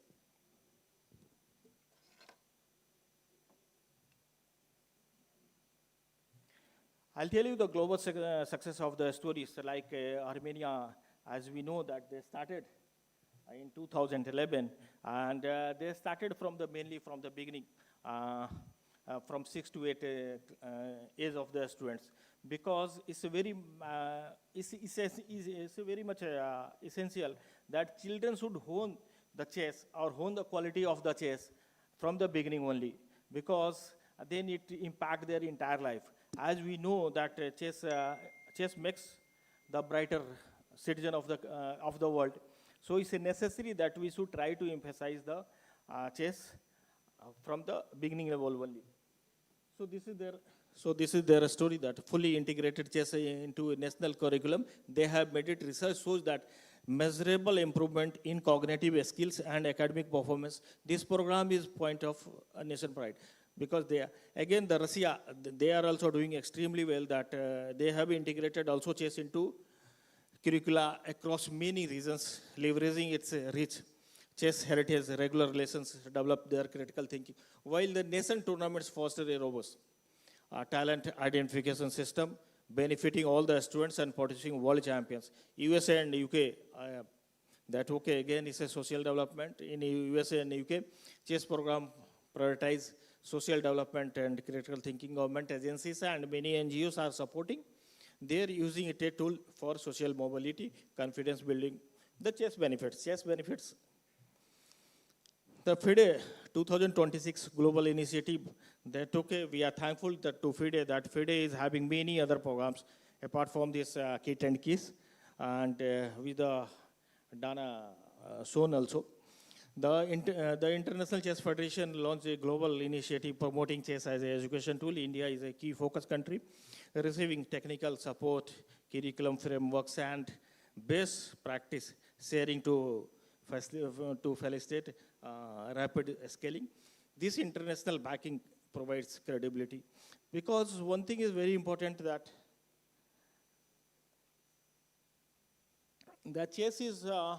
chess requires, of course, it gives the not only cognitive and many other intelligence to the students. It increases your memory, concentration, patience, intelligence, maturity level, even 5% marks. This I'm not saying. Research has shown that, okay, it's helping in your academics, it helping you in career, wherever you are doing, that you are going to excel, but just by playing chess. So it's a so lovable game. Again, vision and strategies we are trying to design. Of course, we'll be discussing with all our affiliates and all, and after that we'll finalize.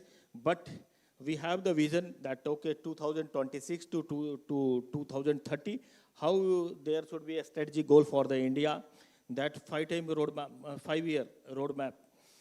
MC in education for ambitious achievement, transforming through a phase approach, because we should have the bigger picture, but always we should have the roadmap, and we can have the 10-year program, 20-year program also, but it must be 1 year, and we should recheck also, that whether we are achieving this target or not. So this is why, that's why in 2026, this is the foundation year, with the support of FIDE, launch year of the chess in education with a nationwide campaign, pilot programs in 10 states. We are trying to have the initially 10 states, how we can have it more also, but pilot projects are to be checked and rechecked. Again, I'll say that, okay, develop a standardized curriculum aligned with NEP, that is National Education Policy 2.0. We had, India developed a National Education Policy, in that they have brought many changes in our education system also. So to align with that, National Education Policy 2.0 establish baseline metrics. Then 2029, we can have that digital transformation. The digital transformation is very required, because teaching more than around 400 million children and all is not easy. That, okay, how many students how many teachers we can have. So it's better to go for the digital also. Of course, online, offline, whatever the method we can use, by our hybrid method, whatever we can use, we should try to use to promote the game. So this is the idea that, okay, establish nationwide digital chess learning platform, launch National School Chess League, integrate AI, artificial intelligence is going to be the wonderful tool. Yesterday we saw that, okay, how the anchor was, lady anchor, she was doing that during the inauguration. Integrate AI tool, expands online teachers training to remote areas. So these are our main focus. Then expansion again, 27, 28, integrate chess into school curriculum across 33 states and union territories. Certify 1 lakh teachers, 100,000 teachers. Establish state-level chess education centers. Begin longitudinal studies. Because this is very important, that, okay, expansion must be to expansion. Our expansion is completed when it reaches to each and everyone. Because one of our greatest leader of world, rather I'll say that his name is Mr. Mahatma Gandhi. He said it, whenever you are making any plan, so kindly see the person who is most downtrodden. If you are able to cater him, so your plan is always going to be the better one. So we should try to reach each of the childs. Like here, we are lucky that we are living in such a premises that, okay, KIIT is there, and at the same time KISS is there. So Dr. Achyuta Samanta is really the pioneer for this, that he is serving the society, that to tribal children, 40,000 tribal children, free from the KG to PG, that includes their lodging, boarding, entire things and all. So really is a great lesson for all of us, that we should learn how we should serve the society. And chess is, again and again I'll say, because chess is not only the game, it's one of the best social service. Because you are making any child or any human being, transforming him to become a better citizen of your state, of your country, of the world. So this is the expansion plan. Certified instructors, we want 100,000, and 33 states participating entire our nation. So our plan is to have the 10%. 10% is what that we are having nearly. Okay. We are having 10%. I think said that 1.7 million schools are there, and out of this 10% is also 170,000 schools will be there. With this, we have this. It cannot be completed with the few instructions. That is why we require 1,100 teachers, certified coaches, and 33 students. 33 states are participating in that.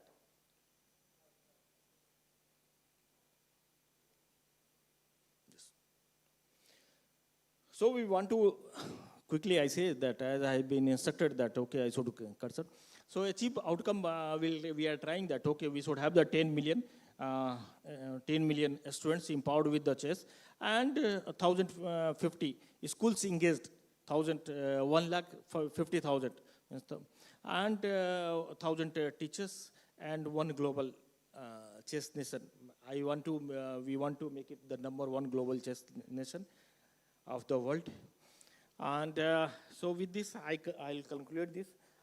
Thank you for being with us and listening patiently. And it's my request to all of our state members also that kindly make your plan. Let's do it in the better way, and try to promote your districts also. And let's do it in the better way so that we can serve the society by participating everyone in the chess and develop our entire community of the chess. Thank you. Jai Hind.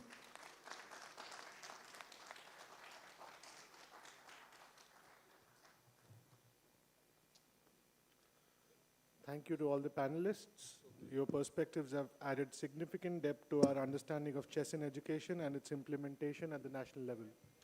We will take a couple of minutes to rearrange the stage for the next panel discussion.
We now move to the next panel session titled Established CIE Programs.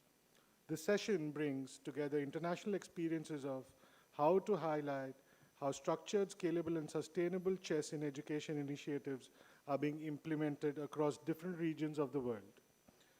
May I first welcome Ms. Akzunis Atikbey, University Relations Coordinator at the Kazakhstan Chess Federation, who will share Kazakhstan's experience in integrating chess into the education system and building strong institutional partnerships.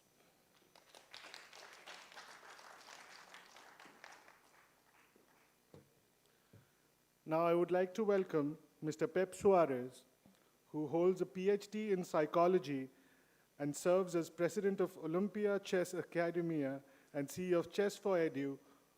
His recent work has focused on developing therapeutic, social, and inclusive chess initiatives that demonstrate how chess can be transformed into a powerful educational and developmental tool.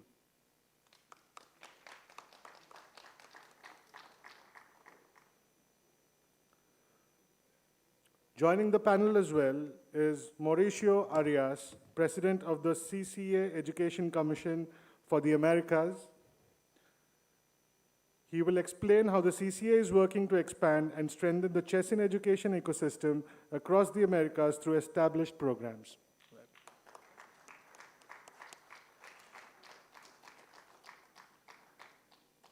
Completing the panel here is Ebenezer Joseph, Senior Lead Instructor and FIDE Trainer, who holds India's first PhD in chess. Drawing on his extensive research into the cognitive benefits of chess training for children, he will speak onto the expansion of chess in education programs at the national level. May I now invite Ms. Akzunis Atikbey for her presentation.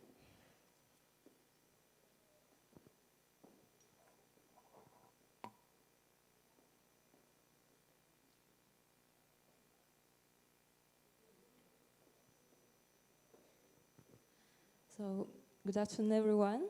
So glad to be part of this great event. And let me share with you our experience, how the Kazakhstan Chess Federation is implementing chess education in Kazakhstan. In 2022, first Vice President of the Kazakhstan Chess Federation announced an initiative of developing chess in Kazakhstan to our President Kassym-Jomart Tokayev. And Mr. President supported this idea, and in 2023, by instruction of the President of the Republic of Kazakhstan, Kassym-Jomart Tokayev, the comprehensive chess development plan for 2023 and 2027 was approved. So we are working according to this plan, comprehensive chess development plan for 2023 and 2027. So plan includes several areas, and Chess Federation working across all of them. Chess and education, promotion of chess, professional chess, information support, and stability of chess development. And our Department of Educational Projects focuses on the chess and education. So what includes chess and education project? Of course, first and foremost, it's chess including chess as a subject in schools from 1st to 4th grades. And next goes professional development courses for teachers and teacher training programs based at universities. As you can see, we have two kind of programs of preparing teachers, chess teachers. First one is for teachers who are already working in schools, and the second one for future teachers who are studying at universities. And next goes methodological materials, scientific research, tournaments for pupils, teachers, and students, and of course, promotion activities. And according to the plan, chess as a subject supposed to be included in 350 schools by 2024 and in 700 schools in 2025. But as you can see, chess exceeded the plan. And in 2023, we introduced chess as a subject in 42 schools as a pilot project. And in next year, we introduced the program in 550 schools. So for now, we have 1,500 schools all over the country. And of course, quantity is good, but quality is the most important. So in October of last year, in 2025, we started monitoring. So our executive directors of each region of the Kazakhstan are helping us to monitoring the quality of teaching chess at schools. There are some program statistics in 2025. In 20 regions, we introduced chess in 1,500 schools, 2,800 classes, 60,000 school students, and in higher education, there are 7 universities and 204 university students are studying minor program chess teacher.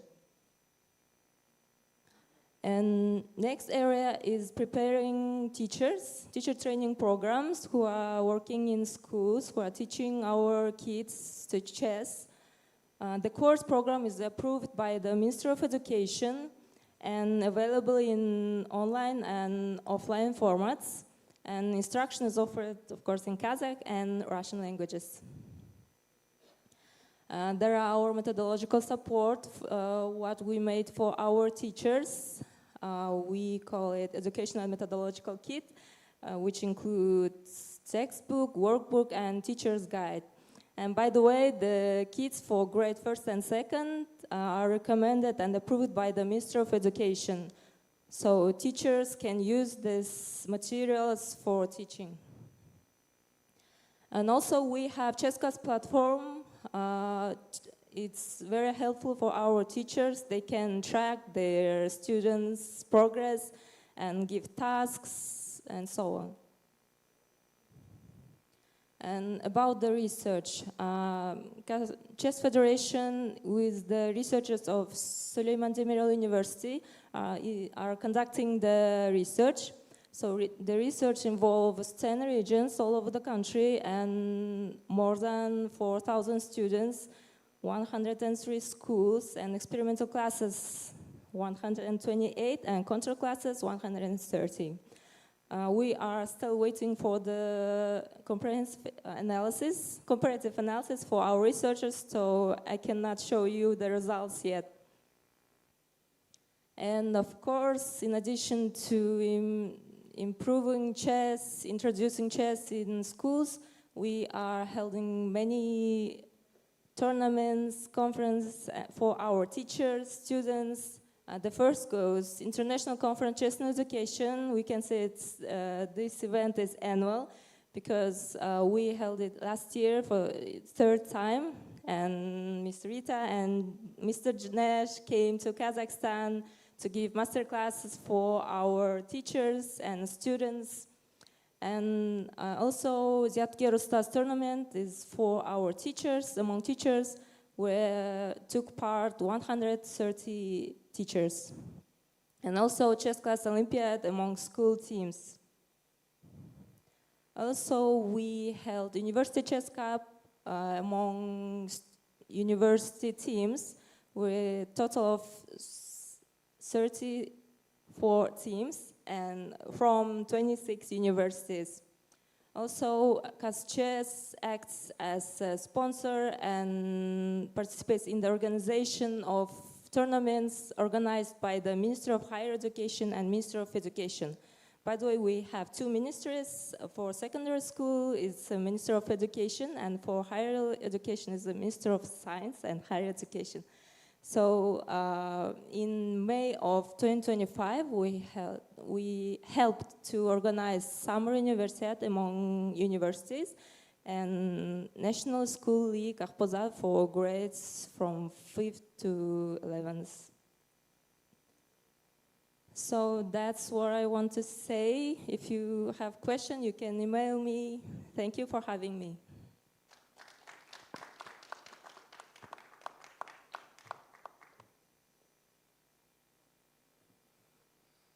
Thank you, Ms. Axounis. Now, may I invite the next speaker, Mr. Pep Suarez.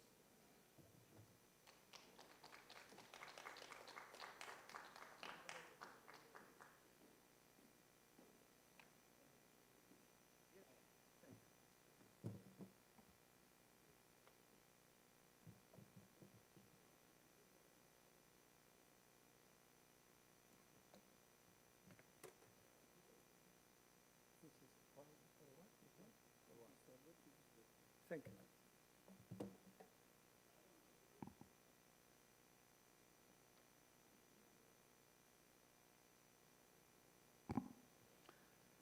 Hi, everyone. Good afternoon. First of all, I want to tell you Thank you very much for the organizers, for all the people that made possible this fantastic conference. Thank you for the Indian people. Thank you for FIDE. Thank you for everyone. My name is Pet Suarez, and I am representing today Olympia Chess Academia, a non-profit international association working in the intersection about chess, about education, about social development and well-being, different parts of our main objectives. Our work is based on a simple but powerful idea.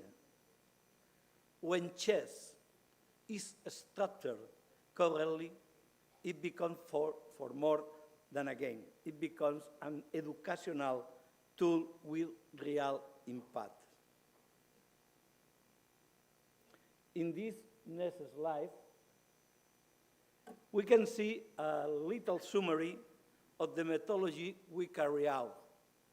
You can see different parts of our main job: education, inclusion, social impact, teacher training, health, and well-being.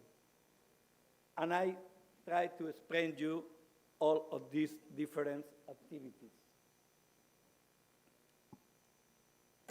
In today's world, we know our students grow up surrounded by speed, information, and constant distraction.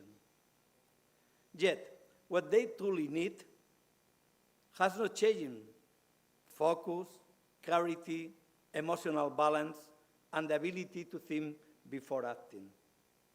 Chess, when understood correctly, offers something extraordinary, not as a competition or not a game for a few, but a language for learning, reflection, and growth. At Olympia Chess Academia, we believe chess is not the goal.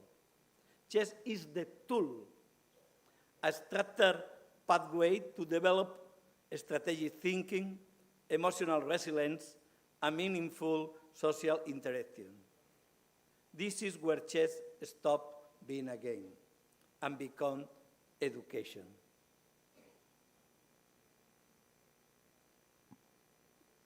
From our perspective, chess is never the final objective, never. The game itself is a simple the medium.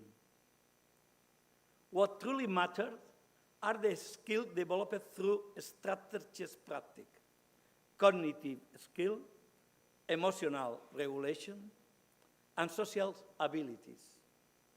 Every session, every activity, and every decision is designed with these outcomes in mind. Winning games is secondary, absolutely secondary. Developing thinking, balanced individual is the real goal.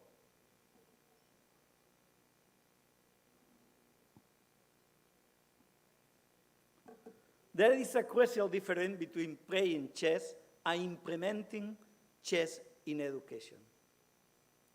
This is a key point for us. A casual chess activity can be engaging, but it doesn't guarantee learning outcomes. A true educational program requires a structure, a curriculum, trainers, educators, clear progression, and continuous assessment. This structure is what transfers chess from a game into a reliable pedagogical methodology.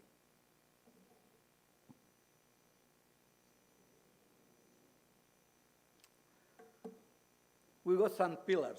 The first one, for our first pillar, is a coherent curriculum designed to evolve over time. Skills are not taught in isolation.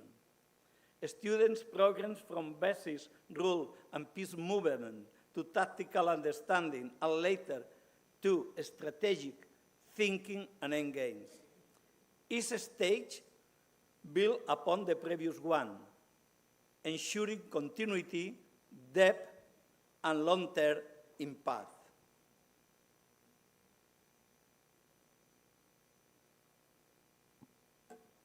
Even the best curriculum requires experts delivering.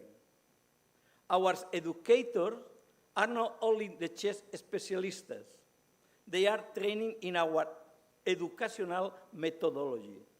They must learn basic concepts of communication, psychology, social interaction, and expression that I personally love.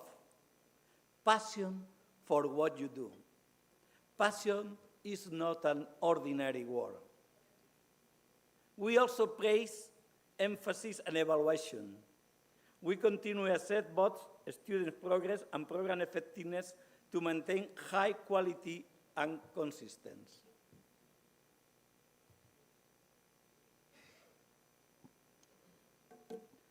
When chess is implemented in this way, the results are clear and measurable.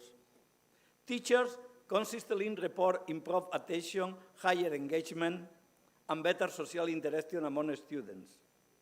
These improvements extend beyond chess session and possibility affect the wider learning environment.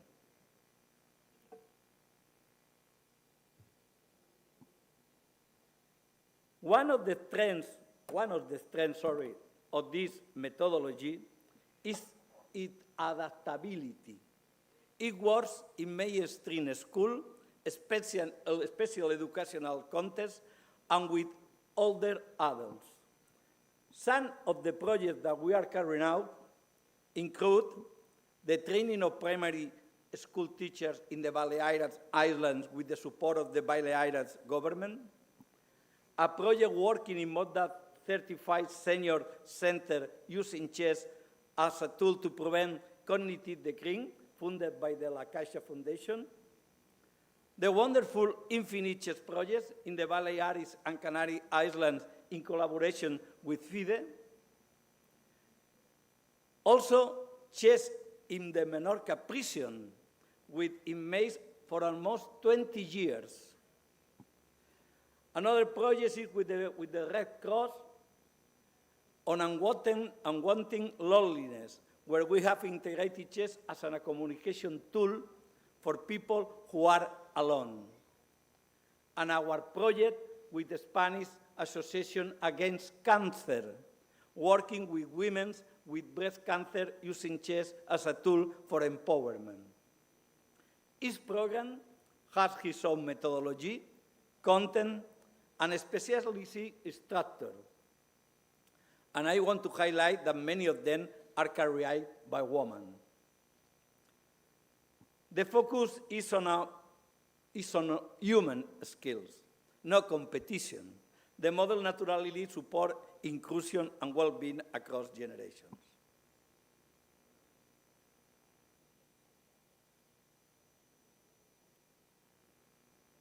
I think.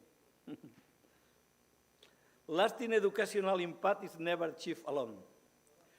Our work is supported by partnerships with public institutions, foundations, and universities.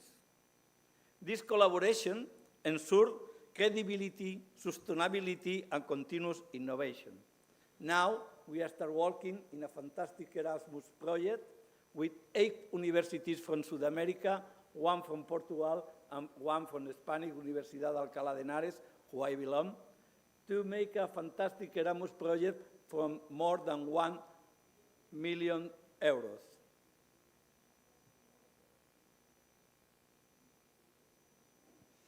The key message is simple. Well-structured chess in education, social, and well-being programs are scalable, inclusive, and culturally adaptable. The core principle of thinking, strategy, and reflection transcend borders and educational systems.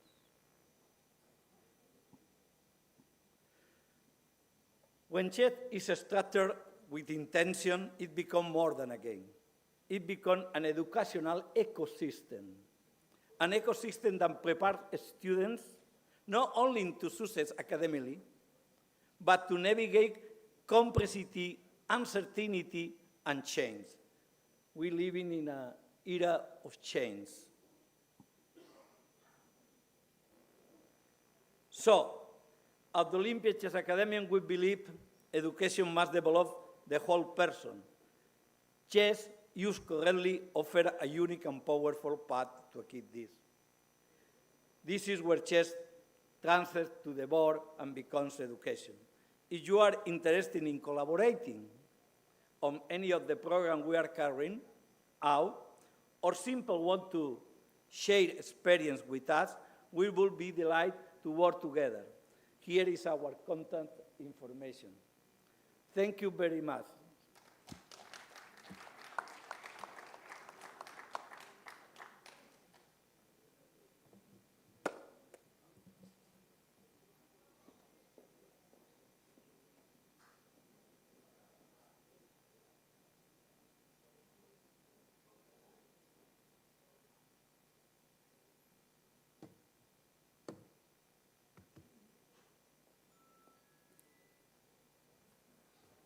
Thank you, Mr. Pep Suarez. Now I would like to welcome Mr. Mauricio Arias for his presentation, please.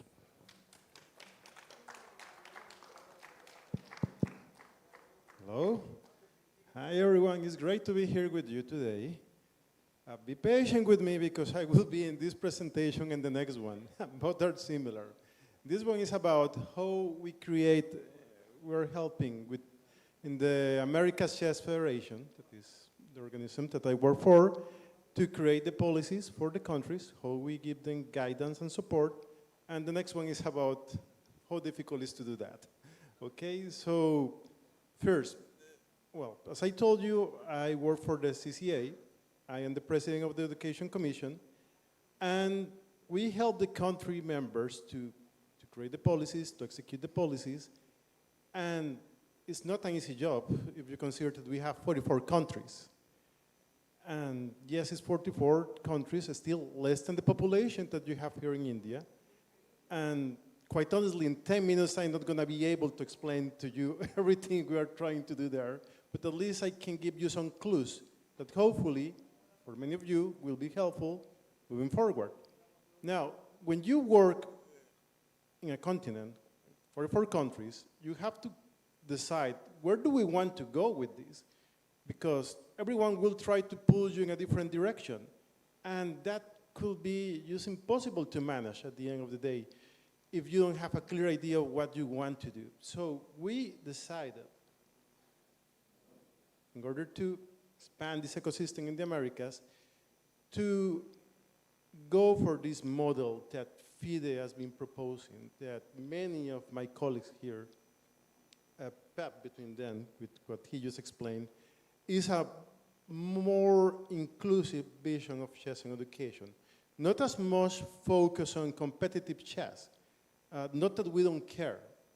People, kids love to play chess. Kids love to beat each other. And I'm an international master. Believe me, I love to play chess and beat everyone else as much as the next one. But the problem with this, and there is a problem with this model, is that not every single kid will embrace it. If you're a kid that learned to play chess and you're not as good as the next one, you may just leave the game. It's natural. It will happen. And here you have an advantage. You have a strong culture focused on chess. You have plenty of masters that came from abroad to help you.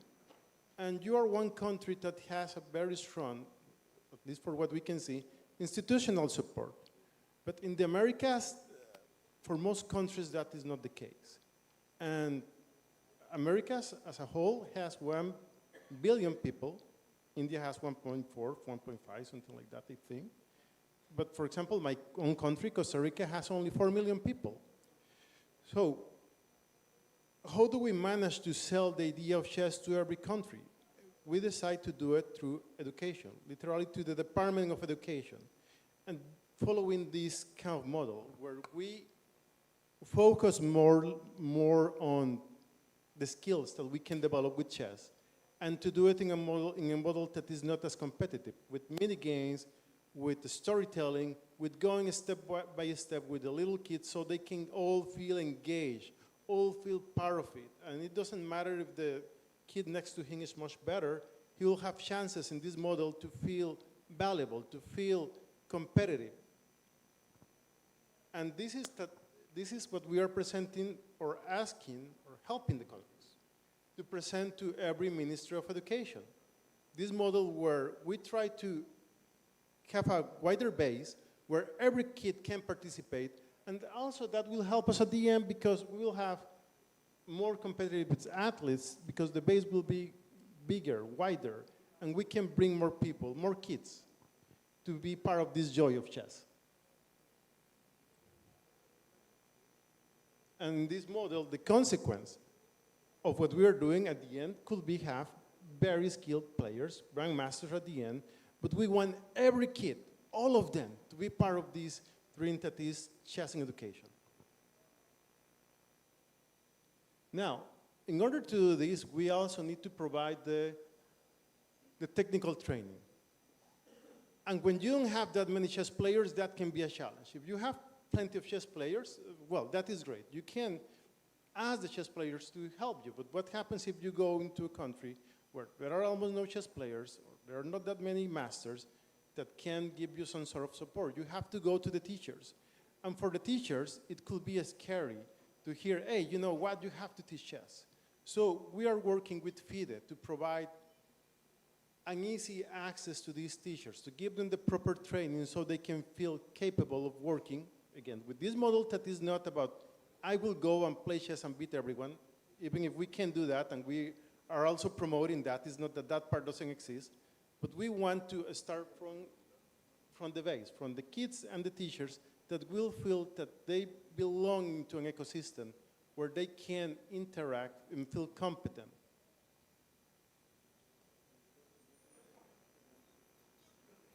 So again, we are focused on the skills of thinking, on the skills of learning how to make decisions. You can teach a kid how to play chess, even a first grader. That doesn't mean that he will make decisions that are smart. They can play the worst possible games ever. So we try with this way of promoting chess to teach the kids from the go to start making decisions, start strategizing in a way that makes sense and that will help them little by little to improve. And for the teachers, this is easier because then they don't have to think now about, oh, this kid plays chess and plays better than me. No, they think about how can I help this kid with this little game to make the right decisions, to develop the skills that can help him for life. This goes in the same direction. If the teacher feels confident and the kid feels part of something, it's going to be easier to bring chess and education to every single kid. The other thing that we are working on is that, at least in the Americas, the institutional support is not as developed as in some other places. So we are working to map and identify every institution that works with chess and education and to find the teachers that are doing it. So we can bring the support to them that will help us to keep growing. If a school is identified, is validated, if we can show to other schools, this school is doing this, new schools, new institutions, new teachers will want to be part of this. And there is something else here. And universities like this one can really help here in the Americas, in every country and continent. FIDE and CCA, in the case of the Americas, in my opinion, should not be the ones that go and do the training to the teachers. They should set the policies and tell them, look, we think that this works. At the end of the day, it should be the universities, the ones that create the programs that could teach the teachers. The universities are the ones that give the training, the formation to the teachers. So I want to help as much as I can to every country in the Americas. I know FIDE wants to help everyone, but we need to bring the universities and help them to create best practices and programs that they can use to help to spread chess in education. And again, the vision that we are working, the ministries that we're thinking are the ministries of education in the Americas.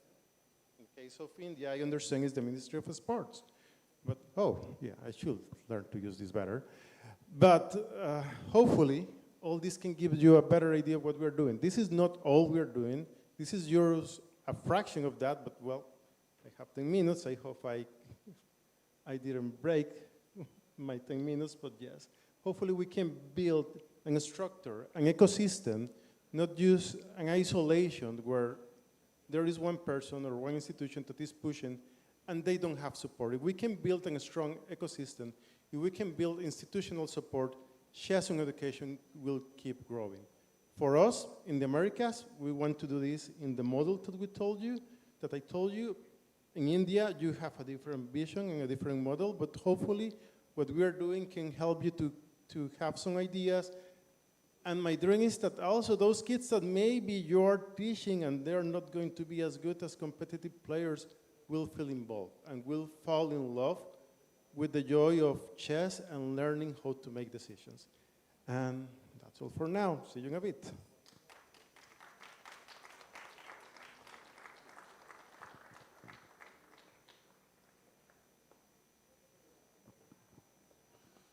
Thank you, Mr. Mauricio. Now for the last presenter for this session, panel session, may I welcome Dr. Ebenezer Joseph.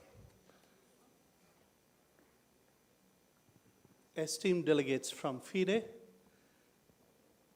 respected Indian officials, it's my pleasure this evening to share about the established program and the roadmap to India, what chess in education can do.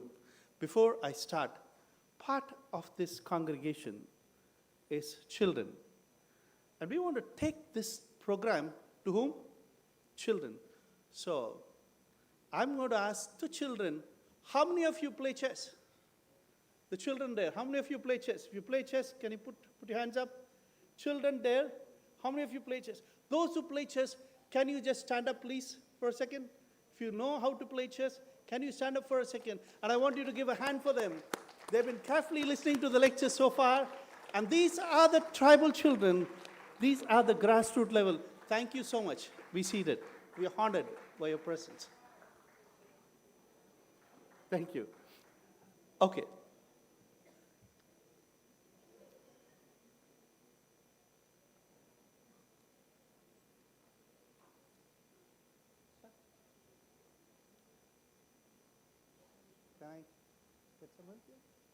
Yeah, while they get this done, I had the privilege of doing my PhD in chess. The impact of chess. It's not going up. No, this one is good. This one? Yeah.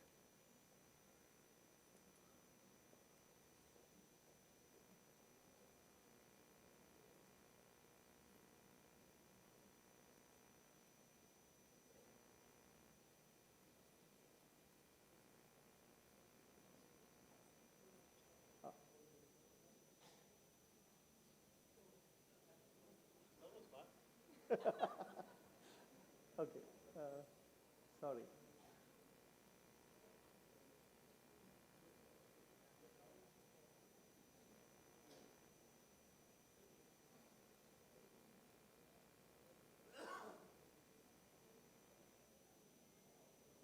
Good. Okay. Can I click?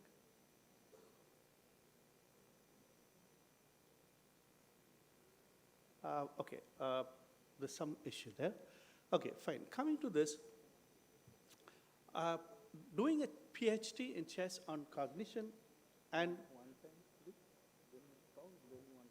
Yeah, it's gone back. Can you go back? Yeah, fine. Okay, so also Indian government did a 4-year study on the impact of chess on the cognitive development of children. And in this, what we saw is children develop IQ and creativity. It's an empirical study done over a period of 4 years, and 22 papers were presented across the world in 20 countries including the World Congress of Psychologists and the Cognitive Society. Now, coming to this, where do we take this chess? We take them to the schools. We take them to the colleges, therapy centers, community centers, parks, and also in prison. This is a photograph of children in a remote village of tribal children wanting to learn chess. Okay, now, who will lead this movement? Teachers, professors, head of the institutions, educators, and those who make policy. As a cognitive psychologist, I know the importance of how important it is to involve the psychologist. In fact, I just wanted to tell you, we were able to treat a traumatic brain injury patient using chess. Social workers in slums, just put a chessboard there. Occupational therapists and curricular developers. Okay, like now I have my Gurujis here. I'm grateful to Mr. Boris Bond, Ansel, Rita, and Jerry Nash, who trained me chess in education. Having played, Mr. Harsh knows I played for 50 years. I'm India's first certified training commission chess FIDE trainer, India's first FIDE trainer. And then I had to learn chess in education, SI title with them. These are two different things. I know several people from the association are here. We have learned to play chess in a certain manner, learned to teach chess in a certain manner. Having played the World Championship, we want to ensure that every kid plays better. But when you come to chess in education, it's not just about competition. Chess in education is absolutely inclusive for the joy of the game. How do we take to the grassroots levels and everybody can play chess? And sometimes in chess in education, we teach that you don't have the king to play the game. We can play mini games like pawn. There are so many things that we need to learn. How do I become a chess in education instructor, trainer? Knowing chess. Now what are we trying to do? Integrating the coaches, chess trainers with education, the education principles. There is so much about safeguarding, learning styles that you would learn in chess and education courses. Okay, now we need school instructors for India. We need lead school instructors, senior lead school instructors. Okay, now these are the titles that now today, the question is, how do I become a school instructor? My dream and wish and suggestion would, each one of our association secretaries, anybody can become a school instructor. We start with that. We learn the importance of what it needs to be a school instructor. Now this is amazing. It can be done on a weekend, Friday, Saturday, Sunday. Anybody above the age of 18 can become a school instructor if they're willing to learn. This is very interesting, very simple. All our teachers, all our professors, anybody who's interested can become a school instructor.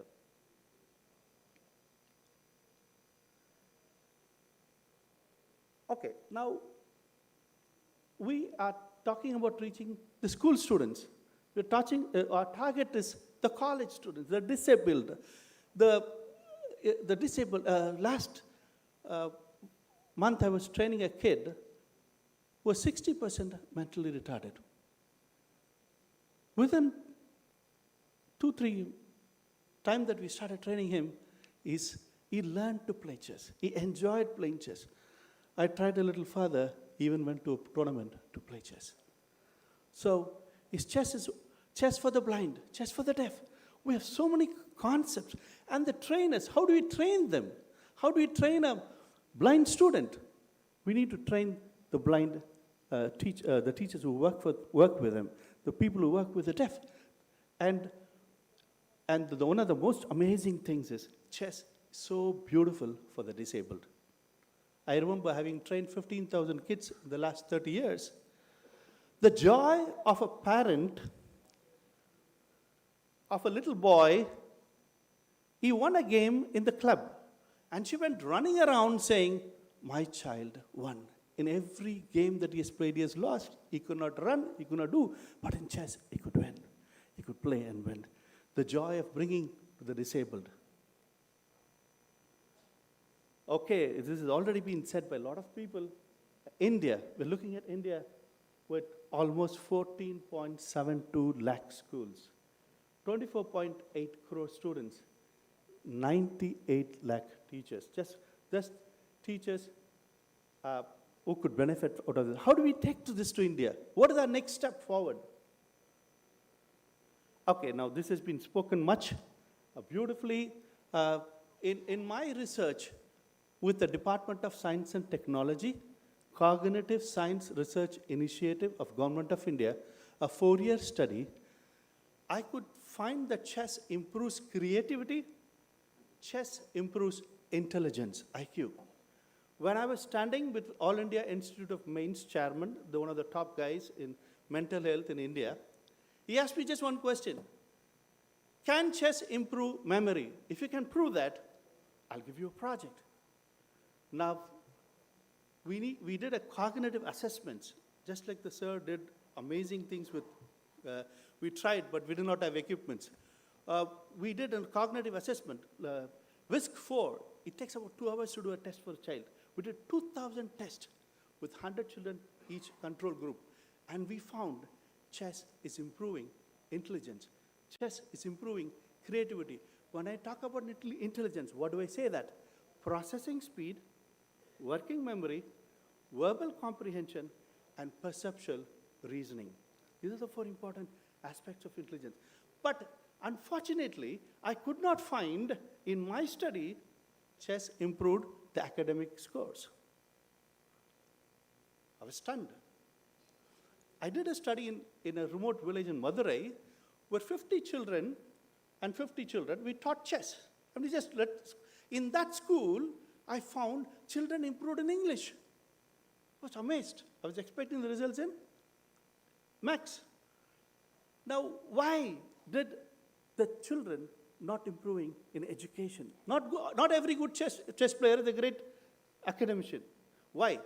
In India, the education policy, the education methodology is rote learning, memorize, keep studying again and again. Now, chess has very little to do with opening theory, but more comes by understanding and research. So what is education? Now, chess is hitting at India's education policy itself. How do we change? How do we learn? How do we interact? How do we learn the methodology of learning? I was taught, keep reading, keep writing 10 times and you will pass. But that's not the way education is. So chess, but another area is, how do we incorporate education, teach chess in the way that we learn in education? How do we incorporate it? How do we teach geography through chess? How do we teach maths through chess? One day, a professor was sitting next to me, and I took a chess board, and I explained for 1 hour, just 1 hour, to the kids, how chess improves, what you can learn out of chessboard. 1 hour. I've never done that in the last 20 years before I went to CIE. 1 hour on the chess, what is there on the chessboard? There's so much you can teach in education, maths. You can talk about squares, you can talk about triangles, you can talk about memory, we can talk about so many things you can do with the chessboard. So learning to bring in educational principles while we teach chess is the most important aspect of this. Okay, this is the National Education Policy. Click on to learn what is it, how they're trying to bring in sports integration, how they're trying to put education of all students accessible to all backgrounds, and I want you to read on that later. Okay, now Gujarat government did, my friend Abhijit done a lot on that. I'm not going to talk about that. Okay, Tamil Nadu government, when Anand, every time when Anand plays was a very important match, they will say, they'll announce, okay, chess is mandatory for all schools. But unfortunately, they face some challenges. I will talk about the challenges. Language barrier, lack of equipped teachers, diversity in teaching styles for different age groups. What do I mean that? I will come, okay. If you're talking about India, there are 121 major languages and thousands of dialects. There are 22 official languages, and at least we need to have material in English and Hindi to start with. Now that is, I'm talking about the problem. How do you go forward? We need to translate, okay? Okay, now I try to do Google translation, look at the chess book in Tamil. Okay, we could do that. I'm working on it. Okay, working on it for a task. Lack of equipped teachers. These are all the tribal teachers who are saying, teach us how to do it. We're willing. I went to a hill for my audit. I'm an auditor by profession. I was auditing a post office. I went to a tribal school and said, okay, how many teachers will come? All of them landed up and said, this happened last month. Teachers, we are ready to be equipped. Okay, now again, how do we teach the primary children? The teachers, they equip to teach the primary. How do you equip the teacher to teach the middle school, high school, higher secondary, and college? Okay, with the help of CIE, for the first time, 22 tribal teachers were exposed for a pre-POT course. And you see the tribal director there, director of tribal welfare, and the state secretary for the disabled. These are the teachers who were given the first certificate. They were all given a basic certificate of learning how to teach chess in the schools. Okay, like one POT course was held. Thank the CIE that they gave a senior lead instructor title, and we could, along with Rita Atkins, we could do this training program. First 14 were successfully passed the POT course. We just did a pilot study. How, I tell you, the questions are tough. The questions are tough, and you really need to sit down. It's not just attending a course. You need to sit down and learn. Okay, not just after school, in-school curriculum, digital platform, okay, teacher training certification, theory-based program, community outreach, and curriculum integration, which is very, very important. Okay, just want to, I think most of the dignitaries are finishing on the 19th. So how do we start? When do we start? On the 20th, we have an education program in Chennai. Grateful to Rita who's coming down Chennai. And already, to let you know what is the response, 500 postgraduate students have registered, already registered, so online registered. 50 professors have already registered, and 50 disabled teachers have registered for this program on 20th. Okay, it's going to happen in Chennai, just a 3-hour program on the 20th. And teaching a teacher is one thing, but going to the teacher training college is absolutely another thing. Okay, time up? Okay, fine. We're taking another program on the 21st where we're going to go to the training college for teachers and trying to bring in a curriculum into the college. And the last one is we are having a POT in Chennai on 22nd to 24th where 38 tribal teachers have agreed to come. And the secretary for the Tribal Welfare Department of Tamil Nadu has agreed to come, and along with the secretary for the disabled. So these, the policy makers are very important. How do we take to the government? How do we make a change? I would like to close. Each one of us can make a change. Each one of us are required. There's so many people saying, what can I do? Here is an opportunity. Get in. And the Chess and Education Commission people are really, really good. They're always there to help. They're always there to accommodate. They're looking out for people.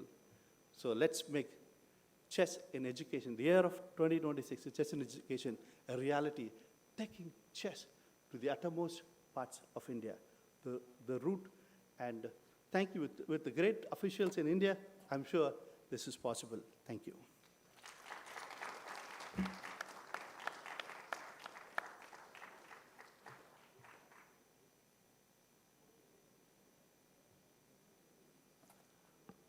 Thank you to all the panel speakers. Now we will just take a couple of minutes to felicitate one of the guests who is here with us at the auditorium.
So, very good afternoon to everyone.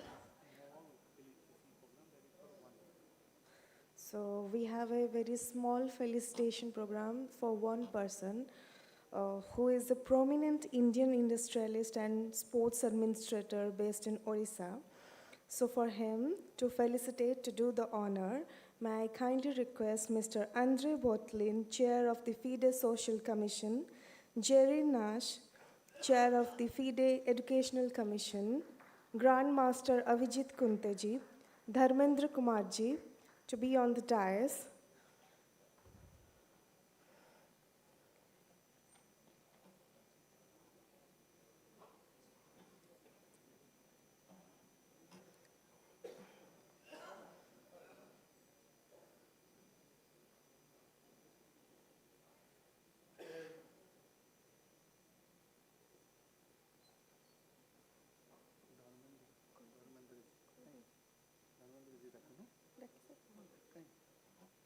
The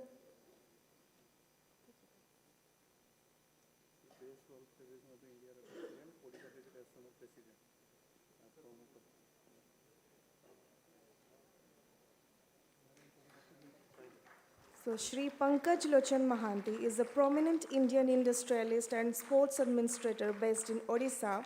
He is best known as the chairman and managing director of NGM Minerals Limited, and he is the president of Odisha Cricket Association and Odisha Baseball Federation.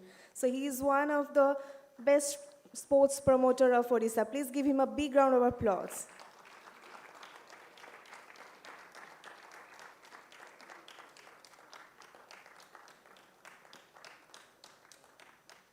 We're really, really thankful to Shri Pankaj Lochan Mahanti ji for his kind presence. Thank you so much.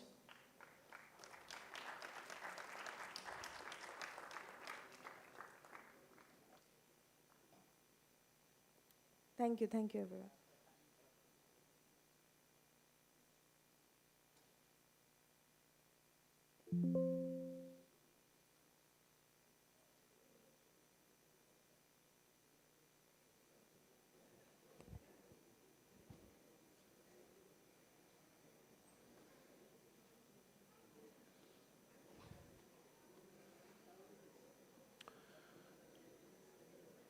Hello once again. We now move on to the next panel session titled Challenges of Incorporating Chess into the National Curriculum.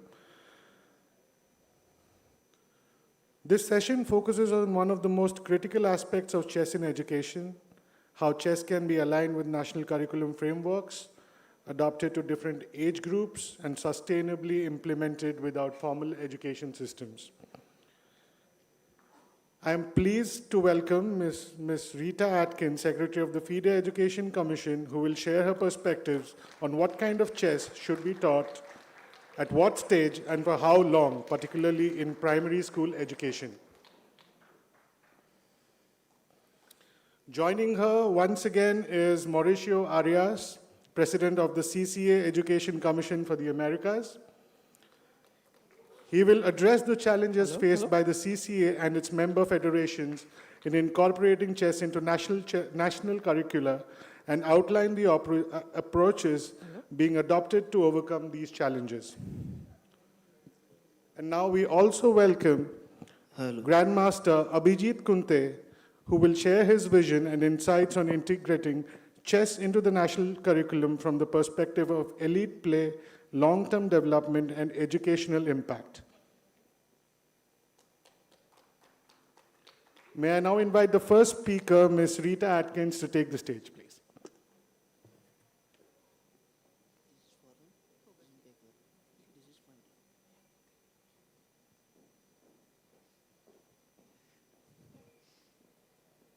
Thank you very much for having me in India. I've been having a great time, and I have listened to so many passionate people about social chess, educational chess. I'm going to be very quick today. All I want to do is summarize some of the things my colleagues have said and give you a few important definitions so that you can have an overview of what we mean by educational chess and what are the most important aspects of introducing it to our schools. My colleague Martin Labolita has already asked these questions. What chess shall we introduce into school? And this is a very important question. And important questions are more important than the answers. Yeah? So if you ask the right questions, the right answer will come. So we want chess as a game in our schools. Yeah? Here comes my first very important point. School chess is of two different types. You heard it many times today. It's either educational chess or it's competitive chess. It's not one or the other. Not one is good, the other one is bad. They work well together. They complement each other. So which one should be in our schools? Ideally both. But they have their own different place. Chess as a game, educational chess, the inclusive one, that's for every child, should be taught by real classroom teachers, those teachers who reside in the schools, not visiting ones. They are in the schools, they in daily contact with the children, and they teach children at a particular age, maybe from age 4, probably not less than that, all the way to 10, maybe for 1 year, maybe for 2 years, maybe for 3 years, but they teach educational chess. Now, that doesn't mean that we are just teaching the chess rules very, very slowly to children who have very limited intellectual abilities. That's why we need to do it so slowly. No, that's not it. Yeah? A good teacher is an artist, because a good teacher can differentiate. You have to meet every child at their level. So you have to meet the child who is a bit slower as a learner, and you also have to meet the gifted and talented children. And you can do both with educational chess. You are doing different exercising, you're playing games, chess-like games, but not always with all the pieces. Sometimes you can capture the king, sometimes you use just pawns, just knights, a subset of the pieces. That is all educational chess. You do exercises, you do investigations, and some of these are very, very challenging. But what is the main difference between educational and competitive chess? It's the goal. Yeah? In educational chess, you're using the chess pieces and the chessboard as a tool to develop academic skills, 21st century skills, social skills. You heard that from my colleague, Mr. Jarinesh, before, and several others. So the goal is different. What's the goal of competitive chess? Is to become a better chess player, to win tournaments. Yeah? That also has its part in the school, but it should not be for every child. Some children are absolutely traumatized by having to play chess tournaments. I've seen it, yeah. Not every child likes to compete in chess tournaments. We've got to accept that. So it shouldn't make them do that. It should be elective. Only those children who choose to compete should compete. So these are the two types of chess we should have in schools. My main focus on the educational part, the one that includes every child. It's a transversal tool.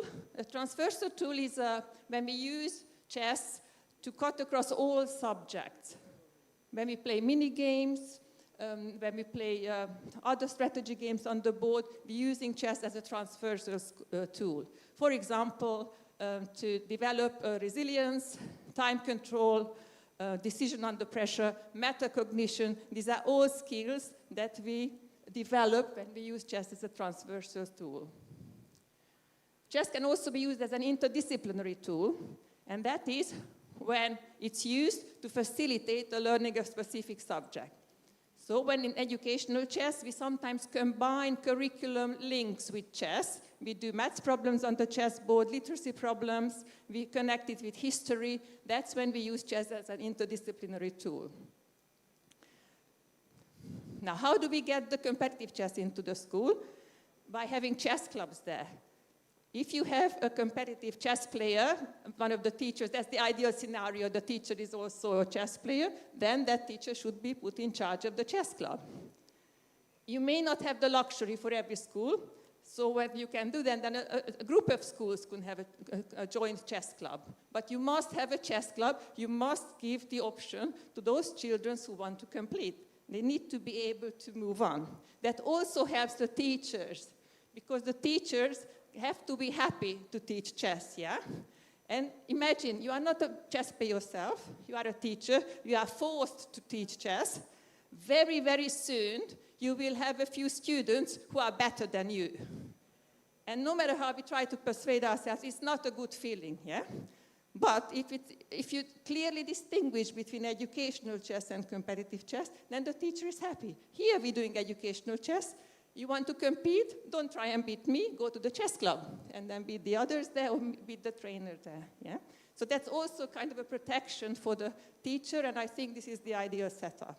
So you have the chess clubs, and in later years, I wouldn't teach chess as a subject for secondary schools, but that's my opinion. Maybe there are some exceptions. I would use chess as definitely in a chess club, and also in some subjects for some interdisciplinary tool by using exercises which are chess-based.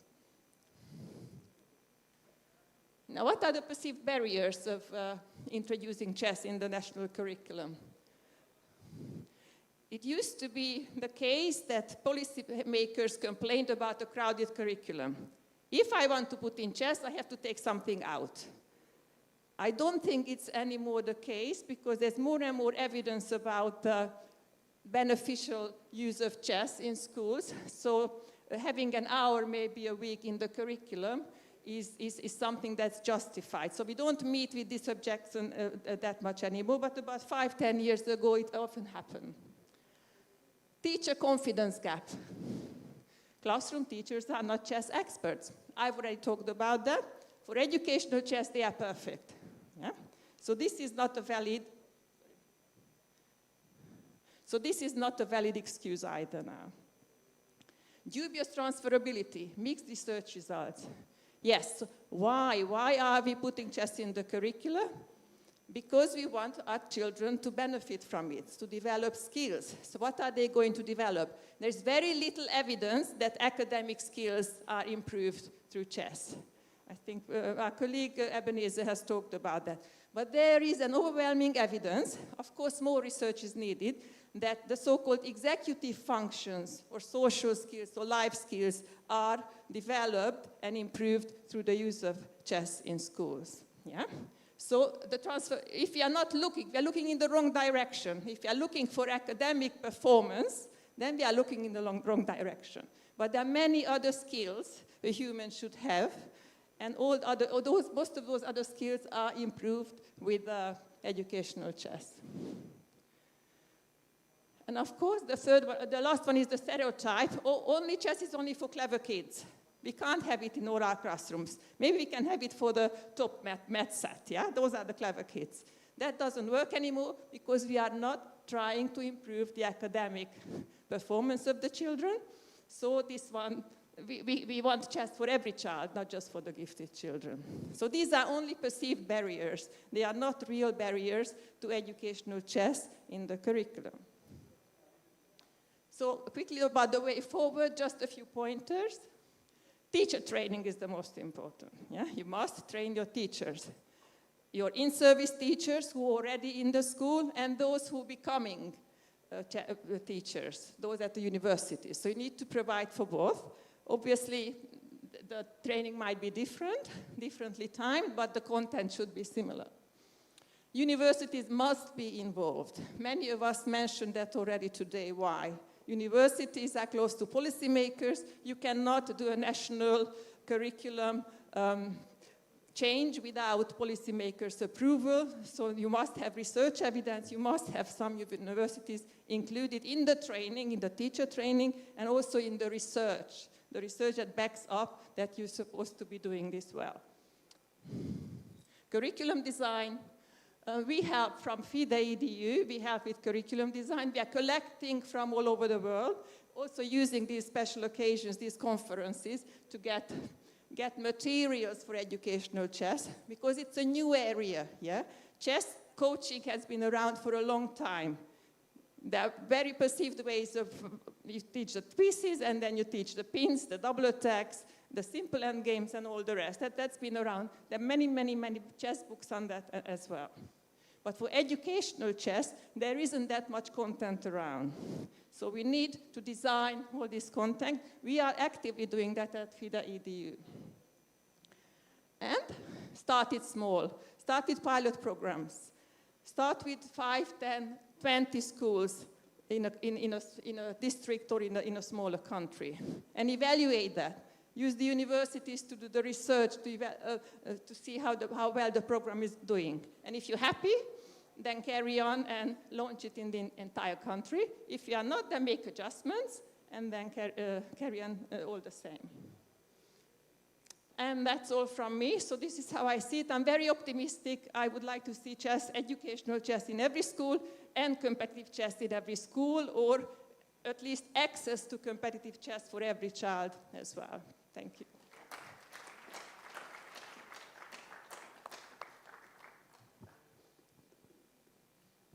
Thank you, Ms. Rita Atkins. Now I would again invite Mauricio Arias for his words, please. Thank you in advance for your patience. Hello, everyone, again. Look, I show you my past presentation, and I just realized, yes, the solutions and the problems are very similar. So I want to talk a little bit more 10%, okay? Because there are some things here that, again, I hope can be useful for you. So the thing is about what are the challenges that we have to create a national curriculum. Well, the first thing that a country, a policymaker asks you, when you go to the country to offer your help, whether they ask you or you offer it, is how do I bring chess in the schools to the country?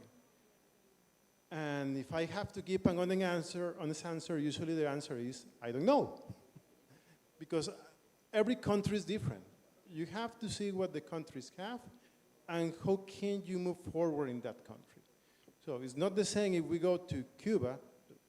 We went with Rita a few months ago there, where basically everyone plays chess, sometimes at a very high level, that if you go to one of the islands in the Caribbean where maybe you have 10 people that play chess.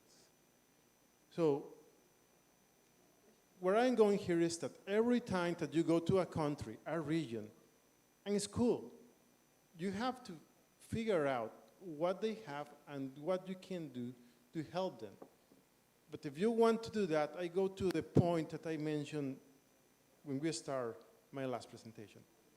You have to decide in advance where you can put your effort and ideas, and we decide in the Americas to do it, with the model and vision of chess in education that FIDE has been promoting. The most inclusive version of chess in education, where it's totally fine that the kids play and compete, but you want all the kids to be part of the program and you want to bring it little by little.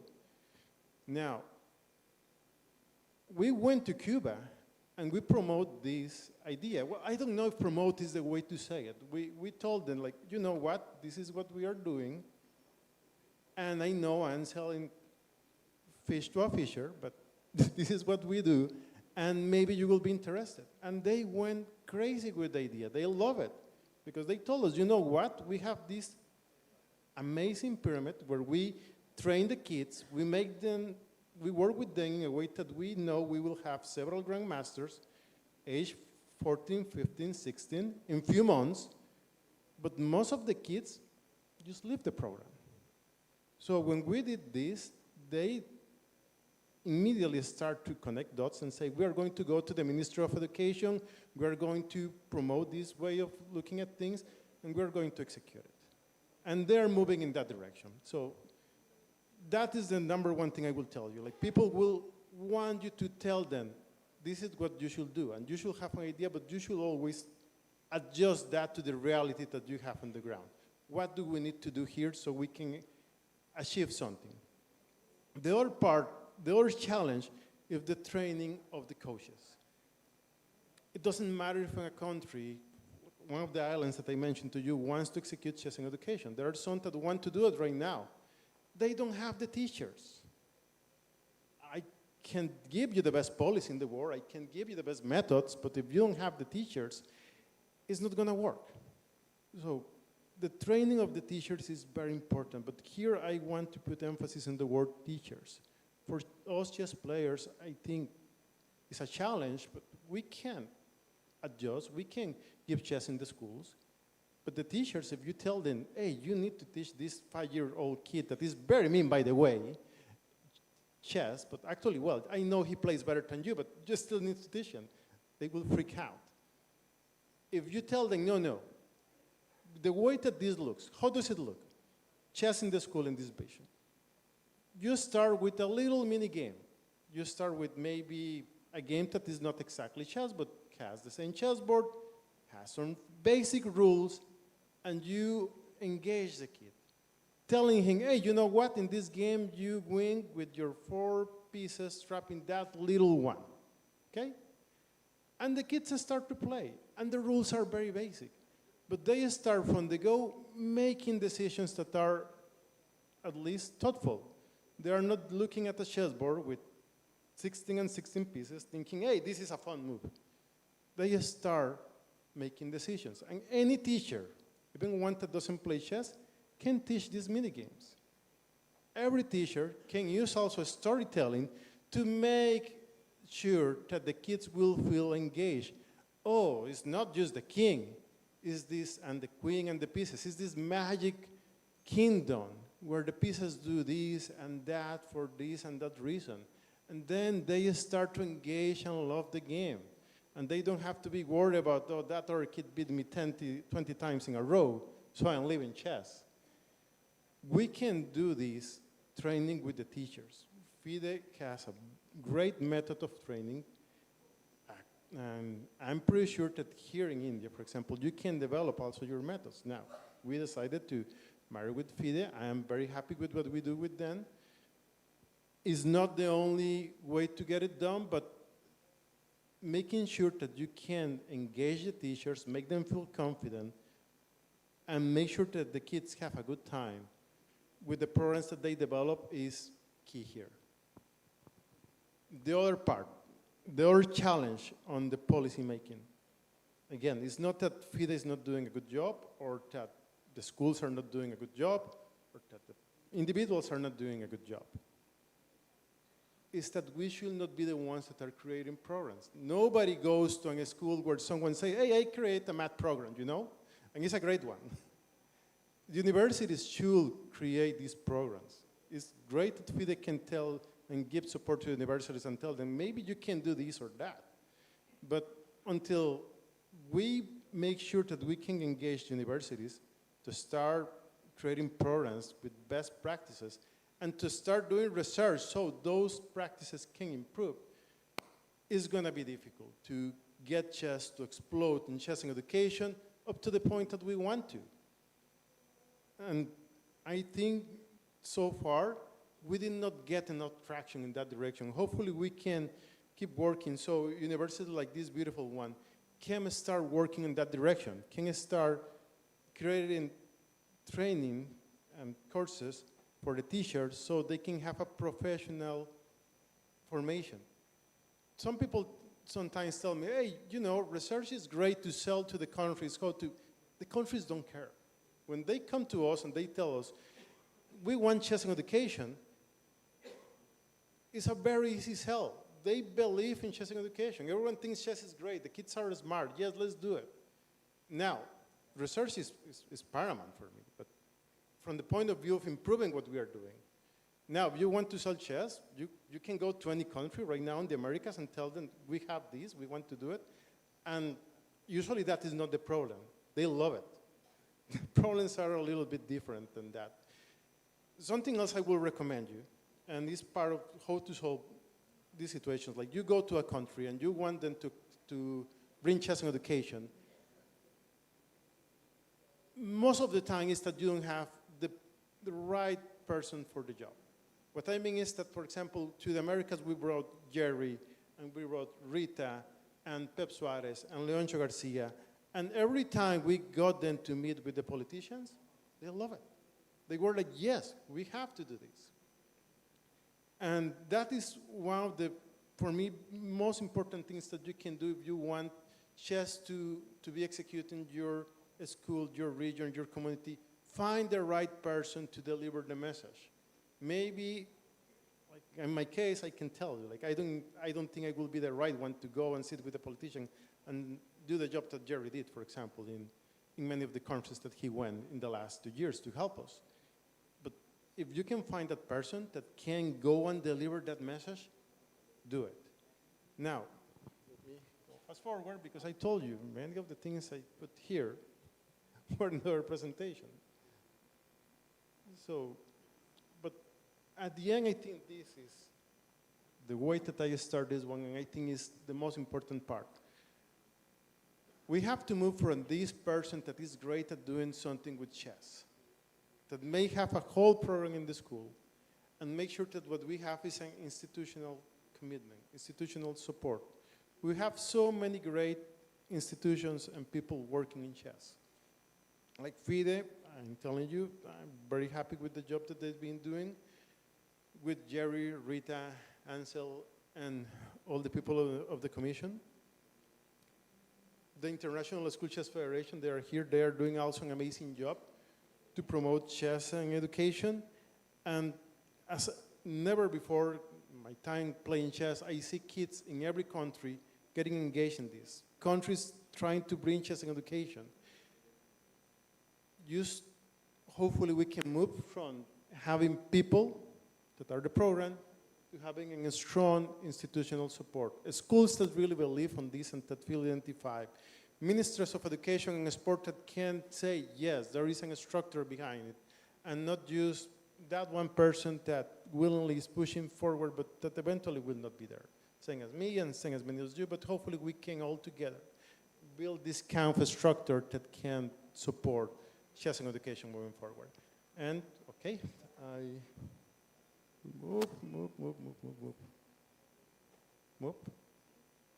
No.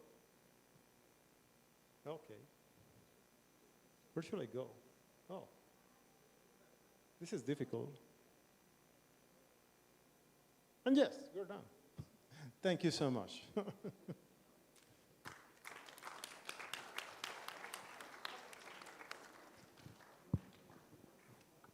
Now I invite Mr. Abhijit Kunte, Chess Grandmaster, to share his vision on this topic.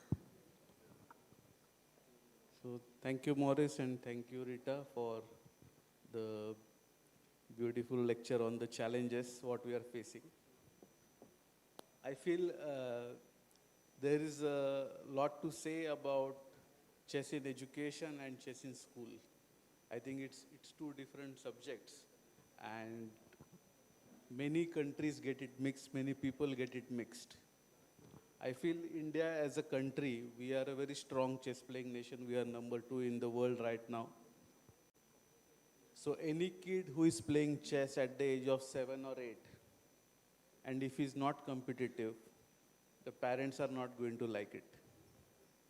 And I think that becomes one of the biggest hurdle for the chess in education program, where we are introducing chess as an educational tool. Chess in education is more inclusive because all the students in the school are learning this technique to improve their mathematics or science or any other subjects. But when we are playing chess, it's a byproduct that you develop your problem-solving abilities. So I feel we have to, in India especially, or maybe Kazakhstan might have same problem, Russia might have same problem. So any strong chess-playing country will face this issue most probably. China might have same issues. But we will have to make an extra effort because schools are going to like it.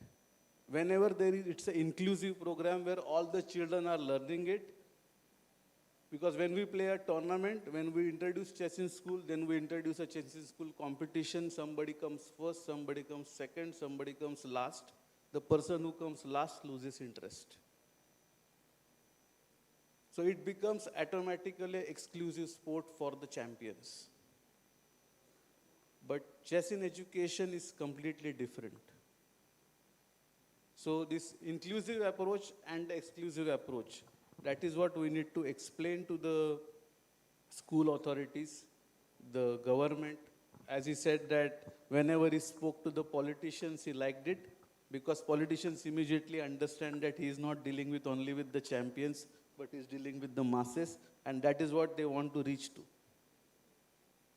So we will have to change our approach when we are pitching for chess in education or we are pitching for a chess as a sport. I think these two bifurcations are very crucial when we are going to try to include it into the national curriculum or to include it as a sport. Because whenever we are going to talk to the government or to the school authorities that we want to introduce chess, they are saying, why not table tennis? Why not badminton? Because then we are competing with different sports. But I don't think that there are studies on any other sports which can help in their education system. So there I think we have a very unique positioning which can help us to develop it as an integral part of the curriculum. So of course,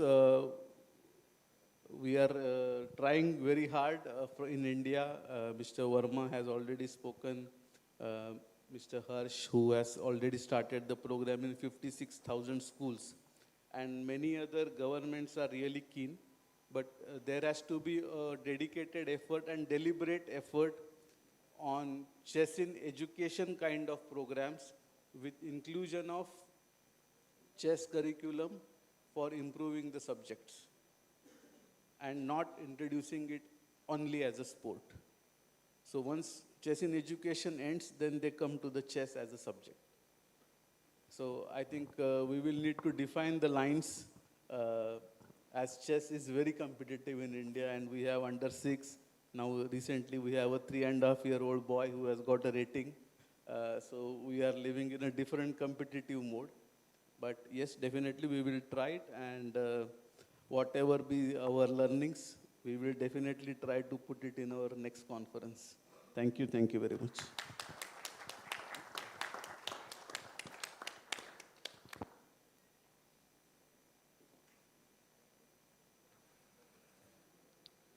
I would thank all the panelists for this discussion. Now we will move on for our next panel session.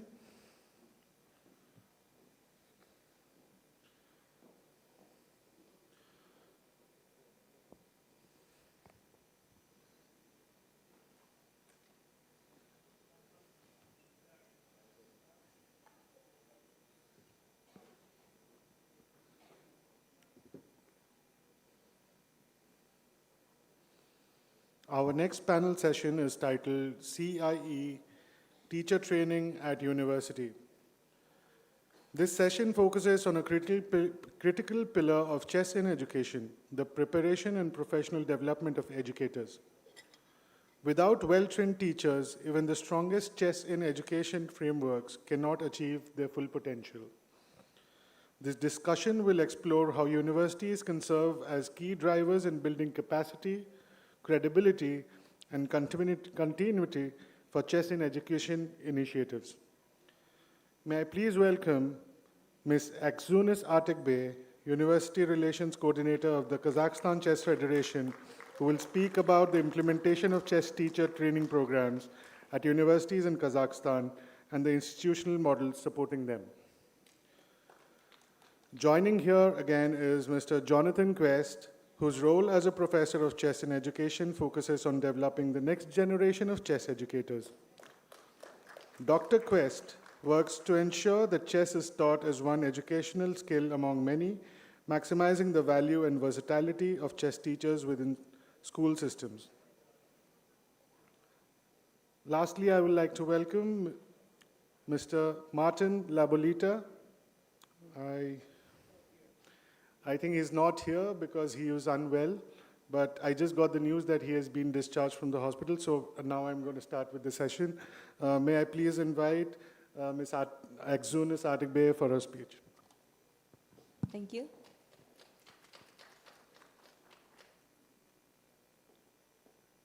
So my colleagues were saying that last time I was standing looking at this side, so this time I'm gonna stand here. Thanks God I have two presentations. And I'm going to share with you about our experience of developing minor program at Kazakhstani universities. So the minor program chess teacher prepares future primary school teachers who are proficient in teaching chess at the elementary level and capable of using chess as a tool to develop children's critical thinking, emotional thinking, and logical thinking as well.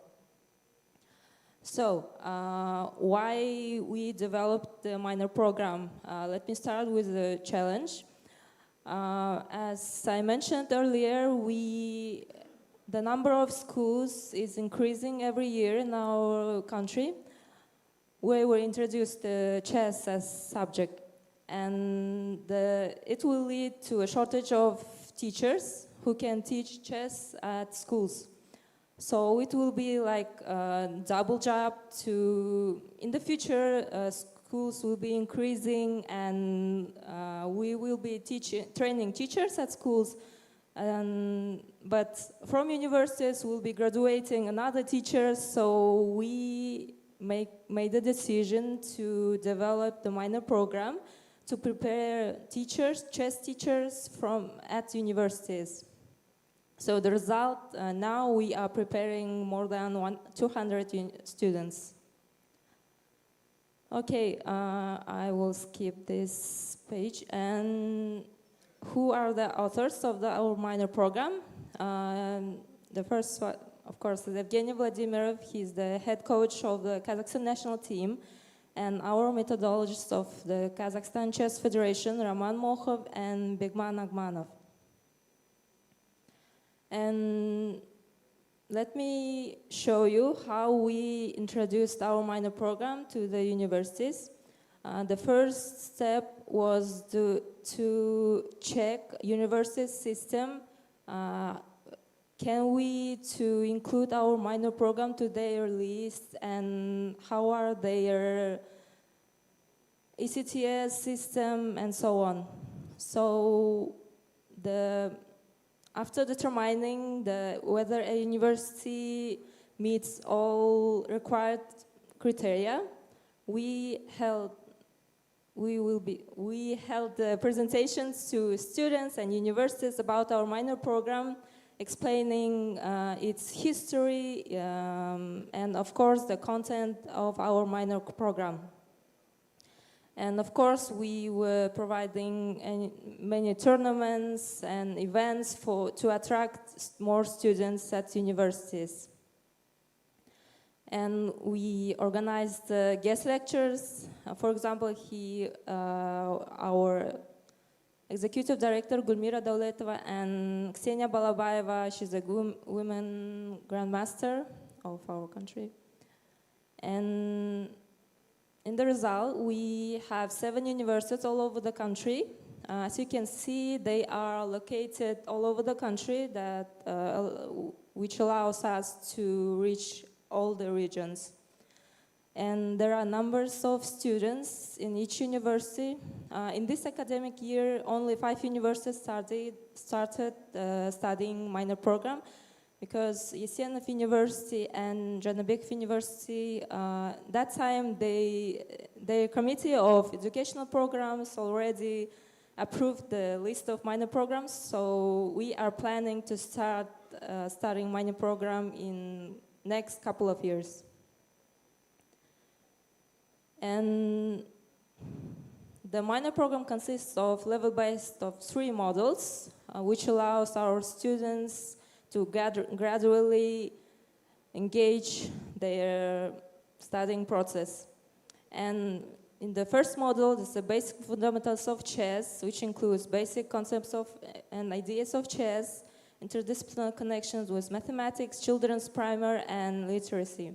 And of course, life skills connections. The second module is chess dynamics, which includes chess combinations, chess as a sport, and so on. And the last module is the art of chess game. And each module carries 5 ECTS credits. And the minor program scope is 15 credits ECTS, 450 academic hours, which includes lectures, practical sessions, student independent work with lecturer and by himself. And as I mentioned earlier, we have 3 types of program duration. The first type is student will be starting minor program in 1 semester. In third of starting year, they can choose the minor program, and on first grade, they will be studying the minor program. And all 15 ECTS is included in 1 semester. Then second one is in 2 semesters and 3 semesters. So all universities have a different system of including minor programs, studying minor programs, so we have 3 types of duration. And in addition to include our minor program, we were organized many events for our students. There are master classes, seminars, and in this task, teachers who are already teaching in schools, helping us to show how chess is teaching at schools in real class school. And upon completion of the program, students will be awarded a certificate issued by the Kazakhstan Chess Federation jointly with each university. And of course, all courses of the minor program will be included in the academic transcript. And of course, the additional qualification chess teacher will be indicated in the diploma. And we are implementing minor program, and we are working also collaborating with other universities. For example, we are glad to see that chess becoming a tool for universities to attract talented students. And for example, in last year, we held tournaments with De Montfort University, Coventry University. They are branches of foreign universities, and Almaty Management University. They were offering scholarships for students to attract them, maybe the best chess players in the future. So we think that this is a good opportunity for our young generation. So thank you again for having me. That's my presentation.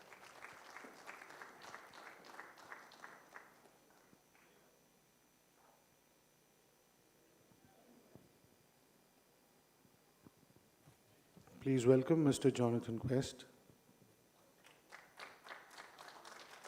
All right, good afternoon again. And that's incredible work that y'all have out there. Way more robust than what we have, but I think there's a lot we can learn from each other. So before talking about the degree program and this idea of what is a chess educator, a little bit about my background with chess. So I was a little bit of a late bloomer. I started in high school. For those who are from the US, down in Southeast Texas, not a lot of chess back then. And when I graduated high school, I became very passionate about community chess, social chess, but I didn't know that chess in higher education existed. And it did, but mostly competitive, with some universities having courses, especially in Texas, Texas Tech, UTD, and so forth. And so I did my first year of college, dropped out, realized I wanted to study chess, became homeless, and my life was crazy about chess, but also trying to figure out what to do in life when you've spent so many years in chess and that's all you want to do. What job do you get, right? And in that time, about 5 years later, I found myself back in school, and I was in the office of the Dean of Academics. And they were like, "What are you doing here in school?" And I was like, "Trying to get a degree." And they're like, "Yeah, but there's no chess over here, and what are you trying to build?" And I was like, "I want to go to school for chess, and I'm pretty sure other people do as well."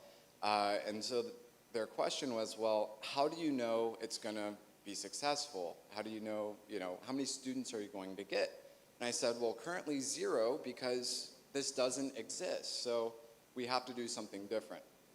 And so my journey would then take another 7 years from there to get to the point to develop the skill set, understand accreditation, how universities work and develop programs in order to be tapped onto the shoulder at Webster University and asked to create a chess degree, which I had no idea how. I just knew how to course design and really stood on the shoulders of other giants before me. So the chess educator, an academic professional gambit, there's a reason for that title, and it really starts with a problem that we have in the US, and I don't really think it's specific to us, but we have a lot of investment in K through 12 chess education, right? We spend millions of dollars globally to reach students in urban and suburban school districts, villages, to get them the benefits that we all have talked about with chess, to get them that social programming.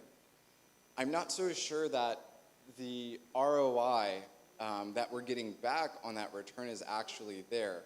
We're getting the benefits for those children and their development, but because there really, until more recently, hasn't been much higher education chess academic programming to develop chess educators, we then end up losing a lot of those really incredible advocates who've been playing chess for 3 years, 5 years, 1 year, 13 years. We could tap on them and say, hey, we need you for this social programming. We need you for our communities. Would you like to coach? Would you like to tournament direct? That time right before they graduate, K through 12, is really critical to keep them in the field long term. Otherwise, we'll see them when they come back as professionals in other fields, and they're able to donate money, donate their time, but that's a really big gap. And so my work is really focused on how do you close this gap between children in chess and the adults that we need in the field to keep scaling the work that we're doing. So to really answer this, we need to understand our position in the field professionally. We've talked a lot about this. With the US, there's 3 main roles here I have listed. I know there's other jobs in the chess realm, organizing and so forth, but we have some certifications available. So I look at these as being the professional roles that we have for our field. We have chess in education, which is constantly growing, developing with new certification opportunities. And a lot of our professional development comes from conferences, organized seminars, and of course, practical experience. So how does higher education come into play to answer the call to fill in this gap? And I think you spoke about it very well.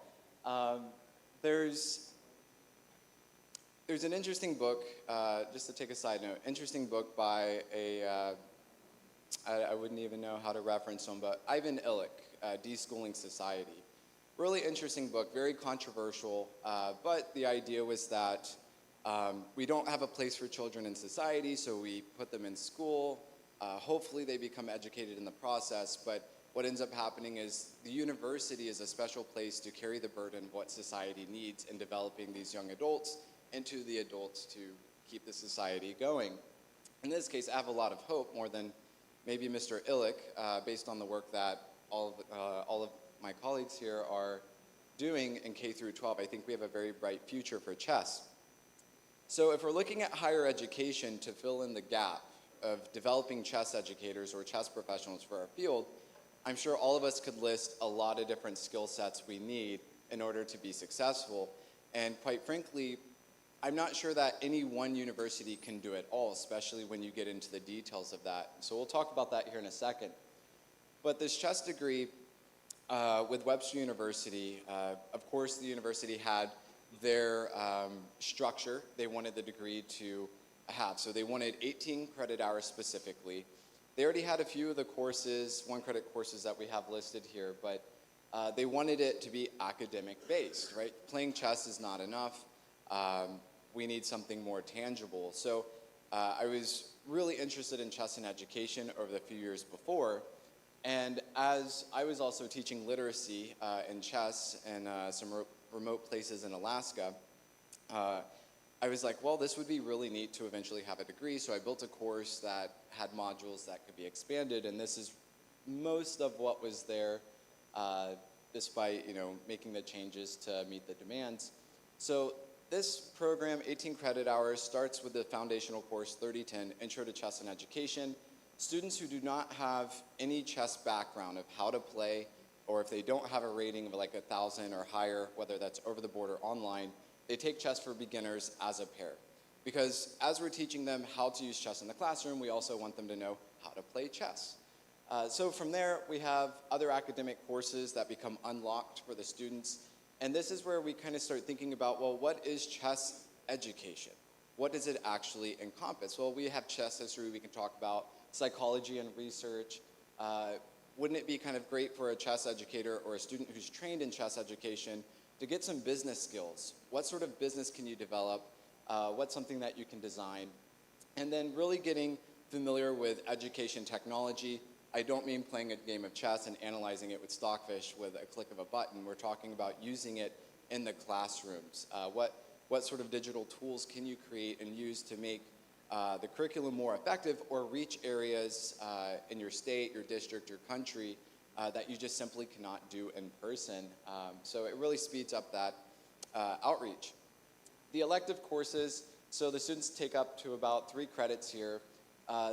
The one that I really want to note at the bottom, which I think really speaks to the conference here, is the Service Learning Project Community Chess. So the idea for this is that the students have already been exposed through the foundational course what their interests are. I talked about that earlier, right? Transformative learning, human agency, having curriculum where students are sort of directing themselves or following their passions or communities they're involved in. So the students come in, they're already established with some sort of either chess community, maybe it's a church community. We've had some work with senior centers as well as rehabilitation centers, and they come in with an idea of this is what I would like to do for them. Now, some of the students come in and they're like, hey, I want to become a coach, I want to become a tournament director. And we want to help get those students also certified, but it's not enough to come into the course and say, hey, I want to learn how to be a coach. You need to go out and coach some people, especially to get not only the recommendation in support of your application to become a coach, but also we're not trying to leave the learning and the transformation just for the student. We're trying to take it away from the classroom, the chessboard, and actually scale the impact that we're doing. So just a couple examples here, what some of the curriculum I was talking about earlier in that intro course, right, those growth projects. So what's interesting here is I just taught this course for Uzbekistan in Tashkent at our satellite campus, and it was night and day compared to the students who were in St. Louis, Missouri.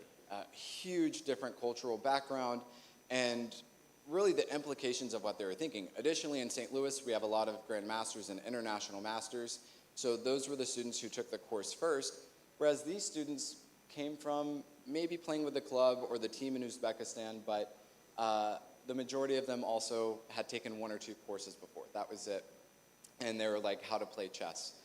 So just a couple things here. On the growth project, where I asked the students to get familiar with digital media literacy, journalism, and chess.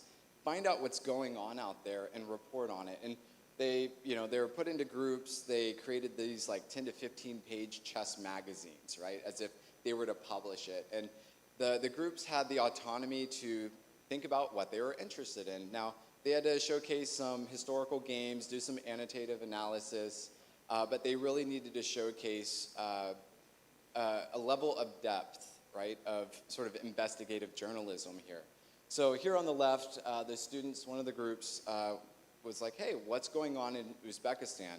Uzbekistan has a huge chess culture, of course, and the Ministry of Education had promoted chess in the schools. I couldn't find a lot of information about it, so the students who were on the ground, I was like, hey, this is a great opportunity for you to explore and see what's going on. And so they wrote up an article page in the journal that talked about the issue of not getting chess education to rural communities. And from a competitive standpoint, how many great chess players could come out of that? But once again, how great would it be to educate those students and then have them return back to their communities and continue to grow chess and be able to connect in ways that maybe some of us can't. So on the right side is more of like a literacy project. So the students had a curriculum develop and create a lesson plan. And it was much more extensive than what you see here. But the students had presented on morals and ethics and social emotional learning for children and how you can implement culture into the process as well. And then lastly, one of the other projects was community programming. So the students really need to get hands-on experience. Now, it was different with the Uzbekistan group versus the group that was in St. Louis, but I feel like maybe the St. Louis group got a little worse. St. Louis is a chess hub. There's a lot of opportunity, and I was on the ground there. But the students had to go to a chess business, and they kind of had to sit in those meetings as an expert. How would you come in and deliver the services basically that they're looking for? Okay, so they have these 50 kids who are in 4th grade. They're interested in designing a chess camp for them and using chess, but they have no idea what they're doing. So the students have to go back onto what does the research say, that they've read about in their growth project? What curriculum have they designed? What lesson plans have they built? Because they've now had teaching experience. Now they've done some investigative journalism, and the idea is to take those projects and culminate them into something much more tangible for them with some additional skill sets.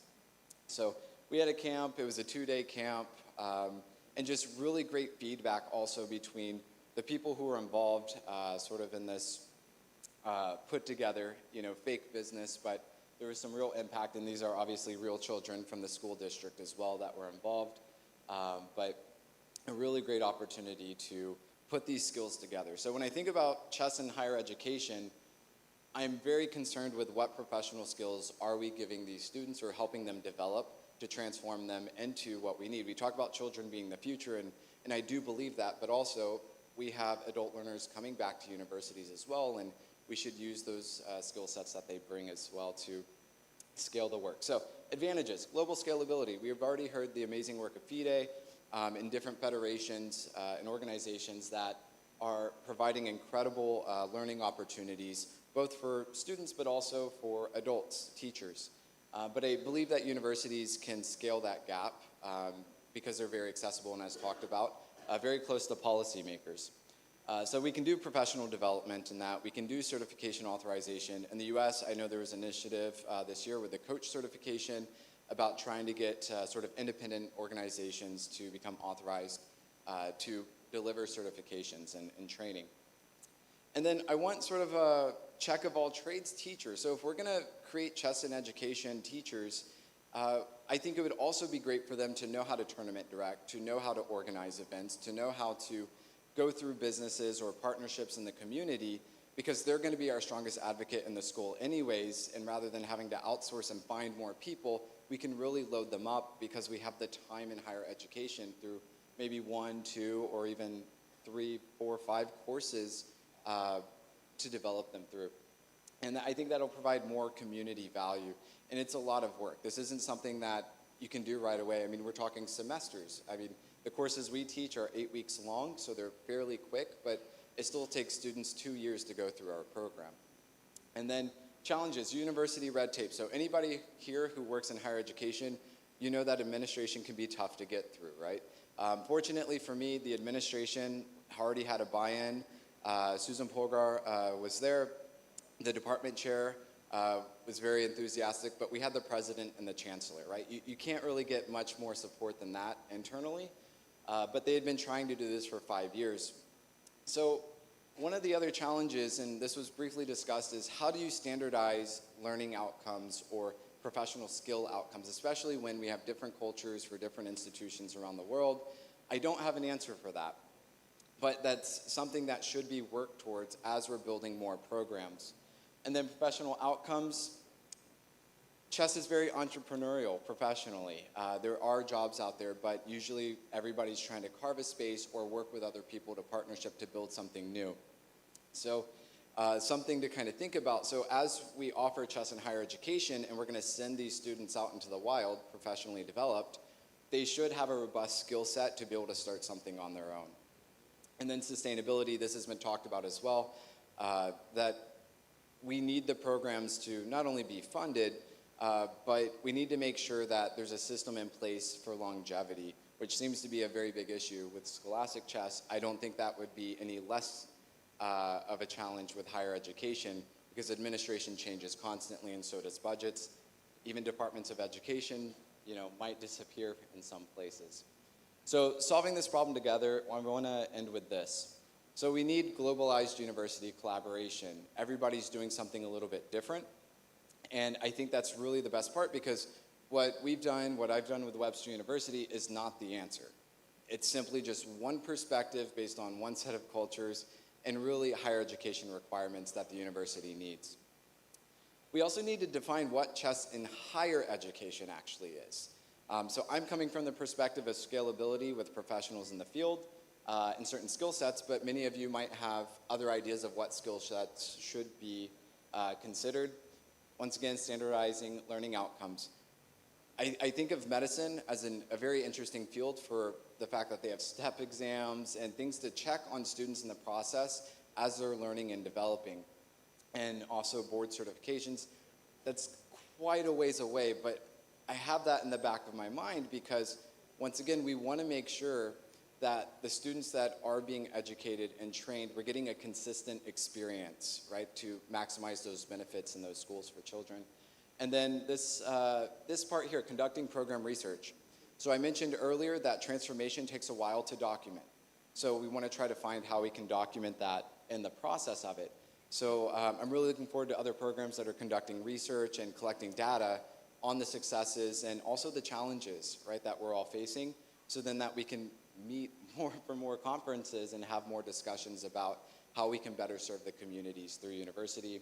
And then, of course, documenting community impact. I think that's the overall goal, which is to reach as many communities, reach as many children, even adults in this case, to not just teach them how to play chess, but really show them how chess can be used to transform the individual and the community. So thank you for this time, the opportunity to speak here. And if you have any questions about higher education or chess, you have some wonderful people here.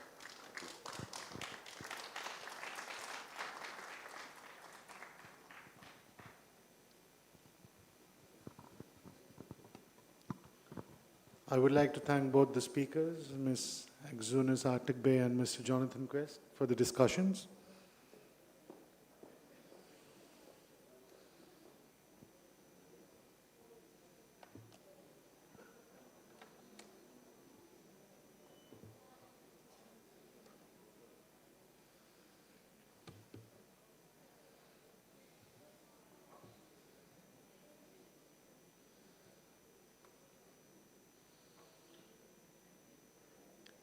For this next session, we will look ahead into how technology will play a decisive role in shaping the future of chess in education. We now move to our next session titled Digital Technology to Support CIE.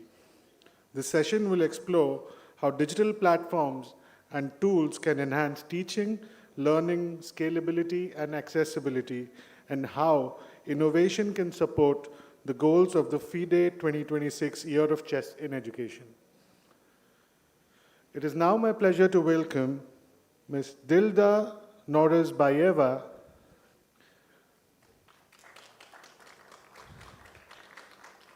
She is the Director of Educational Projects at the International School Chess Federation.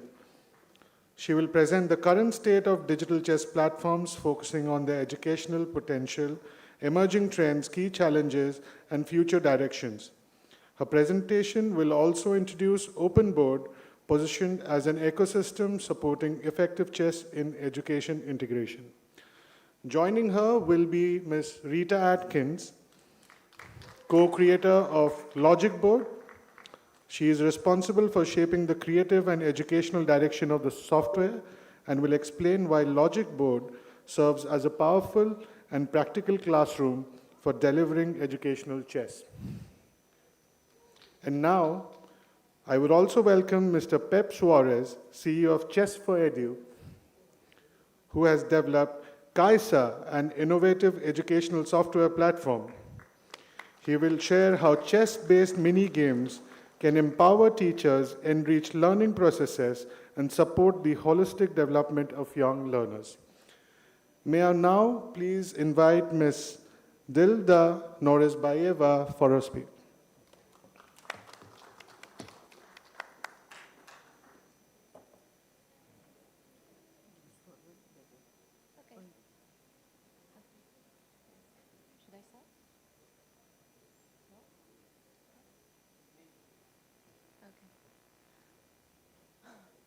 Okay, good day, ladies and gentlemen.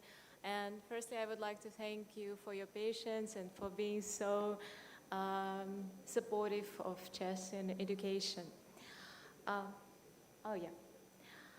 would like to express my gratitude to all the participants of this conference and those ones who were so involved in actually making this action to happen.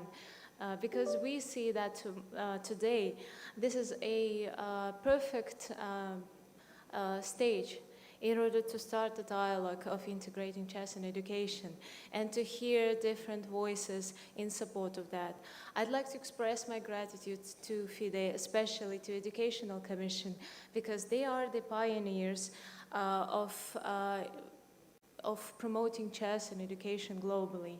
I would like to express my gratitude to KIIT University as one of the innovative, supportive, and inspiring universities, and to say thanks to all my colleagues and chess enthusiasts, educators, researchers, and all the participants. So let me start the presentation today. I'll try to be very short in my words, because I know that this is the last session and most of you are very tired. But as we convene here, the 2026 marks landmark year, the year of chess in education. That's definitely an unparalleled opportunity for all of us to harness the full potential of chess in education. Yeah, it works. In the dynamic field of EdTech, the area of digital chess platforms showcased an impressive growth and also demonstrates innovation and versatility, offering sophisticated solutions that enhance accessibility, interactions, gamification, and definitely strategic depth. So these platforms are ranging from, I would say, consumer approach tools to specialized analytics and some additional AI-driven engines. So here you can see the educational chess market is poised for significant growth as FIDE and the International School Chess Federation unite to bridge the gap between the competitive chess tools and school-ready EdTech solutions. In that regard, the International School Chess Federation's contribution includes a successful framework for global school chess expansion through the 2026 World School Team Championship. So we basically gonna held them in 4 different continents with a grand final. And as well as proven engagement model of masterclasses and seminars for parents and coaches during the official FIDE events. An interesting insight, this format has been demonstrated high participation rates in 2025 pilots, fostering community involvement, and in this regards, open board role we see as the technology backbone for these initiatives, integrating resources to support seamless integration and delivery and analytics as well. So speaking about the markets landscape, okay, here the information is pretty, I would say, general in many terms, but as we see for now, the market is divided through the 4 major platform types.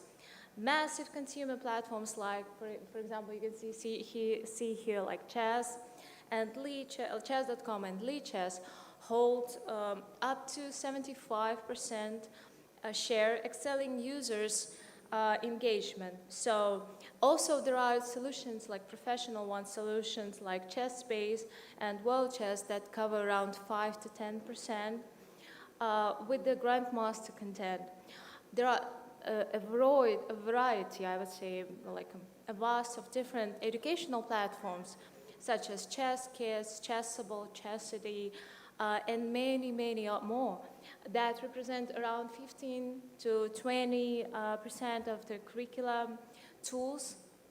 And there is a new, I would say, emerging share that basically appeared very recently.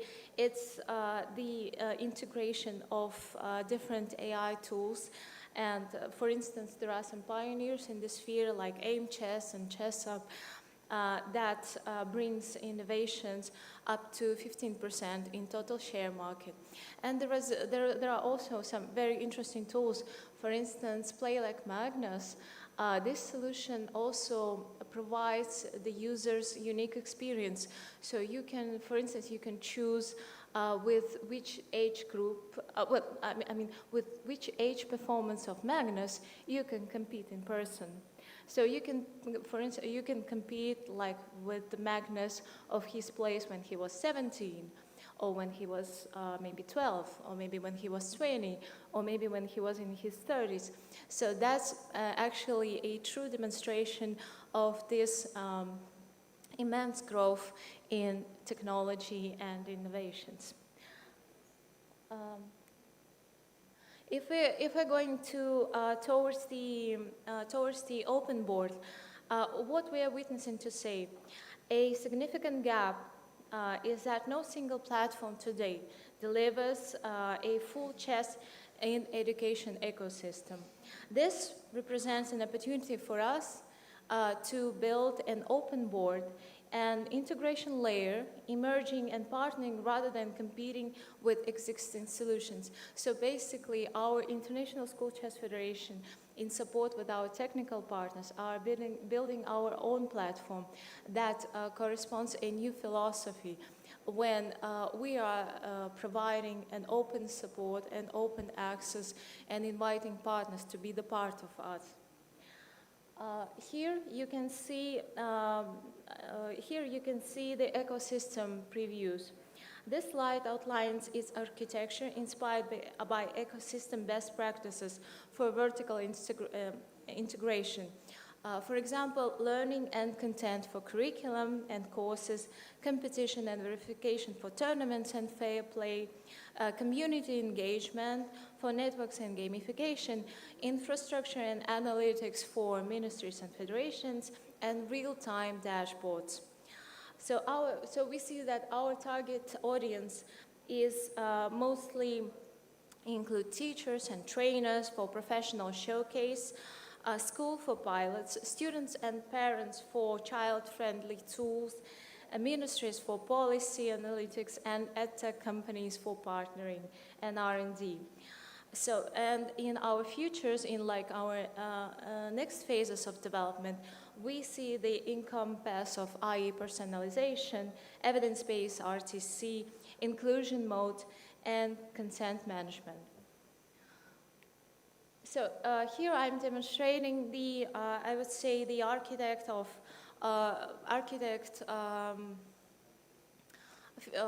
outline of the open board. So you can see there is a core that combines with data analytics, personalization and IE, teachers training showcase, inclusion and tournament management.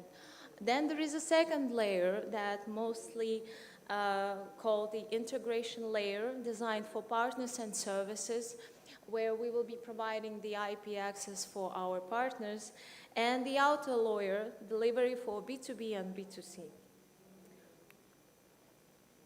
So, as I promised, I'll try to be very short in my presentation. So, drawing to the most conclusions of the future of EdTech technologies that we see in current emerging markets. Firstly, that ecosystem imperative is evident. There are two pathways of further development of EdTech solutions in chess and education. So path A, platforms in isolation, hits an adoption ceiling of 30%. Path B, when we're speaking about coordination, unlocks up to 60% by addressing these challenges. Open Board enables Path B. What we'll do, we will provide an open IPs for our partners, share insights, and distribute revenue fairly. As we say, when our partners grow, we grow together. And what we won't do, we won't compete with the gameplay and monsters like chess.com and Lichess. We won't lock in schools or extract all value. This collaborative model, inspired by blockchain innovation trends and FIDE International School Chess Federation partnership, fosters sustainable progress and sustainable finances. Open Board, with this emphasis on education, management, inclusion, and analytics, is supposed to be the part of that transition point. Just to be again short in my wordings, for the call to action, we see that it actually relies on all supporters of chess EdTech. So we are proposing for all the supporters of chess and education to consider joint API marketplace, co-innovative to support the Open Board, to join the randomized controlled trial studies, and to shape governance and enable scaling. Open Board stands ready to amplify these efforts, providing robust integration layer that supports seamless delivery and innovation across ecosystem. And this is our opportunity to build together a thriving future for chess and education. Thank you very much. Please join us. Keep updated for our news and releases. Thank you.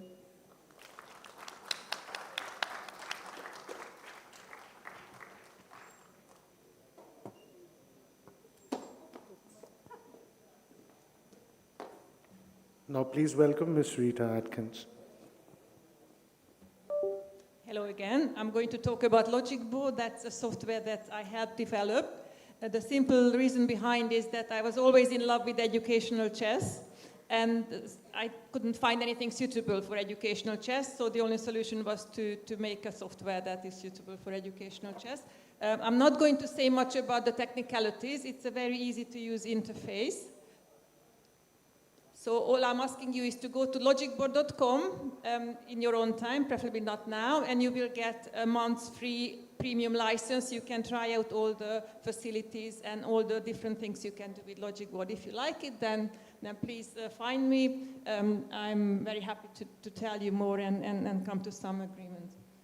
Now, these are all the fancy things you can do with logic board, all those lovely diagrams you can make and draw. It's also interactive, so children can play together in pairs or problem solve in little groups. It's also suitable for online teaching. It's a great demonstration tool for classroom teaching. You can do a little bit of competitive chess as well. You can load PGM files or load positions from FAN, but it's not ideal for that. I mean, like Lichess and chess.com are much, much better for competitive chess, so it's not what I recommend for you to do. We've got strategy games on the software to play. We can do very easily mathematics investigations because these diagrams can be drawn extremely quickly with all the colorful patterns and easy to use interface. Of course, all the curricular activities are also possible to present. And it's a free play at the moment, which means that you can make any moves. So you can have 10 kings on the board if you want. It's not going to complain. You can make any moves with any pieces. But we are also developing a chess play mode at the moment, so you will be able to play proper chess games as well, for those few of you who actually want to do that. I'm sure not many of you here like that. Some educational chess you can do with logic board. First one is the so-called slime trail strategy game. There's one animal there, which is a little snail, and both players take turn to move the same snail. Player 1 wants to get the snail to A1, that's the target square, and player 2 wants to get it to H8, which is the denoted with number 2. There's only one rule, well, two rules actually. One is that the snail moves like a king, so one square in any direction, but it's not allowed to go back to the same square where it's been. So you mark the square where it's been with a dot or some sort of colorful counters. You can choose your colors from logic board. Also, if you cannot make a move, then you lose. So very often, the snail runs out of moves, and then the person who cannot move it anymore wins the game. Or loses the game, sorry. Try that one. One of my favorite strategy games on the chessboard. Also educational chess. You're using the chessboard to play, so that is already belongs to the definition of educational chess. The second one is the queen is collecting fruit in her garden, and she has to avoid the fruit which is under protection by the rook. So, and every move, the queen wants to capture a piece, so that's the only possible solution. The third one is a mathematics problem. It's called the peaceable queens. Place as many white queens and black queens on the chessboard as you can, so that the white army doesn't attack the black army. It's a very interesting mathematics problem. Mathematicians usually try it on much larger boards as well. But for us, with the children, it's enough to go up to the board 8 by 8. Of course, you can also investigate this on smaller boards. So on logic board, you can put as many queens as you want, more than 9, yeah? Here you only need 9, so it's also part of an educational chess example. And a curriculum link here is mathematics.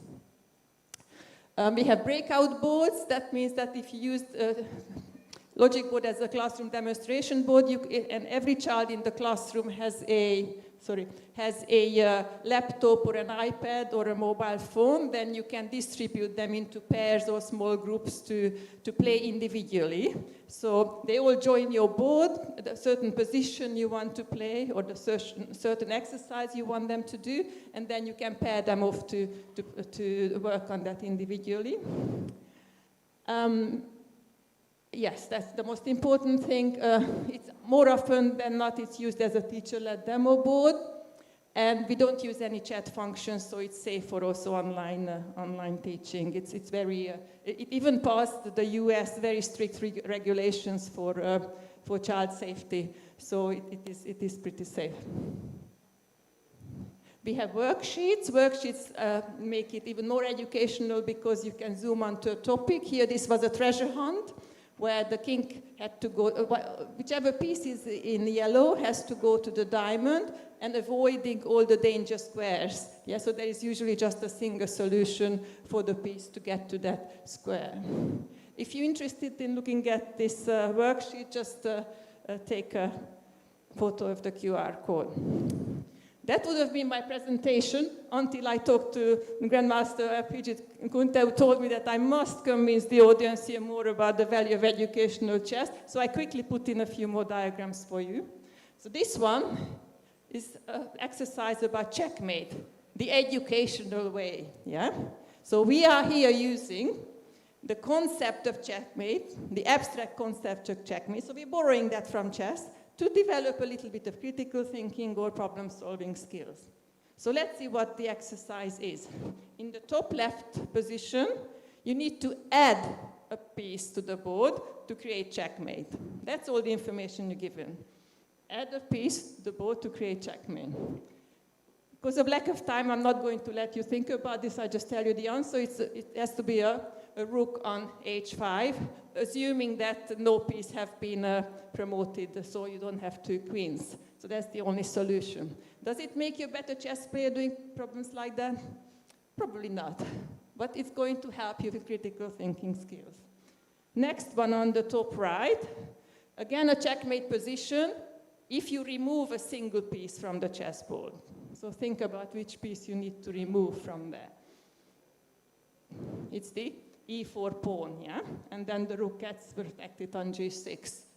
Again, it's not going to make you a better chess player doing lots of questions like that. We're not against making you a good chess player, don't get me wrong, but that's not the primary aim. A bottom left diagram, I call it the incognito checkmate. The brown disc represent black pieces, the yellow disc represent white pieces. Find out what the pieces are. The end position is checkmate. So again, a critical thinking, problem-solving exercise, borrowing the concept of checkmate. And all children like coloring. So the bottom right diagram is about coloring. Somehow the chess pieces got covered in yellow. You need to separate the black and the white pieces. And the end position is checkmate, so figure out the color of each piece to make checkmate. So there is there's 4 very different questions, all based around the concept of checkmate. I chose these questions because I wanted to show you that it doesn't have to be very, very simple educational chess. Yeah? So the idea of educational chess is not to teach children who really cannot do very much. Yeah? It is just that we're doing different things. The goal is not about making you a better chess player. The goal is about building academic skills, social skills, and 21st century skills. One last example. It's a little investigation. It's called the Inquisitive Rook. Diana mentioned in the very first lecture today that it's very important to use stories with children. Eh? You have to enchant them. They've got to see the magic of the board. So I do recommend you to use stories. So this is the story about the Inquisitive Rook. Let me read this to you. One lazy Sunday, with no chess game in sight, the Inquisitive Rook became very restless and decided to go on a leisurely walk around the chessboard, starting from his home square. His goal, being very curious by nature, was to visit every square of the chessboard and thus reach its furthest corner, the remote h8 square. He did not, however, wish to see any square more than once. Okay, so let's follow this rook around on his tour. So it starts on a1, wants to go to h8 where the flag is. In all investigations, we like to give free play to the children, so let them explore at the beginning without giving any guidance. So here are just 2 examples that the rook did. Unfortunately, neither of them were successful. All the squares with the red course have been missed out. Now he got a little bit panicky. But he knew he was a good problem solver, that it's a good idea to try things out on smaller board, simpler problems, to solve a more difficult problem. So he tried it on a 2x2, 3x3, 4x4, and 5x5 board. It seems to be that boards with even sides are impossible to traverse. I think I need some help to figure out why.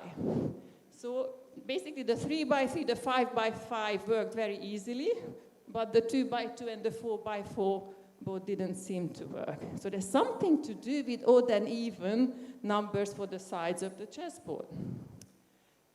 Of course, he didn't know how to do it, but he had a great friend called Baby Rook, so they went on to work on this problem together.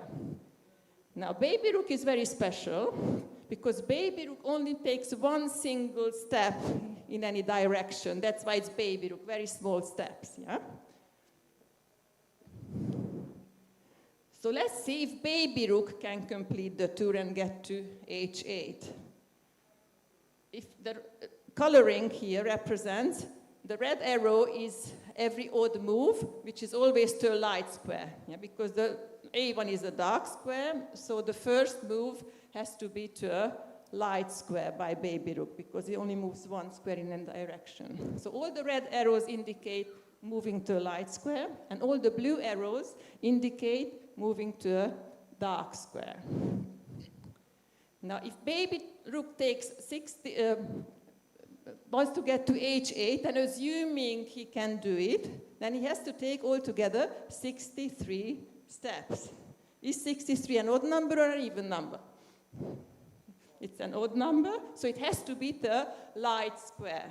And unfortunately, H8 is a dark square, so no matter what Baby Rook tries, he's never going to be able to complete the tour.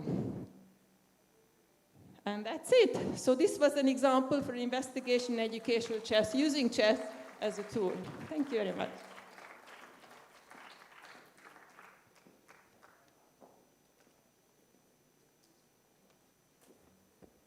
Please welcome Mr. Pep Suarez.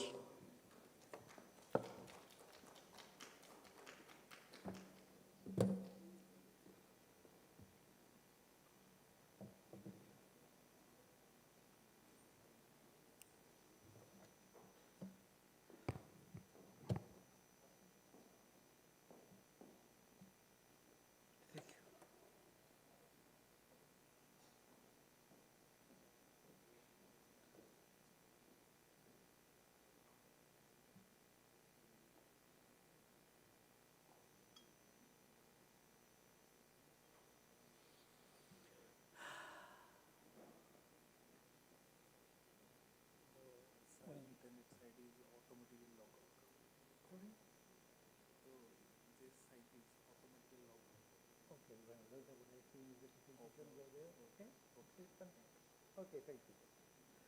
Hi, everyone. Thank you again. Now, we try to present our digital solution for teachers, Chess for Edu Kaizen. Chess for Edu is a platform that empowers teachers to bring chessboard learning into the classroom with ease. No prior chess expertise is required, only the willingness to use effective digital tools. One of the main problems we have identified with the inclusion of chess in school during the school hour is that there was a certain fear on the part of the teaching staff, since the word chess brings with a series of thoughts ranging from fear to embarrassment over a lack of knowledge, etc. Chess has always been seen an activity for intelligent persons, intelligent people, something that I believe, and this is my opinion, has actually done us a disservice. Chess for Edu was created to solve a very specific problem: how to bring chess educational value of chess into every classroom without training teachers into chess experts. Our platform translates the logic of chess into digital learning tools that support cognitive development, inclusion, and future reading skills in a way that, from a practical point, is scalable and easy to use. Chess for Edu, our platform, is not for competition. is about education.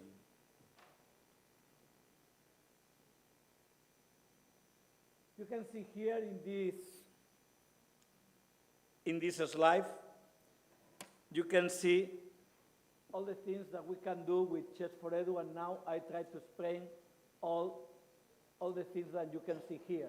Platform designer for every teacher, game-based learning with digital mini-games. For us, mini-games is the main objective to teaching chess. And develop future reading skill, very simple implementation in classroom, and focusing on learning experience. This is for us very, very, very important. Today, at the school, and here in India, you know very well, are full of technology.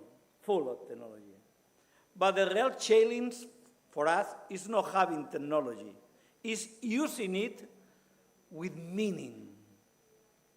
Teachers don't need more digital tools. They need tools that clearly support pedagogy, educational objectives, and assessment. At Chess for Edu, we believe that technology must serve the education, not the other way around. And this belief is the foundation of everything we have designed. Chess is powerful, but also complex. That is the truth. For many students, also for teachers, that complexity becomes a barrier. Our solution is simple but powerful. Mini games. This is our solution to including implementing chess in the school. Each mini games isolates a specific educational value of chess, such as planning, attention, decision-making, a present need in a short, focused, and engaging activity. We move from traditional complexity to focused learning to isolated educational value.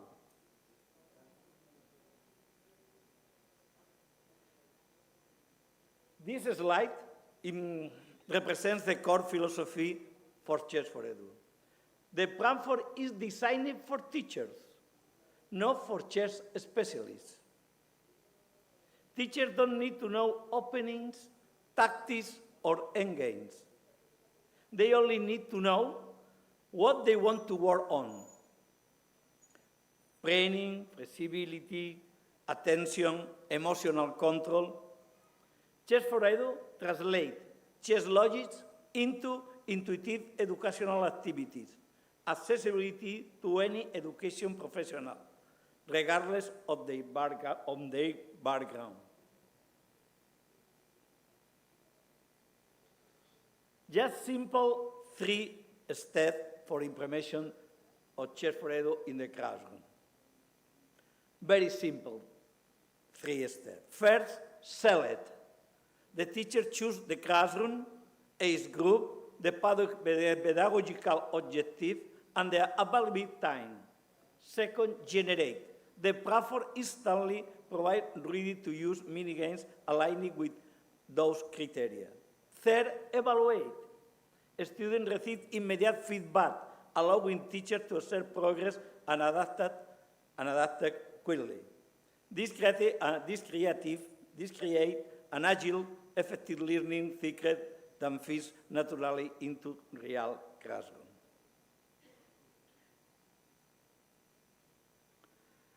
Chess for Edu goes far beyond the game itself.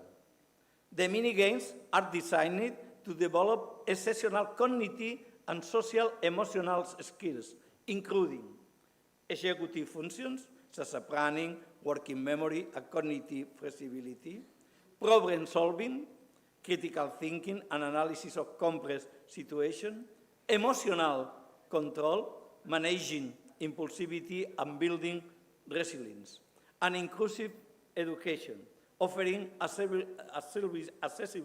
entry points for diverse learners. This makes Chess for Edu especially valuable in inclusive and heterogeneous classroom. Chess for Edu is not just a platform, it's a strategic digital ally for any chess in education initiative. It's scalable, flexible, adaptable to school, region, and educational systems. It empowers teachers, supports institutions, and prepares students for the future. Chess for Edu represents a modern and realistic way to bring chess-based learning into education, aligned with today's needs. We are currently operating in Spain, Europe, Latin America, and our platform is available in Spanish, English, German, Russian, French, Italian, Romanian, Catalan, Galician, and soon in Arabic language. Now, let me talk with this man. I don't know what it is. Because I want to show you our platform online.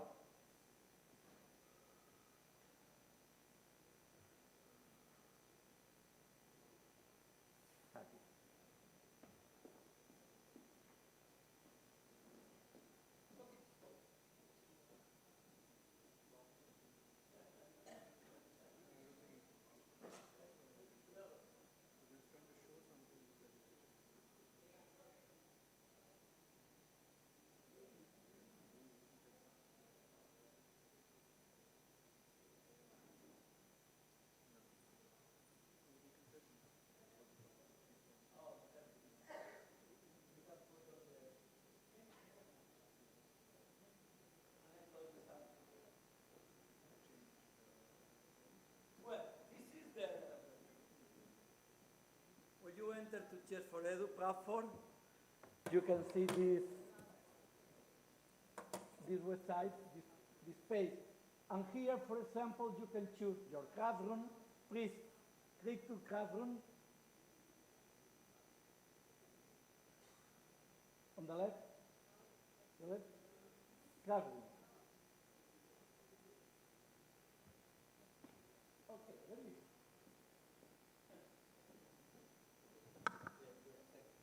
Thank you. Hola, hola.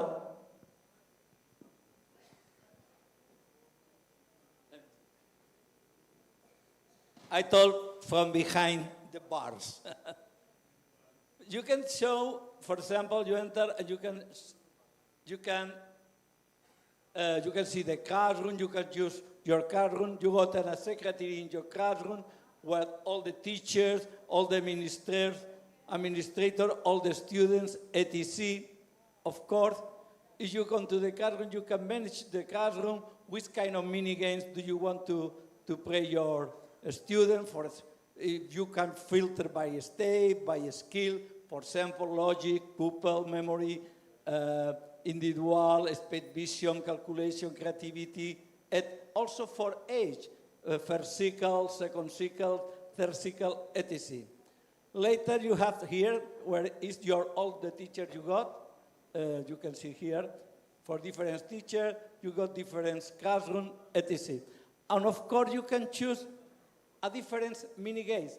And at this moment we got more than 64 different mini games, from simple one like crossing the board, or crossing the board with kings, lost win, the game of chess, duel in the disco, returning home.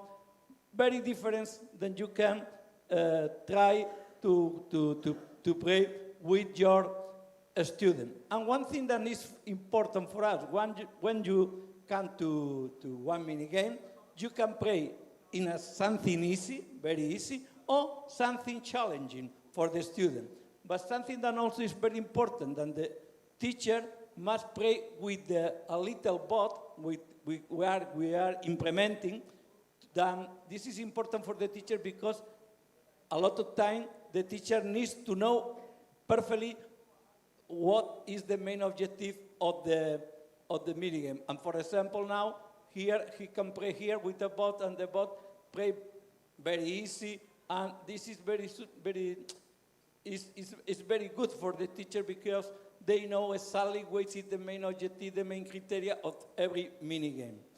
And one of the most important things that we also got from here, thank you very much, my friend, thank you, is that after every child play at least 36 mini games, different mini games, the teacher received a report, a psychological report about the students.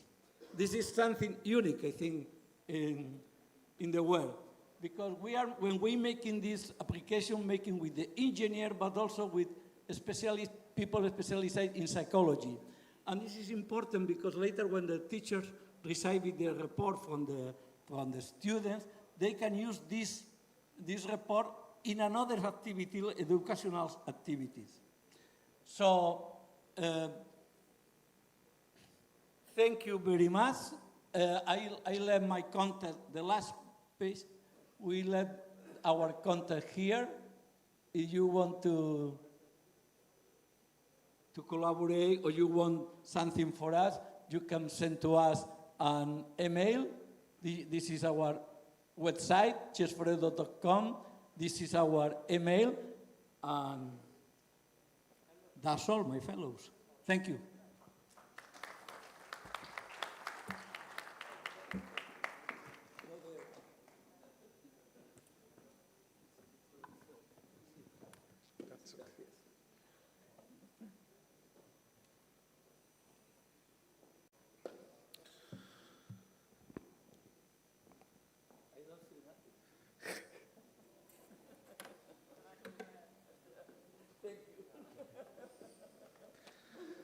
Thank you to all the speakers. And with that, we now move to the final segment of the evening, the Storytelling Challenge and Social Award giveaway by the FIDE Social Commission.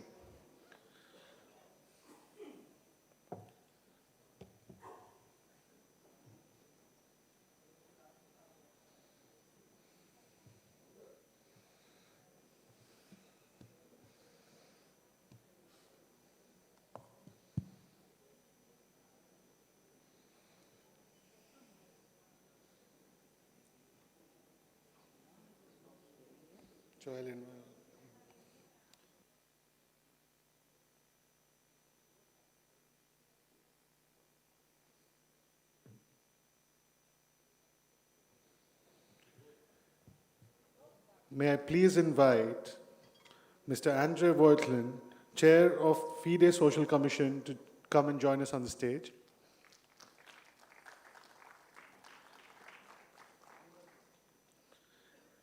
And Vihan Upadhyay and Viraj Upadhyay of the Pawns to Kings initiatives to kindly come on the stage as well.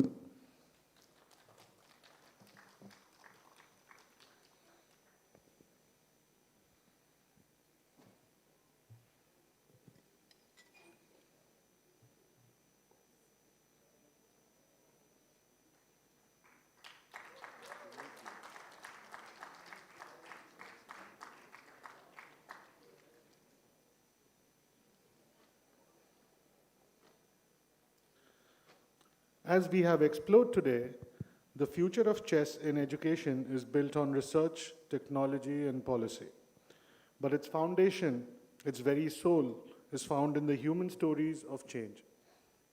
The Storytelling Challenge, Every Move Counts, is a global initiative of FIDE Social Commission during the Year of Social Chess to unearth and celebrate the profound human stories behind the chessboard.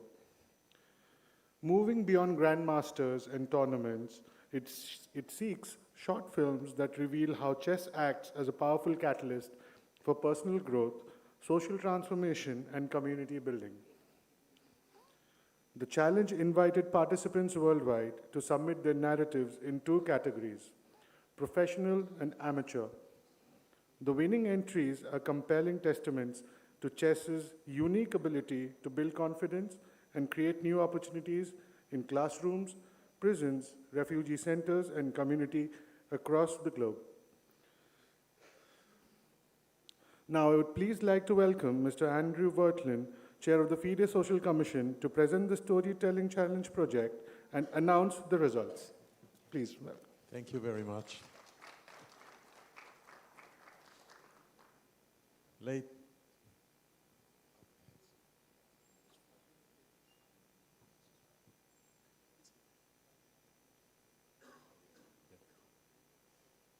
So, ladies and gentlemen, we come now to, I think, the highlight of the social chess year 2025. It's rounding up our year. Next year it's the year of the Educational Commission. And I had the great privilege to be in the jury of the Social Chess Storytelling Challenge, and I can feedback you that it was really touching, emotional. I was so happy to see the result, what we initiated a year before.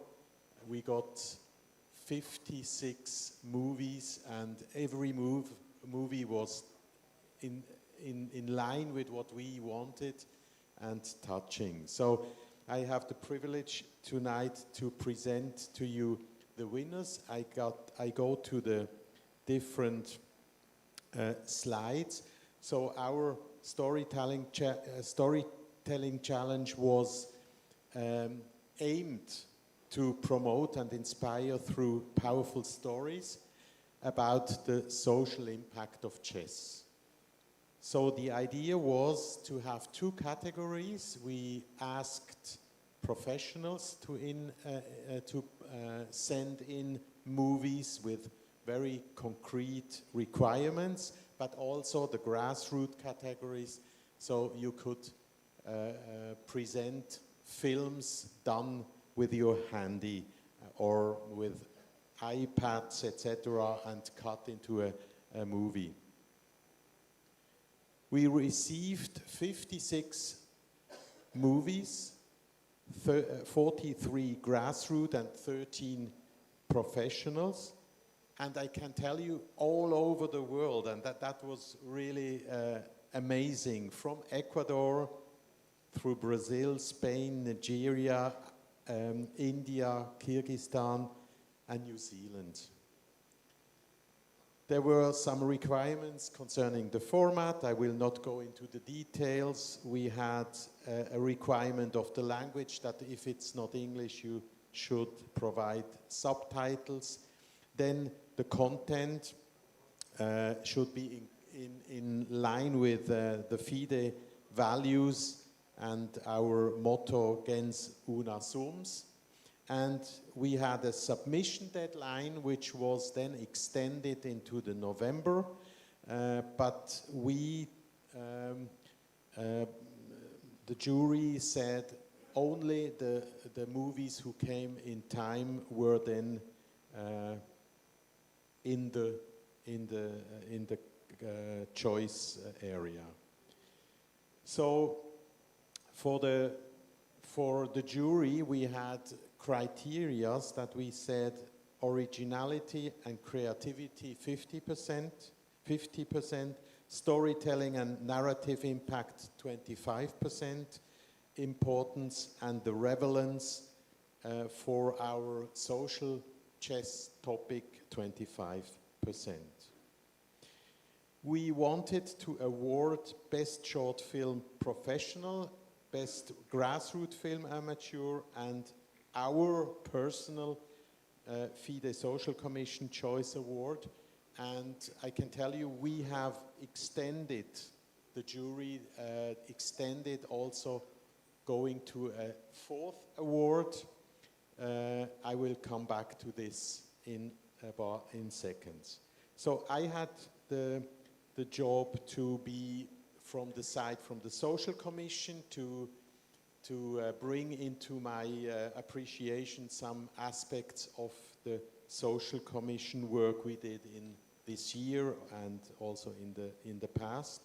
With Willy Ikliki, we had the chair of the Historical Commission, and he brought in his experience over practically decades of chess knowledge. He has been all the time in the chess world.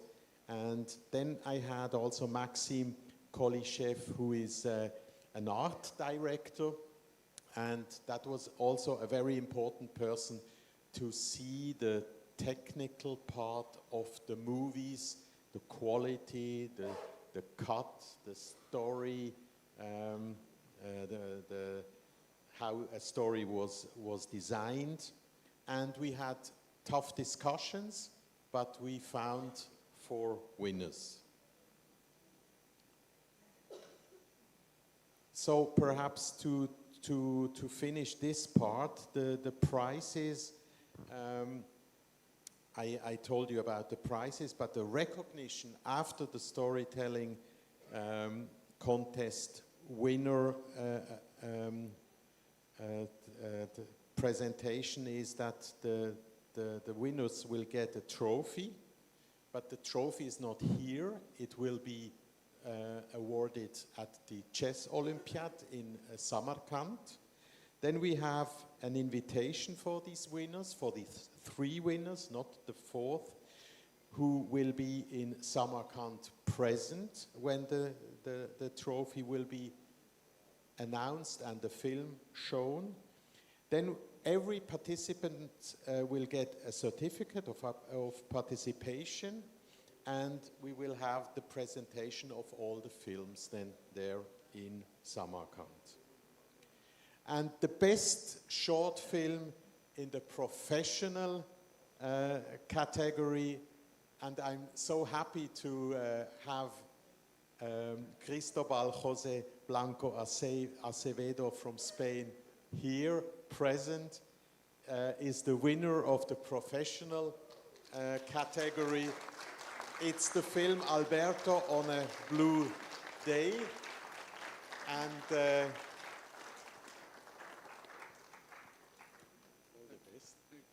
and because he is the only winner tonight present, I have also the possibility to award him with a certificate.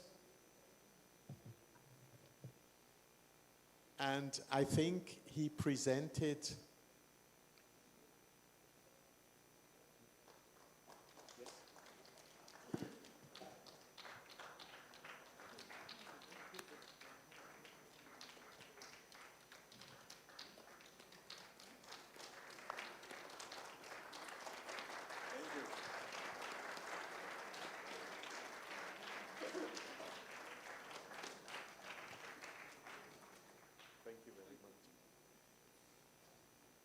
And this film is, I think, a huge surprise for the chess world that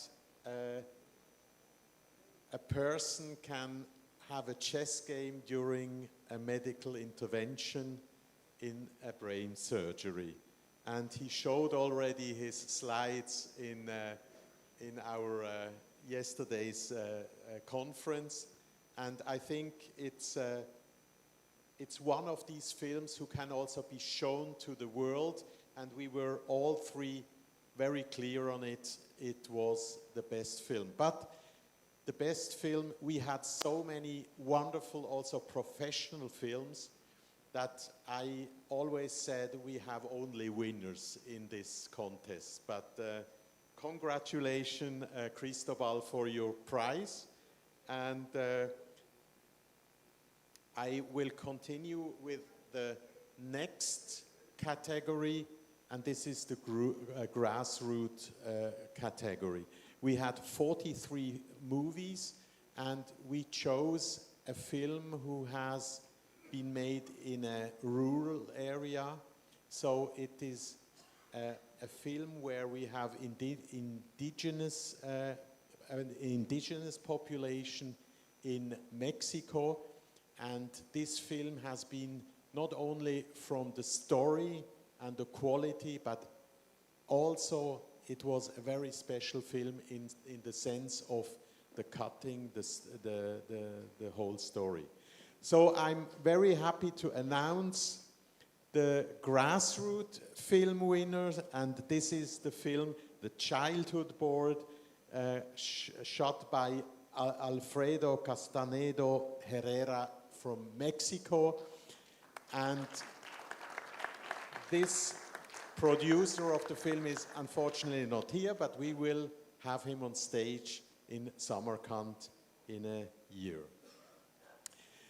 Then we had the opportunity to choose, and it was my job to choose the Social Commission Award. And this film is going to a person who engages very much in one of our projects. It's in Infinite Chess. And the film has been not only very interesting for us to be shown to the world in the dimension of autism, but it has been beyond the showing of the patient of autism. It's a patient who afterwards became a trainer. So he teaches today to autistic patients chess and is affected himself by autism, and it's a very touching film. And he comes from New Zealand from Evgenia Charovna. It's named Chessmate Autism and the Power of Chess, and I'm really happy to award this film to this project type, social project. And I'm sure that Anastasia Shorokina will also be very happy to see that this film has made the award. But ladies and gentlemen, I was reviewing these 56 movies, and also my colleague, Willy, and my colleague from the art director. And we always, during our decision making, we were talking about one film. It's a film from a family touched by a child with a special disease. I have to quickly check on my mobile phone to say the right term. And this family has, the film is named The Cost of Care, and it's the story of Daria, who has cerebral palsy. And it's a such touching film that we decided to extend the number of awards, and I'm really happy here to announce a special jury choice, The Cost of Care, with a family from Kyrgyzstan. And Kyrgyzstan is not far away from Uzbekistan, and perhaps we will have the chance to award the family in their country. And thank you for the claps. And this is the winner of the Special Jury Choice Award. Thank you very much. So we have 4 winners. And I see that Dana entered the room, and perhaps you would join me quickly to say one word or two to this wonderful highlight we had with the storytelling challenge. Yeah, dear colleagues, as I told you before, one of the most important goals of announcing the year, a year for social chess, and this year the year of education chess, it is to increase the awareness, because you know, we all live in our bubbles, and we have a very close circle of communication, and sometimes it's difficult to see beyond it. And such initiatives like the Social Chess Year, and especially the Storytelling Challenge, blew the bubble up, at least for FIDE. We found out about so many great initiatives all over the world, and about the projects, about individuals, about organizations that use chess to create miracles, use chess for social good. And those stories really were heartwarming. And for us, I think, the ones who saw the movies, it didn't matter whether they were of top quality, you know, sophisticated technology, or they were just taken with a mobile phone and with some amateur processing. The main important thing was the idea and the love and energy that we saw behind it. So that was very special for us, and it also created a great database of all the initiatives. But I think what was the most important thing is it has allowed us to see at the social chess from different perspectives. But in my childhood, my coach always said, when you get stuck at your position playing chess, stand up, go to the other side of the board and look at the same position from the other side, and you would be surprised how different the position would look like, and you would see new opportunities and also new challenges there. So this project, I think, was the one who brought the new perspective and new opportunities for us. So thank you everyone who participated, who supported, and in general, who took the effort to care and to send the movies to us.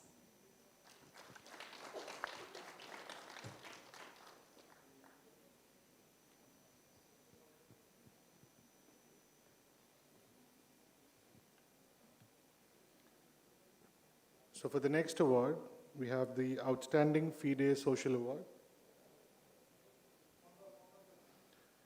The Storytelling Challenge project reminds us that most powerful moves happen off the board, in communities.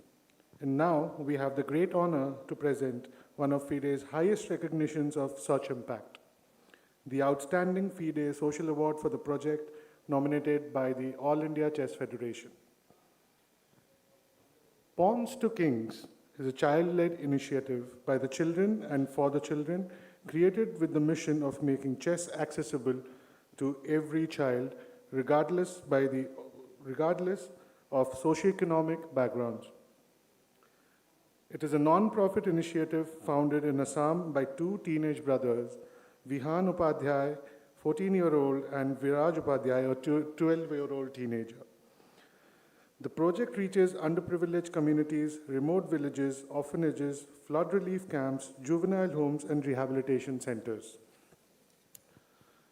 Through free chess workshops, the initiative helps children build confidence, discipline, problem-solving skills, and emotional resilience. So far, Vihan and Viraj have conducted multiple workshops across Assam, introducing chess to hundreds of children who often have limited access to learning opportunities. The approach blends creativity with learning, using demonstrations, interactive sessions, and innovative animated videos to make chess engaging, friendly, and age-appropriate. I would please request Mr. Andrei Votlin and Ms. Dana Riznies to hand over the Outstanding Social Award to the brothers Vihan and Viraj Upadhyay. And I will not only hand over this prize,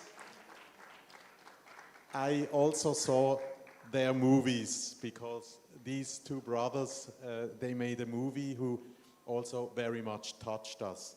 And I would like to say, before Dana Riznies gives the prize, that the spirit of these two brothers, this entrepreneurial spirit, we do something for our community with chess. This is exactly the spirit we are looking for in the Social Commission, and I'm sure also in the Educational Commission. So I'm really happy to announce with Dana this prize and to hand over this to the brothers.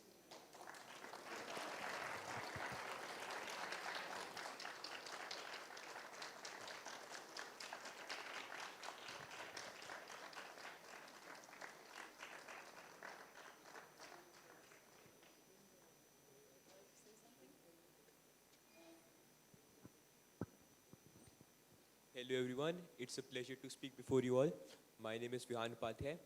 So I started playing chess when I was in class 5, and chess has helped me in almost every sphere of my life, be it critical thinking skills, problem solving skills, social life, and every sphere of life in general. So I come from an area where many children are underprivileged. They don't have institutional care, or they're basically underprivileged. So we thought of giving back to the community, and that's how me and Viraj, we started Pawns to Kings. Thank you.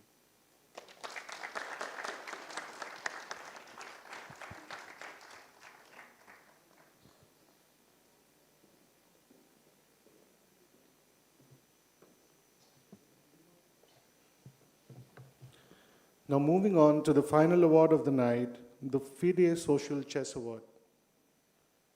The FIDE Social Chess Award was established to recognize and celebrate individuals, clubs, and organizations worldwide that have made an outstanding contribution to the social impact of chess.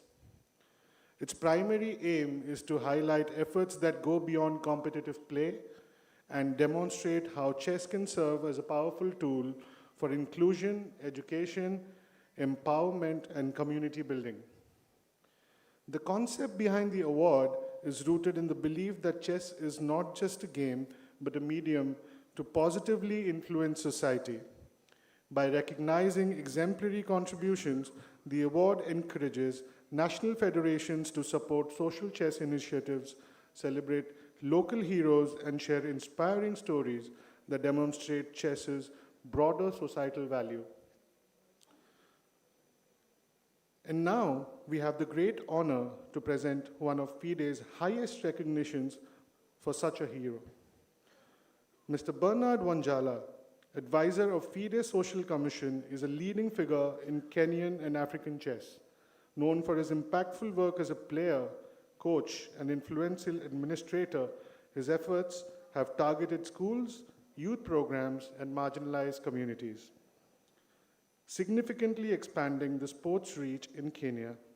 One of his notable initiatives includes introducing chess to the Kakuma refugee camp, where the game has been used to foster empowerment, education, and community engagement among displaced individuals. I would request Mr. Bernard Wanjala to please join us on the stage for the awarding, and I would request Mr. Andre Voitlin and Ms. Dana Riznies to hand over the FIDE Social Chess Award to Bernard Wanjala.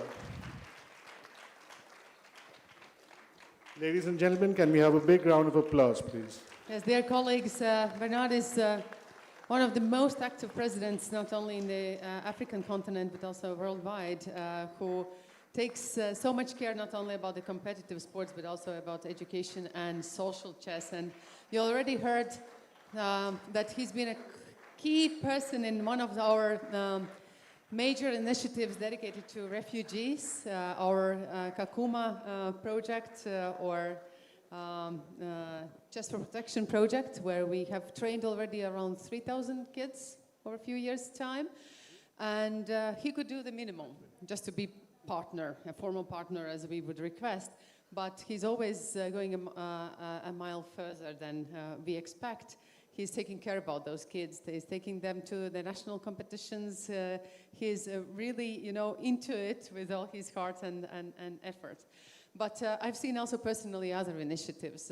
When I thought that refugee camp, it's something special, something, tough. And we saw it as a great mission, bringing chess there. Then Bernard, on the way home, by the way, that was not on the plan, he took me to slums in their capital city. And then I saw what the life can be for those kids, and what the word underprivileged really means. And again, the magic what they do with bringing chess sets, bringing chess lessons, sometimes bringing these kids to the tournaments, showing them that there's a perspective in their life, giving them a dream and giving them hope back. So thank you for everything you do, and we hope and count on your support also in the future.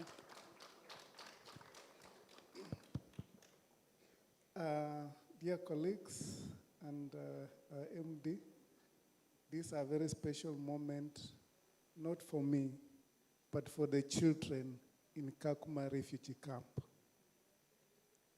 Ladies and gentlemen, we are all born with dreams. And when a child grows, he has a dream to be a doctor, to be a teacher, to be a great person to the society. But when you wake up in a war zone, some of them are killed. You are killed before you live that dream. And if you are not killed and you are lucky to run away, you leave all your belongings behind, your books, your good bed, your good food, and you find yourself in a country you don't belong there. If you are lucky, you are welcomed. But you are not welcomed in a house. You are isolated in a camp, many of you who made it. But you are not there to live your dream, but just to live. It is painful, just to live. With no dream, everything taken away. This is a story of the Kakuma child who left his country. He have no hope. But when we go there as a church family and FIDE, we give them hope. We give them a chance even to walk just outside the camp that they are isolated as a refugee. And this is why we say, and as FIDE, we should say no to the war, but also find time to live with these kids who have been isolated, whose dreams have been killed, and their only hope is to show them love and an opportunity to live. And chess has given such a life to children in Kakuma. Thank you.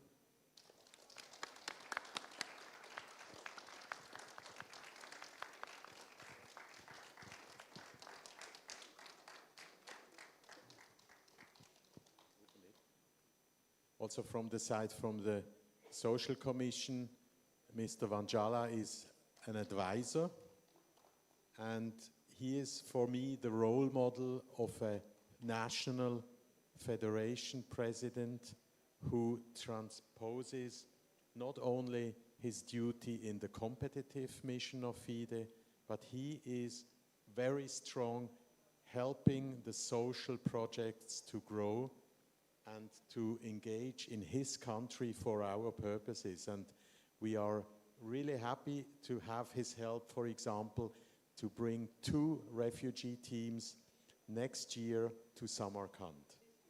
This year. So thank you very much, Bernard.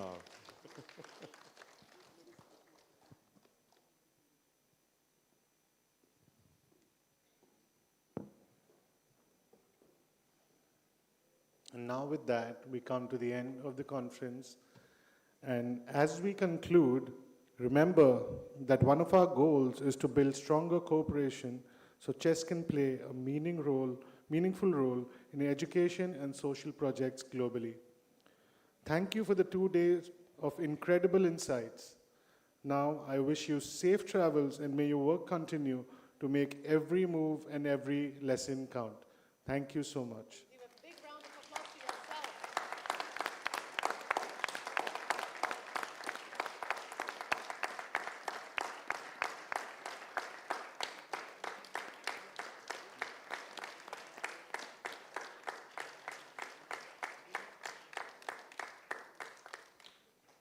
Now we all shall move to Rose Garden for the gala dinner, and we have the vehicles waiting for you to take you to the venue.